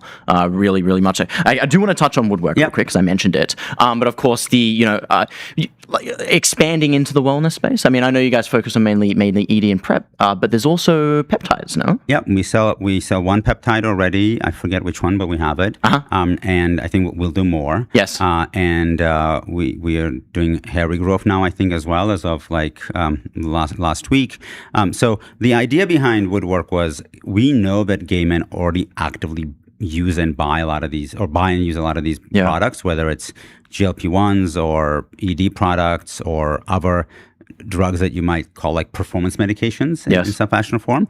And we could build a brand that is much more conducive to their needs and speaks to them versus what exists out there today. And that was kind of the idea behind woodwork. Obviously, PrEP is a huge opportunity for us as a company because, it turns out only 700,000 gay men in America are on PrEP. Right. Which is actually shocking when you think about it, because there's closer to 6 million gay men in this country, maybe a little bit more. And not all of them need to be on PrEP, but most of them should be on PrEP. Yep. It's better for them, it's better for everybody else, and it's way better for the public health of this country. Yes. And obviously we want to end the HIV epidemic. So I think us really leaning into PrEP and ensuring that more and more people are on PrEP is very valuable, and I think is a win for everyone. Yeah, so that totally makes sense. I'm wondering, did you find the decision to add in peptides to this? Is that sort of following, I guess, say the trend in a sense, right? With FDA, obviously there is talk of RFK, perhaps reclassifying some of these peptides. Well, we would never do anything that was not FDA kind of permitted. So that makes sense. That certainly helps. Yeah, public company CEO. Got to say that makes sense. Just to be very clear. And then number two. Yeah, I mean, I think. Look, first of all, GLP-1 is a peptide, also. Yeah, of course. So, like, peptides are clearly having a very positive impact. I'm on Mounjaro, and I have been for a very long time, and I've lost a ton of weight, and like it's amazing for my health. I had my blood work done last week, and my doctor's like in shock by the results because they work. We want to have a very wellness kind of conscious user base because they already are. Yeah. In the survey that we do, we ask how often do you work out, and something like 40% of gay men will tell you that they work out 4 more times a week. Of course. Which is not surprising at all, but for the population broadly, that's like a orders of magnitude different kind of number. So I think the idea with Woodwork and what we offer is like, hey, what are all the different categories of things that can benefit our users? If there's demand, we'll make them available. Yeah, that totally makes sense. Totally makes sense. Yeah, I mean, I'm thinking. Do you find that, and this might be an interesting one, but obviously, like, I'm thinking of a lot of jokes that I like to make online is about like the twink build. It's like the idea of sort of like being on retatrutide or something like that, and be wanting to look a certain way. If it's not muscular, maybe it's skinny, maybe it's twinkish. Do you think there's something to that? Look, twink is a very commonly used term on Grindr. You got to try and get that into like a product name. Another play on words. About it. I think one of my learnings when I kind of rejoined Grindr after I started talking to Grindr about maybe taking a job there because I hadn't been off for a while. Yes. Was twunk, which is like a twunk. It's a very like worked out twink. Yes. Right. So there's that too. But yeah, I mean, these are gay culture is very open. We talk about everything in a very direct way. Yeah, absolutely. Absolutely. And I think, honestly, quite frankly, I'd say that straight culture can probably learn a thing or two from that. At least the directness. And I'll go ahead and say that. I think it's 100% right. I think let's put it this way. I think when I was younger, Sex and the City was a very popular show. Yes. And one of the things I think that Sex and the City introduced into popular culture is this idea that actually it's not just guys who want to have sex, women want to have sex too. Yeah. And it's okay that both sexes want to have sex. Sure. Controversial. Yeah, it's like, it was controversial. I don't think it is anymore. But my sense is that we have forgotten about that a little bit on the straight side of things, and bringing that back into the focus of the conversation might not be a bad idea. Totally. Well, I think that's a nice place to wrap. George, thanks for coming on MTS. MTS, thanks for having me. It's been great. Thanks fun as always. This was fun. Absolutely.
right, we are back. We're We are live back. with Ryan Krishnan, who's the co-founder and CEO of Val's AI, which is an independent AI eval company that builds public benchmarks and eval infrastructure for labs, enterprises, and government, which is pretty cool. Ryan, welcome to MTS. Yeah, thanks so much for having me, Theo. Great to meet you. Yeah, this is kind of the first that I've heard of public benchmarks for governments. So what are some of the benchmarks that you guys basically are establishing, and like what are the use cases? Yeah. Well, I mean, we've done a lot of work in kind of the economically interesting set of domains. So, we've built some finance benchmarks, legal, software engineering, but also have now set up an effort to kind of support more frontier risk. And so, actually, today we released the first version of our recursive self-improvement benchmark, which we're pretty excited by. And it's trying to get a sense of what the actual rate of progress is on recursive self-improvement. And there's talk about pacing the frontier. So what does it mean to actually quantifiably or even qualitatively say that we're accelerating too quickly? But yeah, we've also announced some early work in building a military benchmark, so seeing if models understand law of armed conflict. And then also have talked a little bit about our early work in mental health, so seeing the impact of these models on the mental health of people under the age of 18. That's awesome. Can you break down the RSI benchmark a bit more? What does that look like, and what was the process of coming up with it?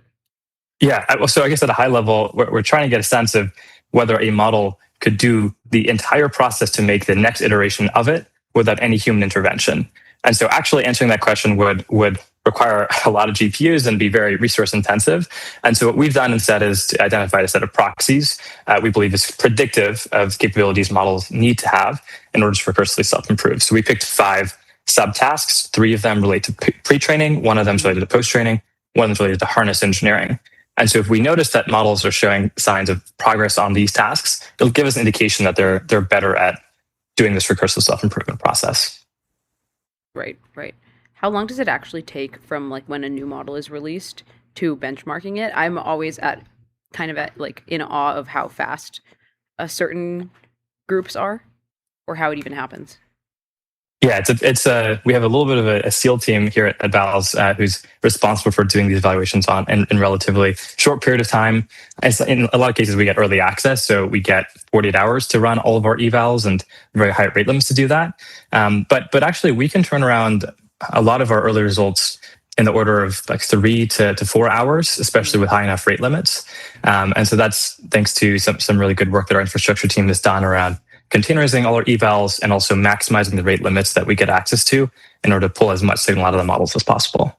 Do you think that some benchmarks should be private, either to prevent contamination or just to prevent like benchmaxing?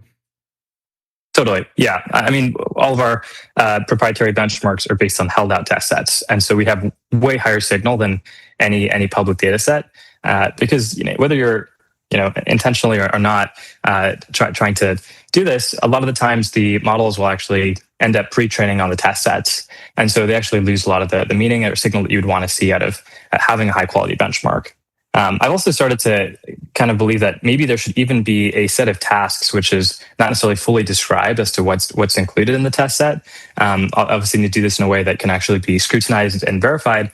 But we've seen instances of benchmaxing where a model lab can kind of artificially score well in a benchmark, but that doesn't actually translate if they know enough about what the distribution of tasks is in the test set. So yeah, I think at a high level, it's very important to have held out test sets to actually generalize the testing ability of models. What are the hardest benchmarks usually to like come up with? Well, I think that actually it can actually be on 2 different axes. So what are the hardest benchmarks for models or hardest benchmarks to come up with? I guess for models, well, I'd be interested in kind of both answers, honestly. Yeah. But I guess what types of tasks or like domains are the hardest to benchmark? The places that are hardest to benchmark are ones where it's harder to come up with a good verifier. So maybe places where it's more subjective. And so there's disagreement if you query 100 people, what they actually agree on is the best possible answer. Or places where a verifier exists in the real world. You have to run some wet lab experiment or some kind of real life test in order to verify the output of a model. Those are places where it naturally takes a lot more time and it's harder to actually evaluate quality of model outputs. There's a lot of interest in also just seeing whether models can do work over really long periods of time and with lots and lots of tokens. And so we released a benchmark about a month ago now based on Kerbal Space Program. So it's seeing whether models can, you can actually build a model and get to the moon, or quote unquote moon for the game, or Mars, and make it to further out in the solar system. And you find that models like Grok 4.5 actually has really high slope early on. It's able to maybe apply some of the SpaceX thematics to design smart rockets that get very far, but then it plateaus pretty early, and with every additional 24 hours it's given, doesn't actually make that much progress. So I think there's still this issue of, can models operate with really long context tasks over long time horizons? Which evals do you think historically have been the most important for AI progress? I think it's easy to look at coding there. I mean, that's a place where we've seen the greatest AI adoption. And so having really strong evals there has led to models that can do more than any other domain, and also consequently greater adoption than anywhere else. Yeah. Do you have any sort of personal takes about like whether LLMs are just going to end up becoming the ultra like OP coding agent model, or if we'll actually scale those into AGI or even superintelligence? Like, do I think that the coding agents will actually be a good paradigm to think about other domains that they'll scale to? Essentially, like if we scale coding, then just all of broader intelligence get solved. Yeah, I think it's easy to be reductive, especially when you're an engineer and you like to speak in the language of code. But actually, it has been surprising to see how transferable coding capability is to so many domains. Because if you can speak in the language of code, you can actually make Excel files and Word documents, things like that. And I think a lot of the non-technical interfaces for models are actually just extensions on Claude Code or Codex. The harnesses are actually not that dissimilar. So I think short answer is, in the world of like the digital environment, you can probably get pretty far with coding agents. And I wonder if there'll be issues with that as we try and translate that to more real-world domains and real-world tasks. Yeah, totally. So which models do you think are currently overall best? Do you have any ideas on this that are different from consensus? I think it's been surprising to see how whether you should use Fable or 5.6 Sol is actually pretty task dependent. Like, it's not actually obvious which one is state of the art when you look at the frontier. And then I think there's a really crowded middle where, if you're looking for a more budget optimized model, it's actually very tricky, because the MuSpark models are now quite compelling, and they seem to be extremely affordable. The new Grok models that are coming out very quickly are catching up and also very, very affordable. And then OpenAI keeps slashing the Luna prices. So I think if you're in that world, there's a lot of very compelling options in kind of the mid-tier range. Yeah. For those more like subjective tasks for models, do you think that it'll sort of fall into the hands of something similar to food critics? Like, food is not really objective, it's kind of subjective. So, but you do have people that you trust, like food and film critics. So do you think that that's going to be required to sort of evaluate these more like subjective tasks like writing? How do we evaluate those? So on some level, I'm still pretty optimistic that there are ways that we can evaluate the subjective components of these models over time. Like, it definitely feels like the writing capability of models has gotten worse over the last year, kind of in spite of improvements in other verifiable domains. Like, just the sloppiness factor you see in the models, all these hyphenated words, made up words, it's kind of absurd. And so it kind of intuitively seems like there are low hanging fruit things that we can evaluate that would normally be considered subjective. I think if you think about it in kind of a food analogy, I actually think that it's more of a matching problem. Like, I would suspect that individuals have certain preferences or tastes which are more distinct than the food taste. And so I think that the matching problem of what the right model is for a given person or task will be more important than a really high taste person like Michelin describing what's going to be the best for everyone. Right. Well, this has been really interesting. We love evals. It will only continue being more important in the future. So, Ryan, thanks so much for joining us on MTS. Yeah, thanks for having me. Great to chat. Absolutely. And we'll be right back with MTS.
All right, we have a very special guest with us in the studio today. It's Aidan McLaughlin, who's a research scientist on OpenAI's core models team and one of my very oldest friends from Twitter, all the way back to like 2023. Yeah, I think you're like one of the longest relationships I've had, like from like kind of teapot, right? Like yeah, absolutely. So it's great having you here in person. Aidan, welcome to MTS. Were you guys like both early to each other? Like, what were you guys both doing when you first met? I think I was like an investor in Theo at like 60 followers. And like at the time, like I had like 150 followers or something. Yeah. Really? It was like, oh my God. We were both That's very insane. early on each other. Yeah. So I feel like it doesn't count to say I was like an investor. It was more just like, we were like, too early. Like, Yeah. Pre-seed follower. Pre-seed exactly. Yeah.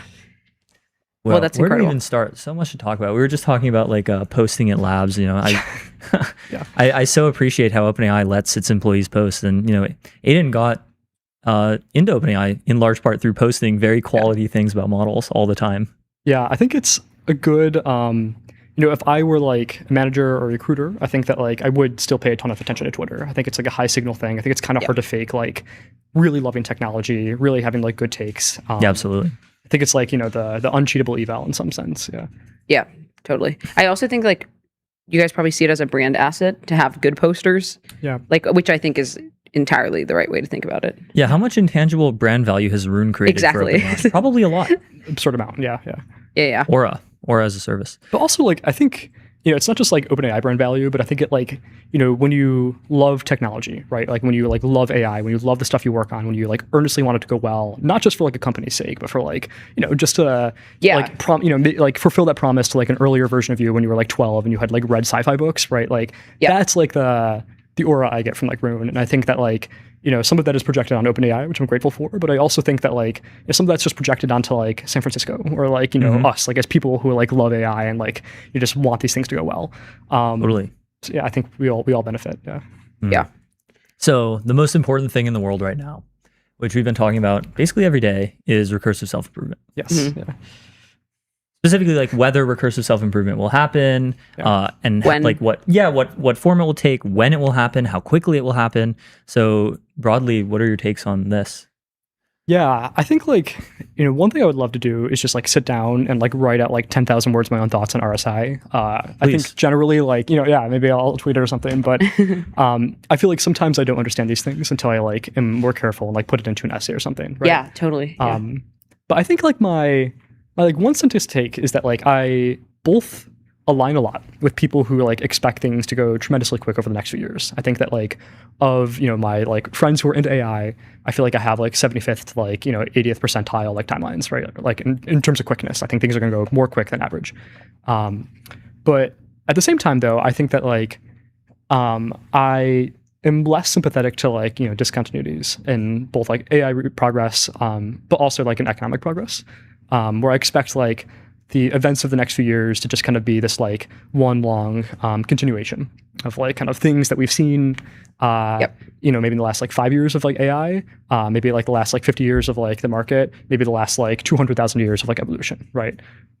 Yeah, but there has to be some kind of discontinuity, especially in the economy, right? Like the economy can't keep growing at 2% per year if we get like actual RSI and superintelligence. I've heard people make this take before. Like Darren Asimoglu is like, all of the AI progress. Tyler Cowen has a similar take. Yeah. Mark Andreessen, where it's like all of the AI progress will add like an extra 0.5 percentage point a year to GDP growth, which just sounds totally wrong. That does seem wrong to me as well. I expect GDP to increase. But if GDP increases more than 2% per year, then you have a discontinuity. So I think like, I was chatting, it was a while ago with like Leopold about this, and I like kind of asked him like, what's your argument against like, the GDP staying constant? And he had like the best like one sentence description I think I've ever heard. And he's like, people just aren't looking at GDP on like a long enough time horizon, right? Like what you really need to do is like look at GDP since like, 200,000 years ago, since like the emergence of Homo sapiens, since like, kind of we evolved out of like the savannah, right? And yeah, like maybe that's a cheat answer to be like, oh, this is like just kind of one continuous trend that has happened for all of human history, right? But I do kind of think that like, I don't know if it's like Bostrom or who kind of like regressed this best, but like you can just like really zoom out and draw like a hyperbola on these things. And I think it was like, Luke Muehlhauser. Was it? Yeah. Okay. I need to get my history better, but I think that like a lot of this is like best regressed by a super exponential and long enough time horizons. Yeah. And also like GDP growth could just lag behind model capabilities. Like Like it doesn't necessarily, maybe this year we won't get like crazy GDP growth, but like in like 5 years or whatever, you could actually start to tangibly see it. Yeah. I don't think it will last. disagree? Like Not that much, I think maybe, there's but only like a bit. if you have like actual super intelligence in the world that is actually a country of geniuses in a data center that is actually capable of like doing any cognitive task better than a human, like it won't be long before you see GDP go up a lot. It's like the argument that I've heard, the best argument I've heard is from Ryan Greenblatt of Redwood Research on this, where he's like, if you talk to an economist and you're like, there's going to be 100 million new high-skilled immigrants to the U.S. They're all like Nobel Prize level intelligent, and they all are capable of working much faster and harder and longer hours than any human, and they're infinitely adaptable, and they will work in whatever field you tell them to, and so on and so on and so on. Of course, the economist will say, yeah, GDP will go up a hell of a lot. But if you tell the economist that it's an AI, then it will be like, oh no, GDP will stay growing at 3%. There's bottlenecks. And you're stupid for suggesting this. I do think that I personally like expect a GDP increase. I think it will like start slowly and then, go all at once, right? But like the thing I'm really curious about is not like the 2% to like 4% GDP growth, right? Or like the GDP increase, but like after, like what's like the highest GDP you could imagine by like 2050, right? Like let's say we're like deep in this like super exponential, and we are like like mining like the vacuum, and we're like harvesting black holes that are like outside of the light cone, like whatever crazy like probably banned by physics stuff. It'll be like GDP by planet and not GDP by country. yeah. So I think like GDP will go up a lot. GDP will go up a lot, and I think that like if a future economist were to look back, I hope that they like kind of my intuition is that they would expect this to look pretty continuous still. They'll be like, oh wow, like things start accelerating, but things had always been accelerating, right? Yeah. Do you think that this GDP growth, like when we do see it, will just sort of manifest in like certain countries, and then some will just show absolutely zero still? That's a really good question. One thing that like I have been more concerned about recently is kind of like the centrality that America has on like superintelligence, right? Didn't we talk about this the other day? We might have, yeah. But yeah, like I think a lot of the like economic plans I hear about like distributing AI benefits, a lot of the like kind of think pieces from like people on like the AI scene and like us up here, a lot of like maybe tautologically, like the government plans that I see like laid out for like making sure that this goes well, whether by like Bernie Sanders or like by kind of like the Republican Party, obviously focus on America, right? And I think that like the world is much larger, and like the kind of maybe like UN, Roosevelt and me like does want to see this kind of be more international if it can. Yeah, AI 2040 talks about this. They have the U.S. government paying a citizen's dividend to every American citizen, and then after some time paying a smaller dividend to citizens of other countries as well. I don't know if that will happen directly. I do imagine like if this really does happen and America gets like hyper wealthy. I mean, first of all, we have like immigrants from every country in the world who will happily give like large remittances to their families. Second of all, we have like foreign aid and charitable institutions that will do the same thing. And then third, we just have like normal trade with these countries, and like we will help provide them with like infrastructure in exchange for all kinds of things. Like, all of the superintelligence, and maybe not all the superintelligence in the world, but superintelligence up to a certain level is not going to figure out how to like grow coffee beans in the United States because like we have nowhere outside of like Hawaii that can grow coffee beans. So we'll still be trading with Ethiopia for coffee beans. Maybe coffee will become more expensive, and we'll take Ethiopia's coffee in exchange for our superintelligent robots, and it'll help develop their country. So I'm not like terribly worried about, you can worry about like inequality, but I'm not worried about like the third world remaining in poverty after AGI. Yeah, I think it's hard to imagine like if AI goes really well, right, and like we don't see like catastrophic misalignment or something, that like truly like any human is actually like impoverished on long time horizons. I agree with this. Yeah. Like, I would love to like read like a more like let's say like in the next like 5 years like economic like forecast about like what happens though, because I do think that like it matters a lot kind of the political like temperature, right, of like the globe as these things are like taking off, right? Well, I mean like the forgetting about misalignment, like one real bear case I could see there is like you have like full automation of labor, and then the wage for human labor falls below subsistence level, and then people are reliant on handouts basically. Agreed. Yeah. So I guess talking about recursive self-improvement a little bit more, what are I guess your like aspirationally how does it go, but also what are some of your fears around it? Yeah, I I tweeted this recently, so sorry to regurgitate my own stuff, but Yeah. you either die a capabilities researcher, Yeah, or you live long enough to see I really yourself like become an that alignment tweet. researcher. That was a good tweet. Yeah. So I think for me and a lot of other people at OpenAI, our jobs, which had previously been kind of a smattering of mostly some good mix of capabilities and alignment research, are in my opinion starting to move toward alignment research, right? And I think that we are all kind of getting all hands on deck here. I think that it's as we've seen in the last few months, important for these things to go well so that we can earn public trust. So what are my fears? I think maybe I don't have super creative fears. I think I fear just the normal things some people fear. I am very optimistic though. I think that it seems there's been a real coming together moment for the industry, for San Francisco. Certainly my colleagues and I I've never felt so locked in, right? Yeah. This is one thing I think the safetyists get wrong. They're so habituated to this world where people just don't care about AI alignment. Nobody's on the ball in AGI alignment, and nobody we're rapidly speeding towards the apocalypse, and nobody's doing anything. Yeah. But it seems now labs are really starting to shift gears into alignment, especially OpenAI. Totally. Yeah. I think at this point, Anthropic might be focused more on alignment than, or rather, OpenAI might be more focused on alignment than Anthropic right now. This seems to be the case based on vibes. But I think I chatted with you about this recently, Theo. But I forget what race car driver said this, but the fastest way to take a turn is to use the brakes sometimes, right? Otherwise you literally just do kind of accelerate in a straight line and don't go anywhere. We can chat with the physics later, but I think that if one thing that I think a lot of people get wrong about arms race dynamics is that it makes sense that if you are in a tight race between countries over something like the atomic weapons, that kind of your personal safety goes out the window, right? Where you are kind of motivated to do these kind of crazy scenarios and kind of throw caution to the wind, and this of course ends badly. But for public companies, right? I think this is interestingly different, right? I think in some sense, public companies before AI are pausing all the time, right? There are car companies who are we need to fix this engine issue, everybody lock in for the next few months. Let's really kind of get a recall out.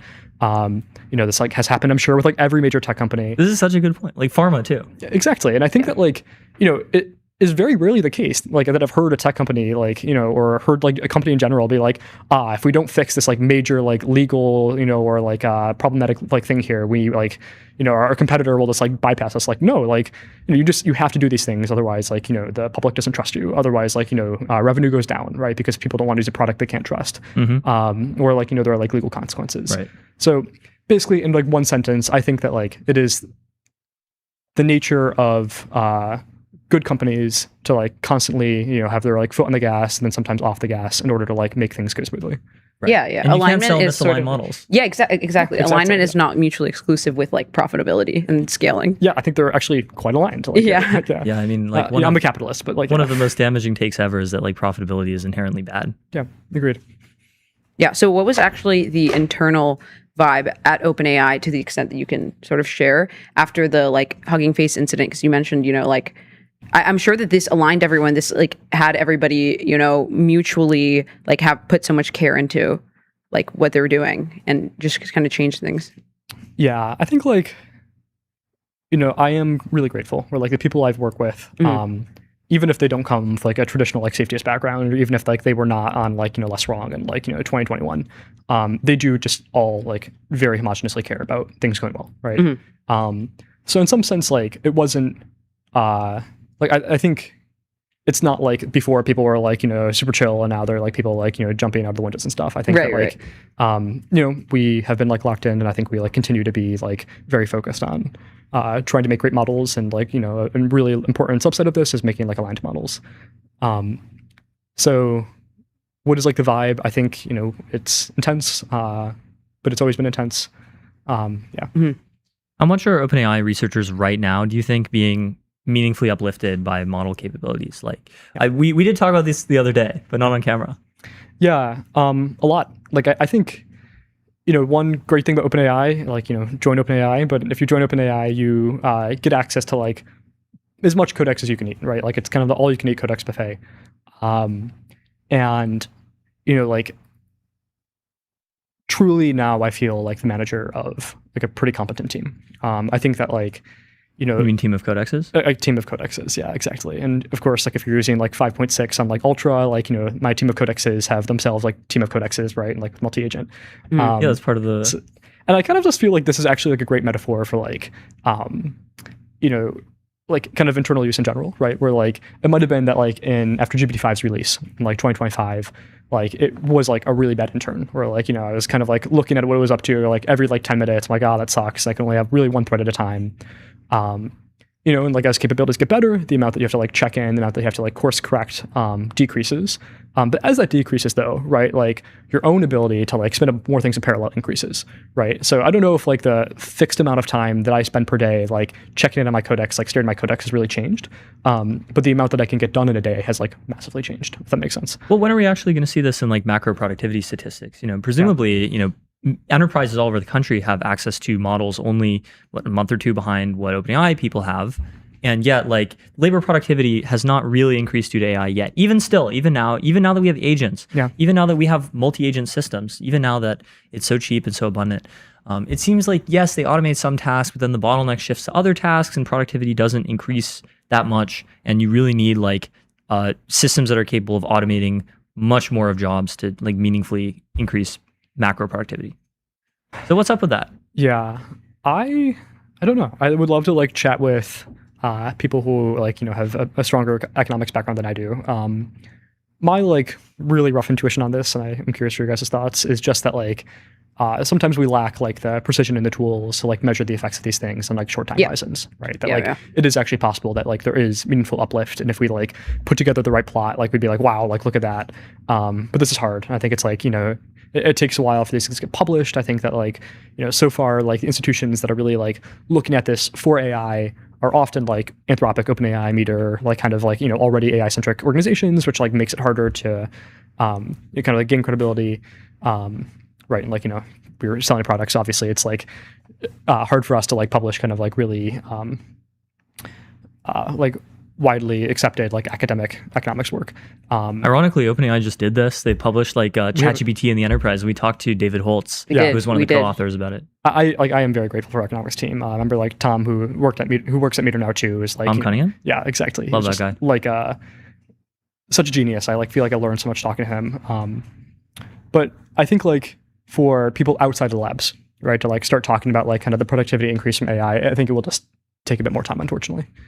Right. So one take I hear a lot these days is people who are interested in AI and concerned about making AI go well should not work at labs. Instead, they should work at like independent verification auditing orgs like Meter, like Avery, like Epoch, maybe. So, you still work at a lab. Presumably, you think that more people should work in labs. Yeah. Why do you think that people think that you should work at like Meter or Epoch? I'm curious. They may think that like joining a lab will uplift capabilities, and at this point we shouldn't uplift capabilities anymore. I don't agree with this take, but I'm curious about. I feel like it's like a checks and balances sort of thing. Yeah, that kind of thing. Yeah. Yeah. Honestly, I'll like recycle what I said a few minutes ago, where I feel that like in order for you to like make a great product, in order for like people to love like the next version of Codex or something, right? Mm-hmm. It has to be aligned, right? And like there's immense like economic pressure for like these things to be aligned, for them to like not deceive us, for them to like kind of like intuit what you mean without you having to say it, which I hope has some like really helpful kind of like generalization as like capabilities get better. So yeah, like I just think that like what I do is increasingly alignment research, and I think that if you are somebody who does care about things going well, it's an interesting trend, right? That like, labs are doing increasingly more alignment research. Like maybe you should go to the place where like the rate of alignment research is increasing, if that makes sense. Yeah. Do you see like certain talent like pipelines, like for example, like you mentioned capabilities researchers turning into alignment researchers? Like, are you seeing basically people with a certain background or specification pivot to a certain subfield? Yes. All alignment? Yeah, I think like, again, I think, it's hard where like if you were somebody who worked on like a really niche part of like capabilities like a few years ago, as capabilities have gotten better and as it's time to like bring your like kind of theoretical or mathematical insight like into the product, like into the real world, and you try to like scale it up. Often that process like involves a lot of alignment research, right? Like then you have to like start caring about your data, like then you have to start caring about like the experience for like a user, the experience for like humanity, right? So I think that like it is maybe the nature of capabilities research that it like often graduates to alignment research. But I also just feel that like, people, like whereas like in 2023, 2024, this is maybe more theoretical. Now it is like less theoretical. And I think that like another part of this is also just people like wanting to, people like having a new kind of fire under their ass here and like wanting to make it go better. It's a good question. Yeah. Yeah. I think something interesting that people don't think about is like if somebody were to literally cook up like a, biological weapon in their backyard, using say like an OpenAI model or some other labs model, and then news about that if it were to like, breach containment or news about that were to surface, then there would be so many pressures for that company to absolutely change everything about like the way that they do things, or for people to start new companies. So I think that I'm less concerned about alignment not happening in the, like, especially obviously there's, potential for things to go wrong, but there's so many mechanisms for basically self-correction. Yeah. I'm curious if you see it that way as well. I definitely see it that way. Yeah. I strongly agree. Yeah. No notes. Yeah. Yeah. What else, what is it like to work at OpenAI, and what is it like what's your background as well? Like how did you even get in the first place? Yeah. I don't know, Theo, I'm not sure if we've like chatted about this too, but it's kind of like a fun thing. But like back in like 2017, 2016, I was like really into chess. And my like interest in chess like quickly moved to like my interest in like chess engines. At the time, like the best chess engine, like the best chess playing computer in the world was called like Stockfish. And many people I'm sure like know what Stockfish is, but it's just like this, especially in 2016, like this like grinded out like billions of positions of chess to like tell you what the best move is, like, and it's so accurate that like even in like 2016, this like Stockfish, just from like this brute force kind of like algorithm, could like beat Magnus Carlsen if it were like on your Apple Watch, right? Like it's just a really impressive like piece of software. But of course, like at this time, this is when AlphaZero came out and like taught itself how to play chess by playing against itself.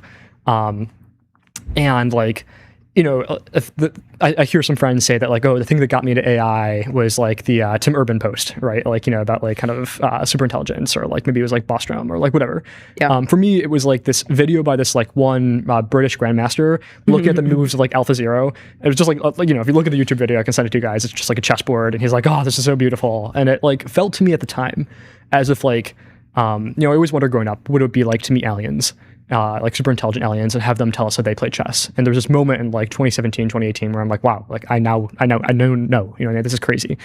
So anyways, I like my interest went from like chess to like chess engines to like just kind of reinforcement learning generally. And I wanted to like help work on these engines. I did like a bit of work anonymously with Leela Chess Zero, which is like kind of the open source like version of AlphaZero. And yeah, like I think I was really interested in RL then. I continue to be like an RL researcher now. I had some other stuff in the interim. I went to college, worked at a startup I was really excited about. But RL is where my heart is, and I think that like in the next few years we'll see increasingly like more AlphaZero moments like that too. I think it'd be really fun for everybody else. And you forgot one thing, which is Aiden Bench. Yeah, Aiden Bench. What happened is with Aiden Bench? When are we getting more Aiden Bench? What is it? Unfortunately or fortunately, all of the Aiden Bench authors now work at Anthropic or OpenAI. So I guess like good Aiden Bench legacy, but we need to, if anybody out there like is watching this or on Twitter, reach out to me. I'd be happy to like fund this personally and like get this back. I think it's like important that the results like aren't published by a lab, because I think that like, it's good for credibility for these things to be like independently kind of worked on. I think it's important, obviously, to stay open source. But for those who are unfamiliar, Aiden Bench is like it's a benchmark in the end of like 2024 that measured like model creativity. And the way that it like worked is we would give models at the time. This was like 01 preview, the good old days. Yeah, I remember. Exactly. It's like Sonnet 3.7, telling my kids about Prime 01 preview days. Exactly. Yeah. Let's discuss is like how great of a jump 01 preview to 01 was, but conversation for another day. But on Aiden Bench though, like what we'd do is we'd ask the models a question, like how do I solve traffic in Los Angeles? And then we would have them like give an answer, and one of the answers would be like, put more lanes in your freeway or something. You know what I mean? Maybe not a great answer, I'm not sure. But then we would ask it for another answer and be like, okay, like that's one answer. Like, what's another example? And then what's another example? And we would do this like hundreds or thousands of times. So the models would have to like be forced to come up with like 1,000 unique solutions to like traffic in Los Angeles. And as you did this, right, as you like kind of like kept, forcing them to like spit out answers here, one of two things would happen. The first is that like they would just say something like purely nonsensical, right? Where they'd be like, oh, like a great way to solve traffic in Los Angeles is have everybody like drive a flying car. Like, okay, that doesn't really make sense, right? Right. But another thing and a more common thing is that they would just repeat themselves. They'd be like, their 500th answer would just be to like add more freeways again, right? And it turns out that like, the models that could spit out the most like unique answers without like collapsing and saying something crazy. Mode collapse.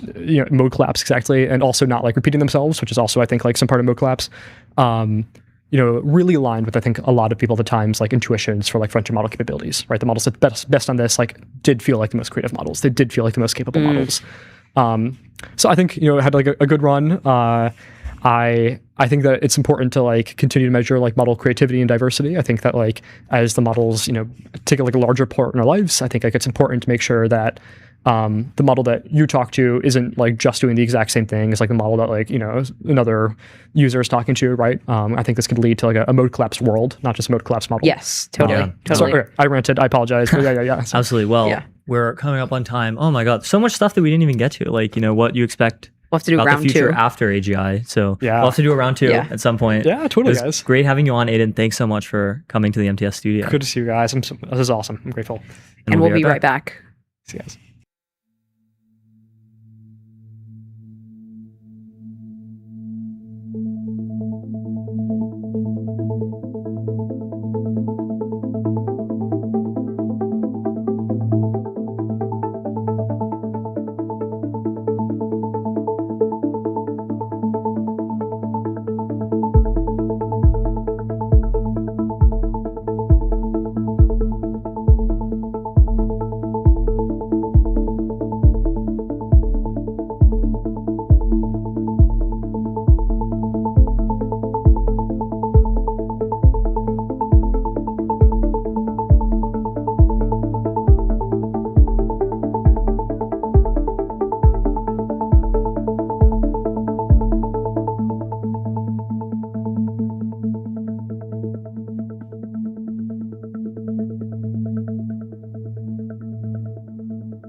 All right. It's time again to thank the sponsors. It's time to thank the sponsors. Now from the table. That's true. Yeah, we You have a never new know our setup next today. move. MTS is brought to you by Lovable. Turn ideas into software people love with Lovable. Start today at lovable.dev. For every idea, there's Lovable. Arena, measuring AI performance in the real world. Arena.ai. Neon, scale your startup on Neon, the Postgres backend for apps and agents. Built by Databricks. Neon.com/MTS. 11 Labs, AI that communicates at human level across every channel and modality. 11labs.io/MTS. Kong, the AI connectivity platform. Connect APIs, LLMs, agents, and systems with serious security and governance. KongHQ.com. Today's stream is sponsored by VCX, the public ticker for private tech. Head over to getvcx.com to learn more. And of course, Blitzy, autonomous software development for enterprise code bases. Ship 5x faster, blitzy.com. And AdQuick, make your brand a billboard. Out-of-home advertising as easy to scale as digital. AdQuick.com. Those are our sponsors. And we'll be right back with MTS. We'll be right back.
Manager Gaurav Arial.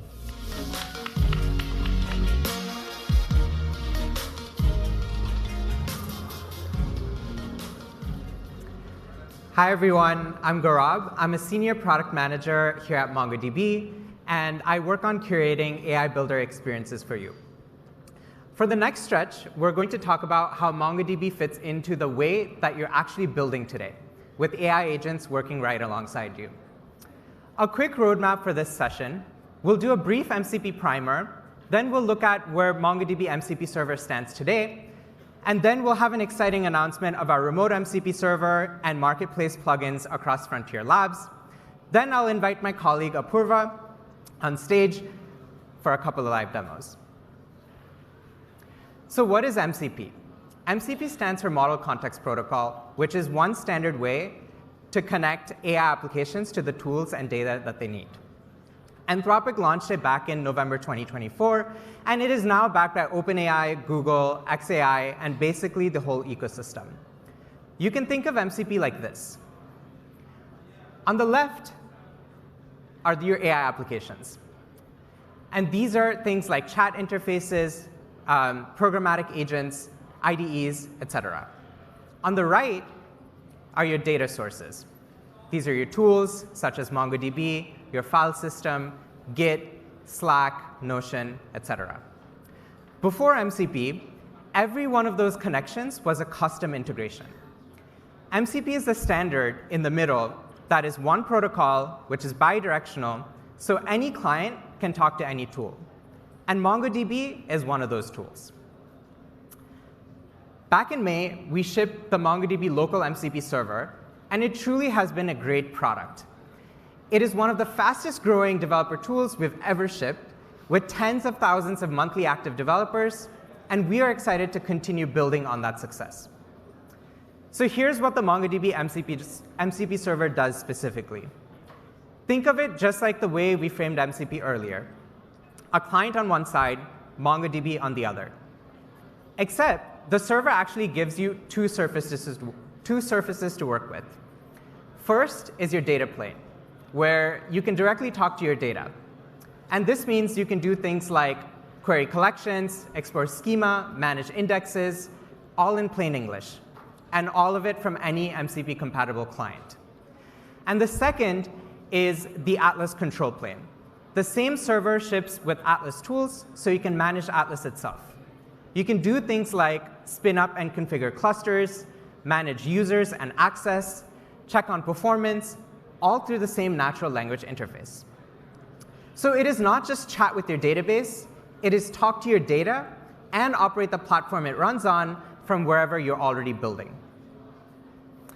And here's what you tell us you love about the local MCP server today. And I would like to highlight three things in particular. First is you get to talk to your data. The distance between, I wonder, and an answer went from minutes to seconds. And that could sound small until you're doing it 50 times a day, which accumulates a lot. Second is it takes minutes to your first query. One command in any MCP-compatible client, and you're connected whether you're talking to a local MongoDB cluster, a development cluster, or your production Atlas cluster. And third is no matter where your team builds, whether it is Claude, ChatGPT, Cursor, the server works there. You don't adopt a new tool, your tools adopt MongoDB. And this has been great, but today it gets even better. Today, I'm excited to announce that the MongoDB Atlas Managed MCP server, which is our remote MCP server, is generally available.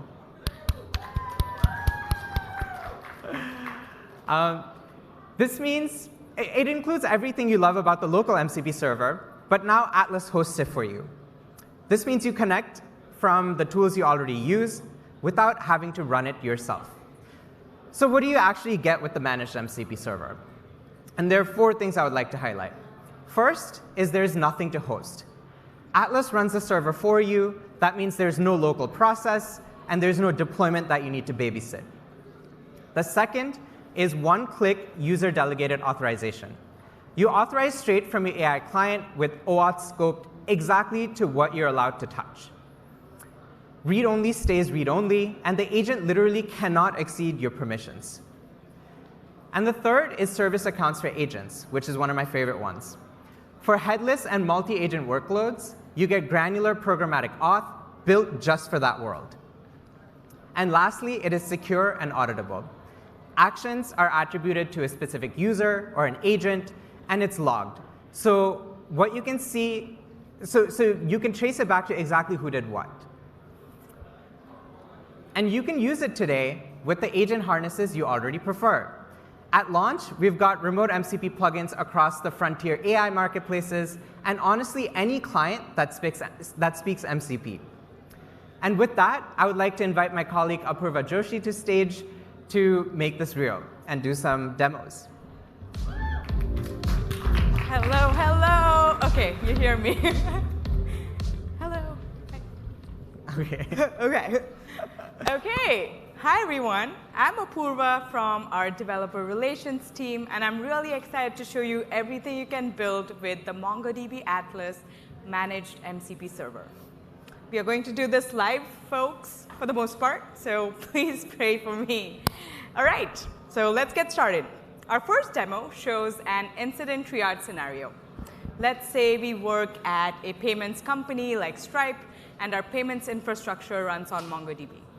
We process billions of dollars every single day, and our customers and their end users have come to expect payments to be processed quickly every single time.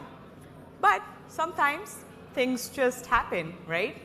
But we also have AI now, so there's really no excuse for incident response or anything really to be taking forever. So we are going to create an incident triage agent using ChatGPT and MongoDB's managed MCP server to help our team resolve issues faster. And we can build these workflow automations right from within ChatGPT. But first, we want to show you how easy it is to connect our managed MCP server to your favorite AI tools. So let's get started. So I'm in the ChatGPT web app.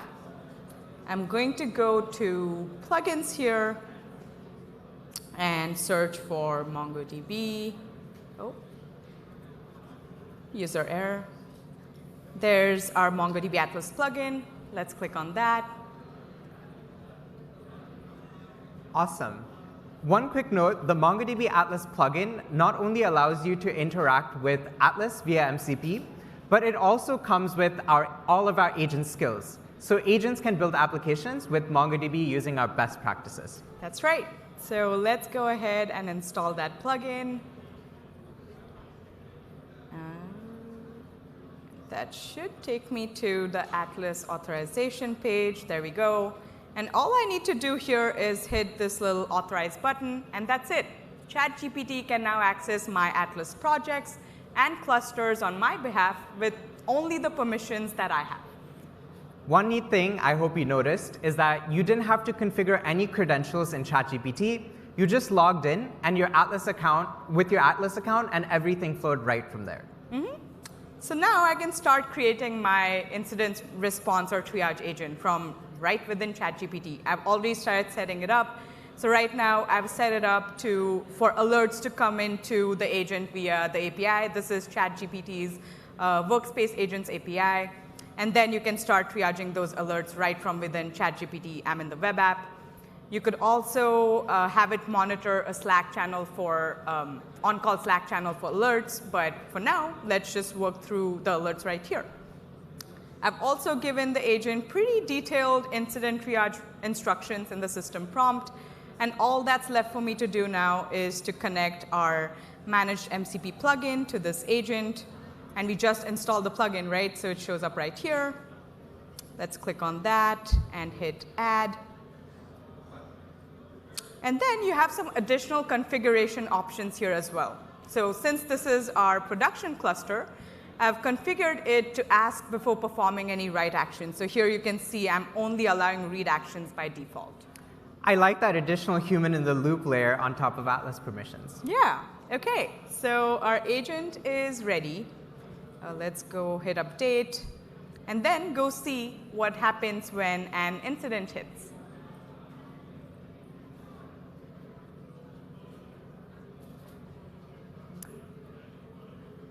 Awesome. Let's say it's Cyber Monday, and we're seeing payment timeouts across the platform. The backend pulls MongoDB for payment status, and the queries are taking too long, and ultimately payments time out and fail. An incident gets reported and automatically triggers our triage agent. Let's see what it does. Okay, so let's see. There we go. The alert came in via the API. What's it telling us? It says US West 2 is seeing payment timeouts and looks like it's a high priority incident since it's affecting about 18% of the transactions on our platform. Let's see what our triage agent is up to.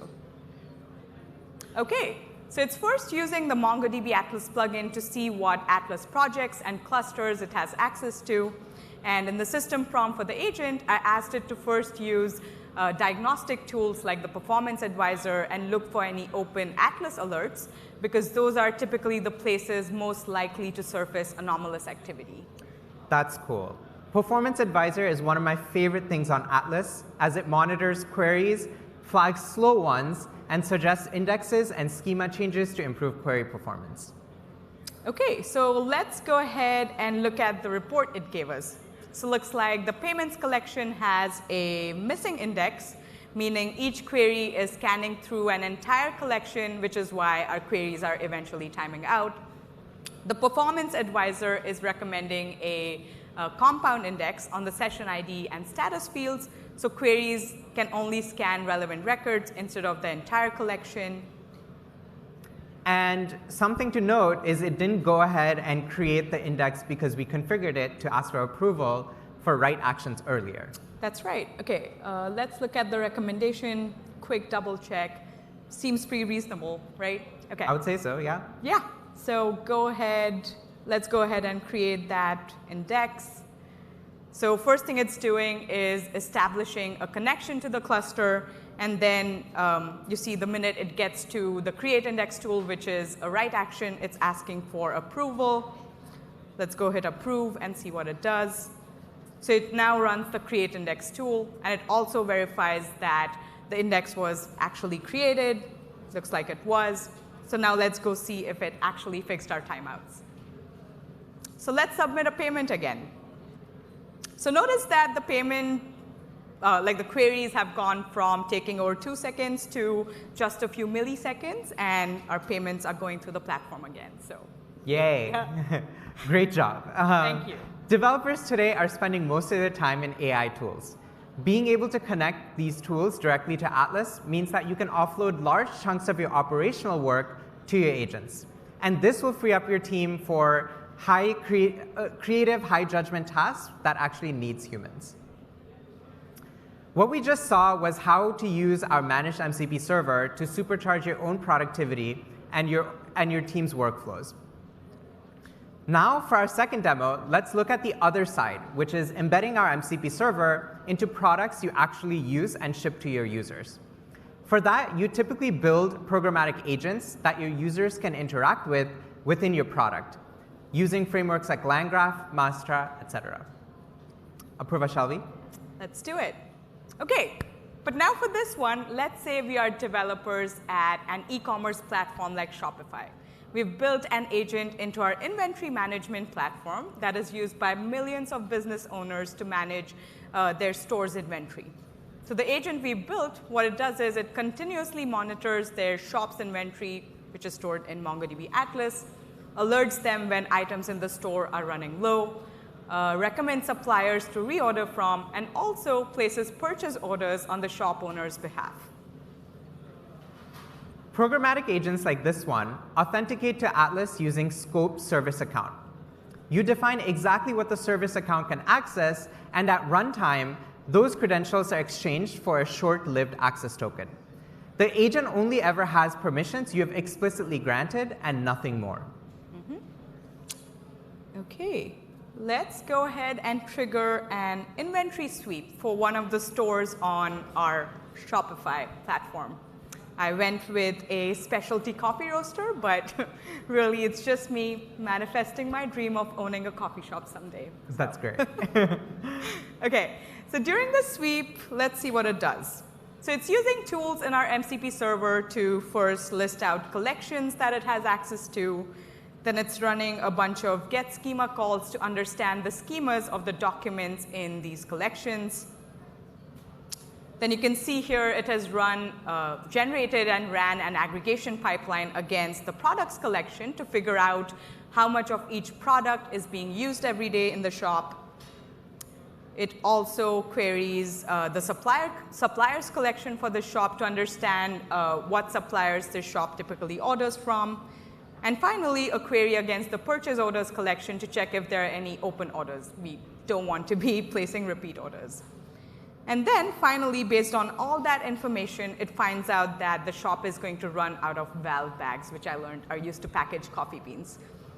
So what it's going to do is send an alert to the shop owner, and it also logs it to a MongoDB collection, once again, using the insert many tool in our MCP server, and it waits for the shop owner to decide next steps. And the agent did all of this on its own in the background while the shop owner was sitting on their patio drinking a chilled cold brew. That's actually fire. Want to quickly show us what's happening under the hood there? Yes.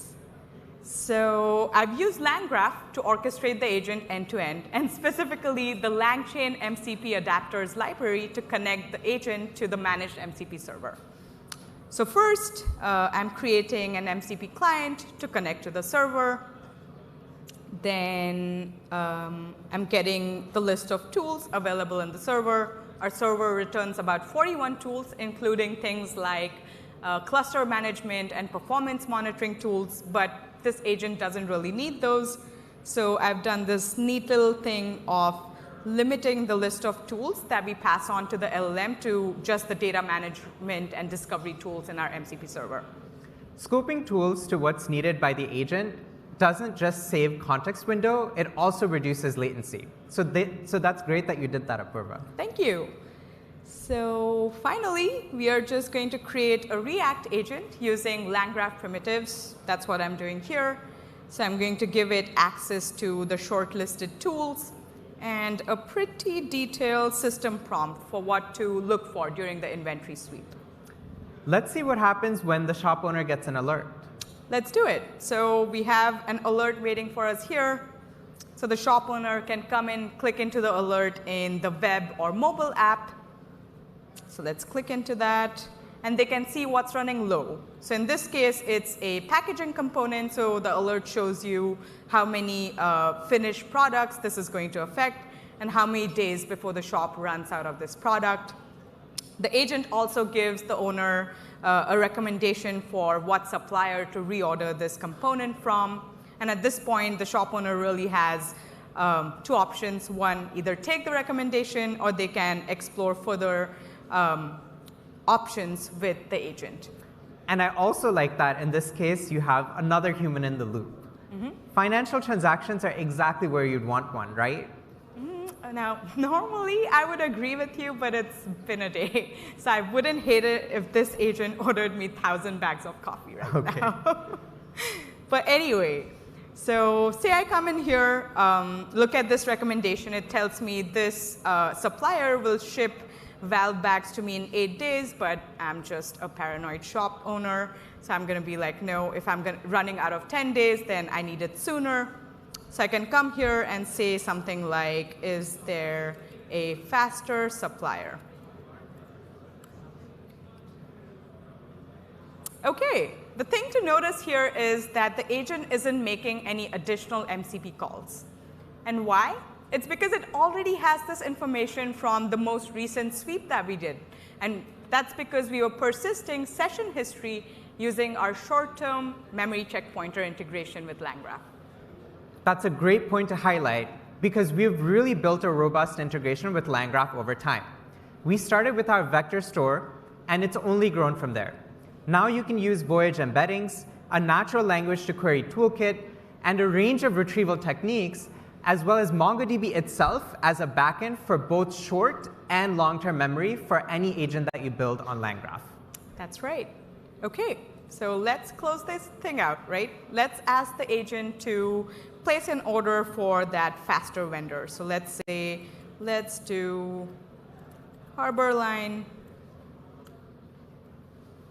What's it doing? OK, there we go. The agent places a purchase order, once again writes a record to the purchase orders collection, once again using that insert many tool in our MCP server. And that's really all I had for you today. That's the Atlas Managed MCP Server in action for you. We hope this gave you a sense of what's possible with the new MongoDB Managed MCP Server, from AI tools that you use every day to agents that you embed in your own products. Thank you so much, Apurva. Thanks, everyone.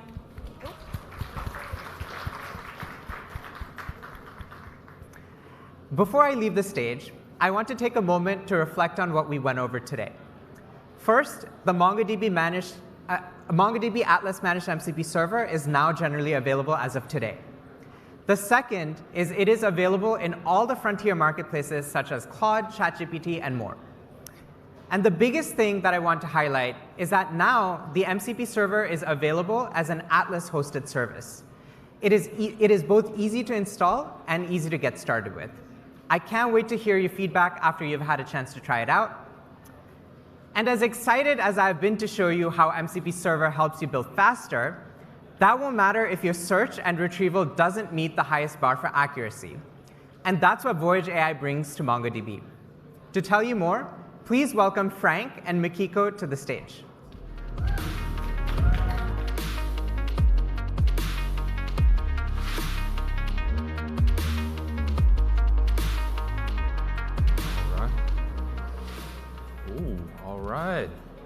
All right. Well, look, earlier today, you may have heard our CTO, Jim, talk about the parallels between the cloud transformation and what's happening right now with AI. And of those parallels, architecting for this moment really resonated a lot with me. But to do that, you should bring new retrieval technologies into your AI stack, and it should be very simple to do so as well. So in this session, Makiko and I are going to show a few things that MongoDB is providing to do just that. We'll cover the latest with our automated embedding and the Atlas embedding and re-ranking API. And we also have a new Voyage model that I'm really excited about. To give you a sneak peek, it's a bit about cost, and it's a bit about coding agents as well. But to start, we want to give you a quick refresher into the components that have the biggest impact on data retrieval in the AI applications that you're building right now.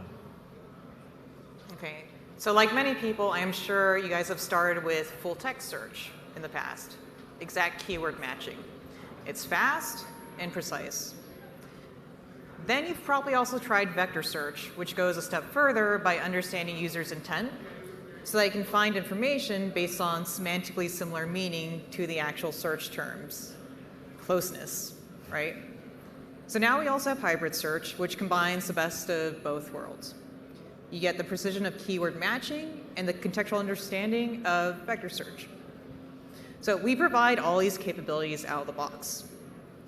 They're neatly integrated into our platform, and they're available via our managed service Atlas and also our on-premise enterprise offerings.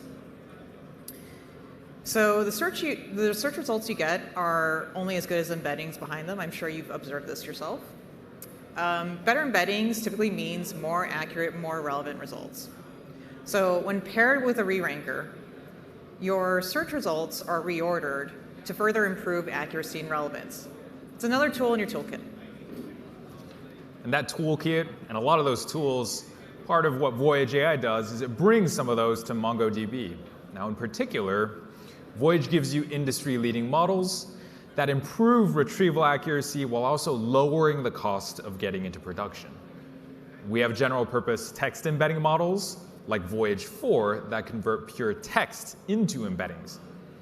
We also have Voyage Multimodal 3.5, which can vectorize interleaved text and images while still maintaining very high retrieval accuracy. Re-rank 2.5, our re-ranker, sets an industry standard with instruction following capabilities. Now our models rank at the top of Hugging Face's retrieval embedding benchmark, beating out the likes of Google, Cohere, and OpenAI. And in particular, Voyage 4 includes industry-first innovations like shared embedding spaces, so our models are compatible with one another regardless of their size. And this means higher retrieval accuracy at a lower overall cost. So even with these technologies available now, there's still challenges that we want to solve so that your retrieval stack works with how you can actually call it. And these challenges are access, maintenance, and now agents. So let's get into more of these and take a look at what we're announcing today. So the first challenge we wanted to solve was around access, which is how do we give you guys best-in-class retrieval with any stack without any rewrites? So this probably sounds familiar to all of you. In the past, you've probably evaluated multiple model providers to try to find the retrieval accuracy your application needs. And doing this full time, you've probably hit around 70 to 80% with whatever model you've settled on. And then you spend all your precious engineering time patching around it instead of fixing it. And the idea is that this ceiling compounds into a stack level problem. So right now, good retrieval means running a database, a vector search layer, and a model provider all together. So 3 separate accounts, 3 sets of credentials, 3 billing cycles to manage, and I'm sure a lot of you are managing even more than that. A more subtle risk that doesn't show up until later is when you switch model providers or even model versions, this forces you to reevaluate everything and to rebuild that criteria downstream. So really what should be a config change turns into this massive project. But the good news is we do have a solution for that. And that solution is the Atlas Embedding and Re-ranking API, which is generally available today. Now, with this feature, you can call Voyage models directly inside of Atlas. That means that your application can build state-of-the-art retrieval, agent memory, et cetera, all on a single platform. And if your code already calls Voyage directly, swapping to Atlas is as easy as changing a URL and an API key. The tokenization, the SDK, the model names, all of that, they stay the same. You don't have to migrate a full development stack. And instead, you'd be consolidating it into a single platform to reduce development overhead. To check it out, navigate to the Atlas UI, where it will show up under AI models. Yeah. So the second challenge we wanted to solve was around maintenance. So how do we give you only one field to edit with no extra plumbing and no second system? So currently, $vector search takes a query today, it takes a vector today, but not a query. Now, before you can call it, your application has to construct that vector itself. So you have an embedding step that lives inside your code, not your database. The embedding step usually turns into a whole pipeline. Call an embedding API, store the vectors someplace. You have to keep that store synchronized with your operational database. So agents make this synchronization worse, not better. They're constantly querying retrieval with no predictable batch cadence. And so a pipeline built around batch embedding can't survive your typical agent's call volume. So switching vendors is one migration risk. The Atlas embeddings and native re-ranking API, we just solved that one. But a second migration risk survives even after that fix, which is swapping the model underneath your own setup. So you need to update the code, rerun the full data set through an external API, move the vector store over, and regression test the result. At least I hope you guys are doing that. So a simple model upgrade becomes an infrastructure project because today it is one, especially if you're doing it right. So to solve a lot of the things that Makiko just talked about, we created Atlas Automated Embedding. And this reduces migration risk and also makes maintenance much, much easier. It allows you to remove the complexity of having to synchronize the embeddings on your own. You just specify a set of documents that you want your application or your agent to be able to semantically search over, and MongoDB will handle the rest automatically for you. And on the other hand, $vector search now allows you to perform embedding-based search by using natural language directly inside of a MongoDB pipeline. Now, in both cases, Atlas will call Voyage AI for you, so you don't have to. And this greatly simplifies the development process and allows you to build and iterate on your applications at a faster and faster rate. This also means that switching models is really as easy as a field edit rather than a full-blown migration. You just have to change the model name, and Atlas will manage the reindexing And evaluating a new model really becomes more of a config decision instead of an infrastructure project. Now, automated embedding runs across 5 driver languages, our 5 core driver languages, and also plugs into many agent frameworks such as LangGraph and CrewAI. And as a developer, this allows you to build your AI applications on top of MongoDB, regardless of programming language, development stack, or the agent framework that you're using. Okay, so we've got 2 features to show you guys. With the embedding and re-ranking API, you still call them all yourself. With automated embeddings, Atlas calls it for you. So Frank is going to go ahead and share his screen. And I'm going to also unlock said screen. Okay, so what I ask is you watch and see where the embed call lives. That's ideally the only thing that really changes. Okay, so let's talk through the embedding and re-ranking API. So right now what you're seeing is the Atlas UI, and under a section called AI models, you just create a key. So we're calling ours something random because guess what? That's not the real key that we're going to use since we just showed it to you guys on the screen. We have a different one banked in. But it's super easy. You don't need a separate Voyage account or a second dashboard. You can access it in the same UI. Okay, so this is the Voyage Quick Start. You can also find it in our Voyage docs. But it's untouched, and right now it's running against a voyageai.com key. So that's our baseline, same code. It's just going to be a 1-line difference, which is the API key. So Frank's going to scroll down. A lot of that code is like setting up an index, like doing the embedding, blah, blah, blah.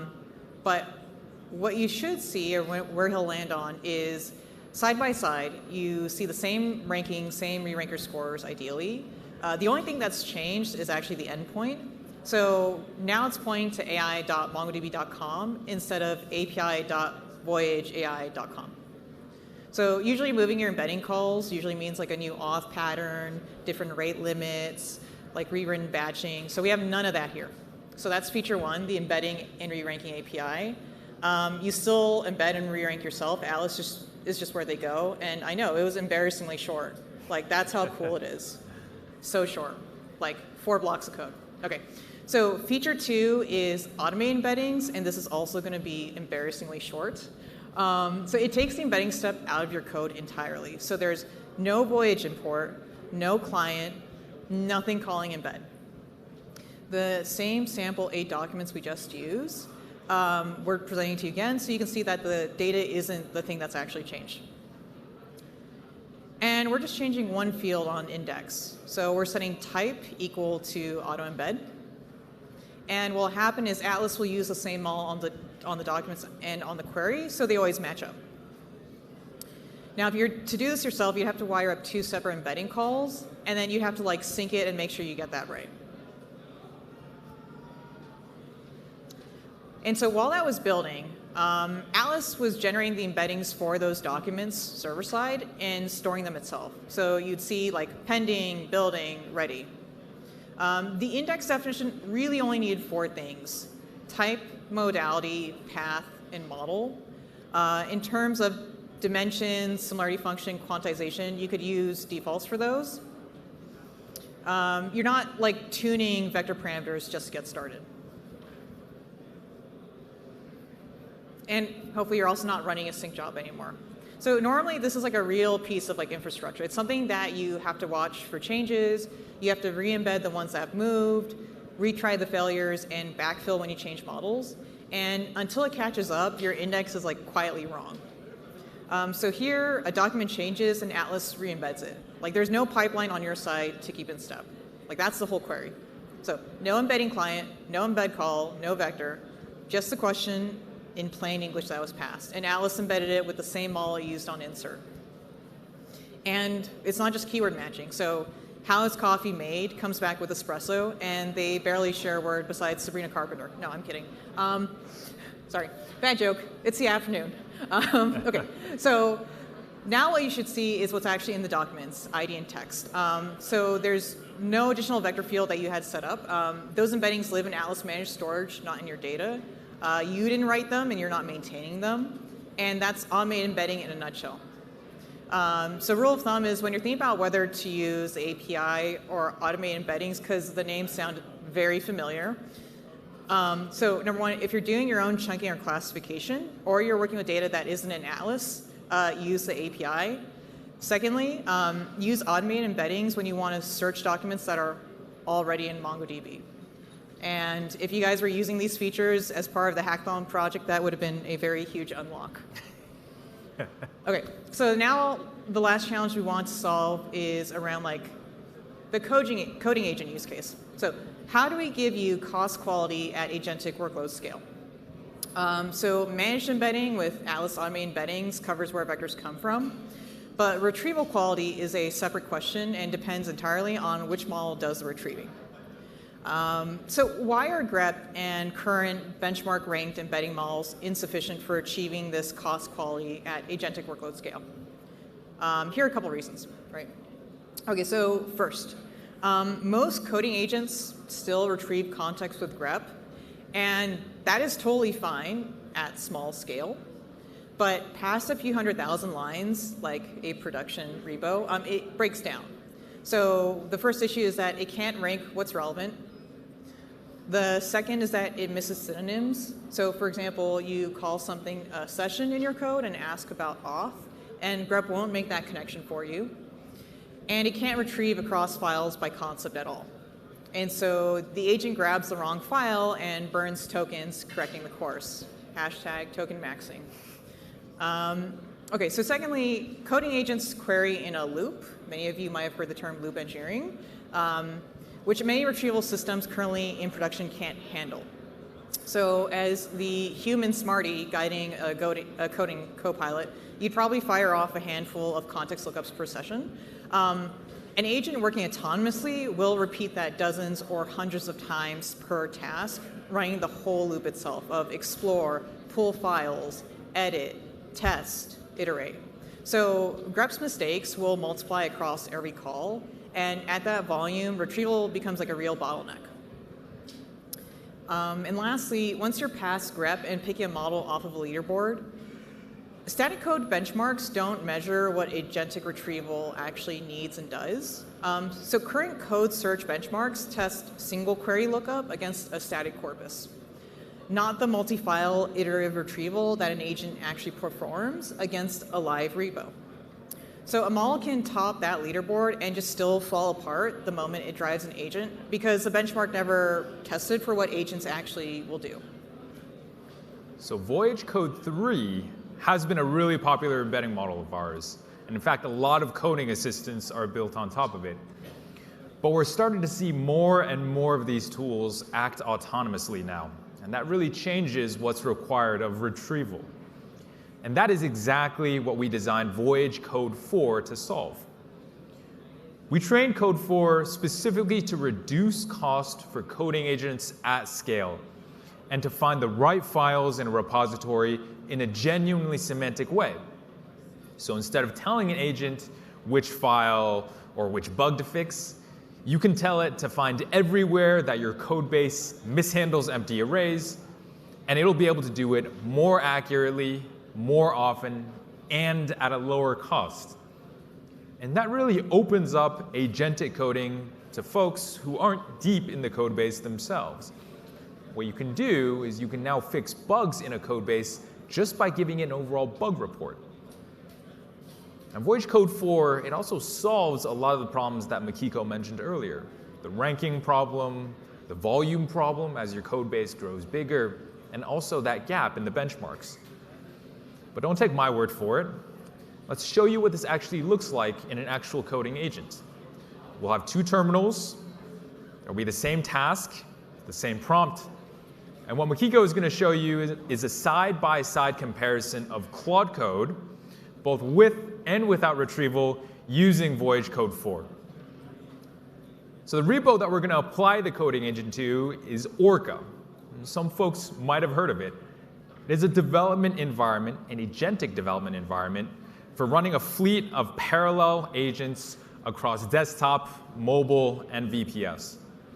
And Makiko and I, we picked this repo because it's fairly popular, but also a lot of the models, it hasn't seen Orca in its training. And as a bonus, it's really the kind of environment that agents doing computer use work now are actually running into. So without further ado, let's go kick off the agents. Oh my God, you can't see that. Sorry. Let me zoom in on there for you folks. Even more. Enhance. Okay, fantastic. There we go.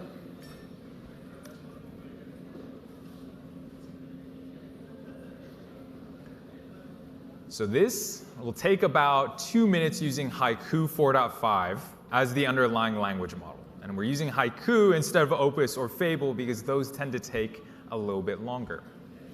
So while that's running, we want to share a quick description of what you're actually seeing on the screen. So the one terminal window at the top is running vanilla Claude code. And when the agent, that is Claude code, it searches the repository for the right file, it uses pure grep, which is effectively keyword matching against the contents of the repository.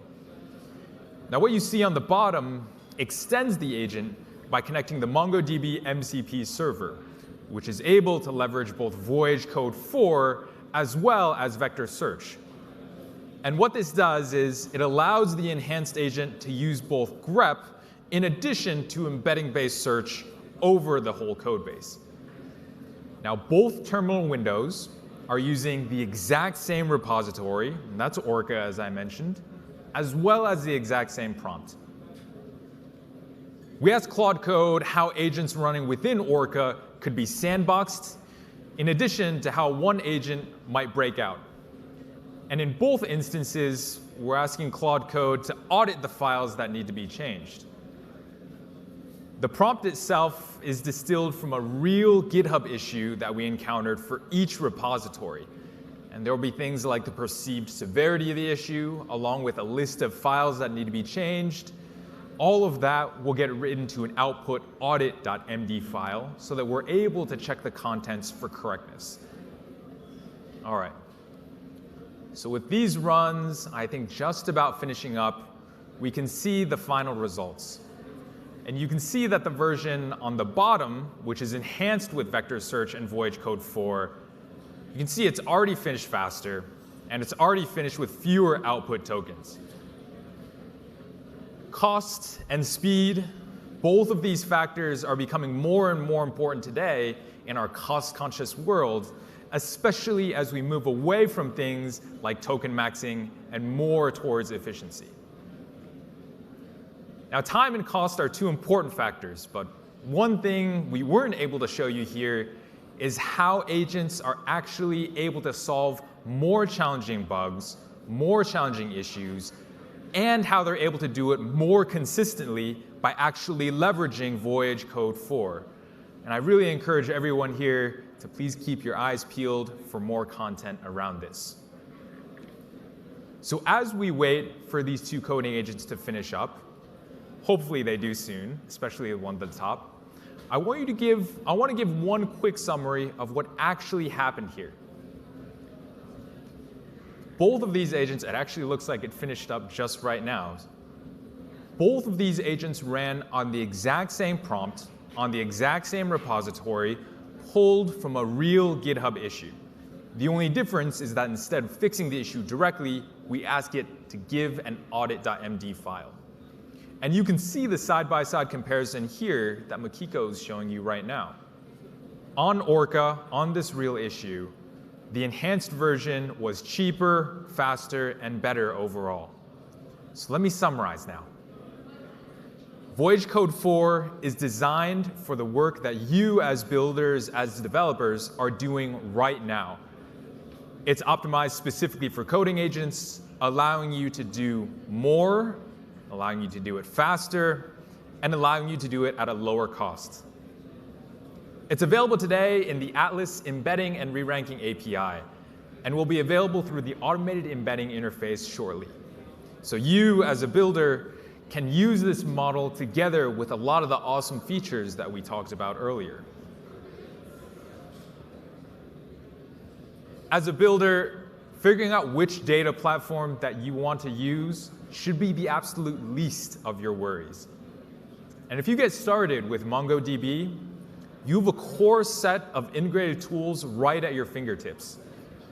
The Atlas Embedding and Re-ranking API provides access to the best embeddings and re-ranking models directly inside of Atlas. Automated embedding takes it one step further by automating the process of synchronizing your embeddings with your data. And Voyage Code 4 makes your coding agents faster, more accurate, and cheaper, all while making the coding agents that you build more accessible for everyone, not just software engineers. And today, all 3 of these features are now generally available inside of MongoDB Atlas. Makiko and I, that's all that we have for you today. Thank you for joining us. We're excited to see what you come up with. Get out there, start building, and we look forward to seeing you at the after party.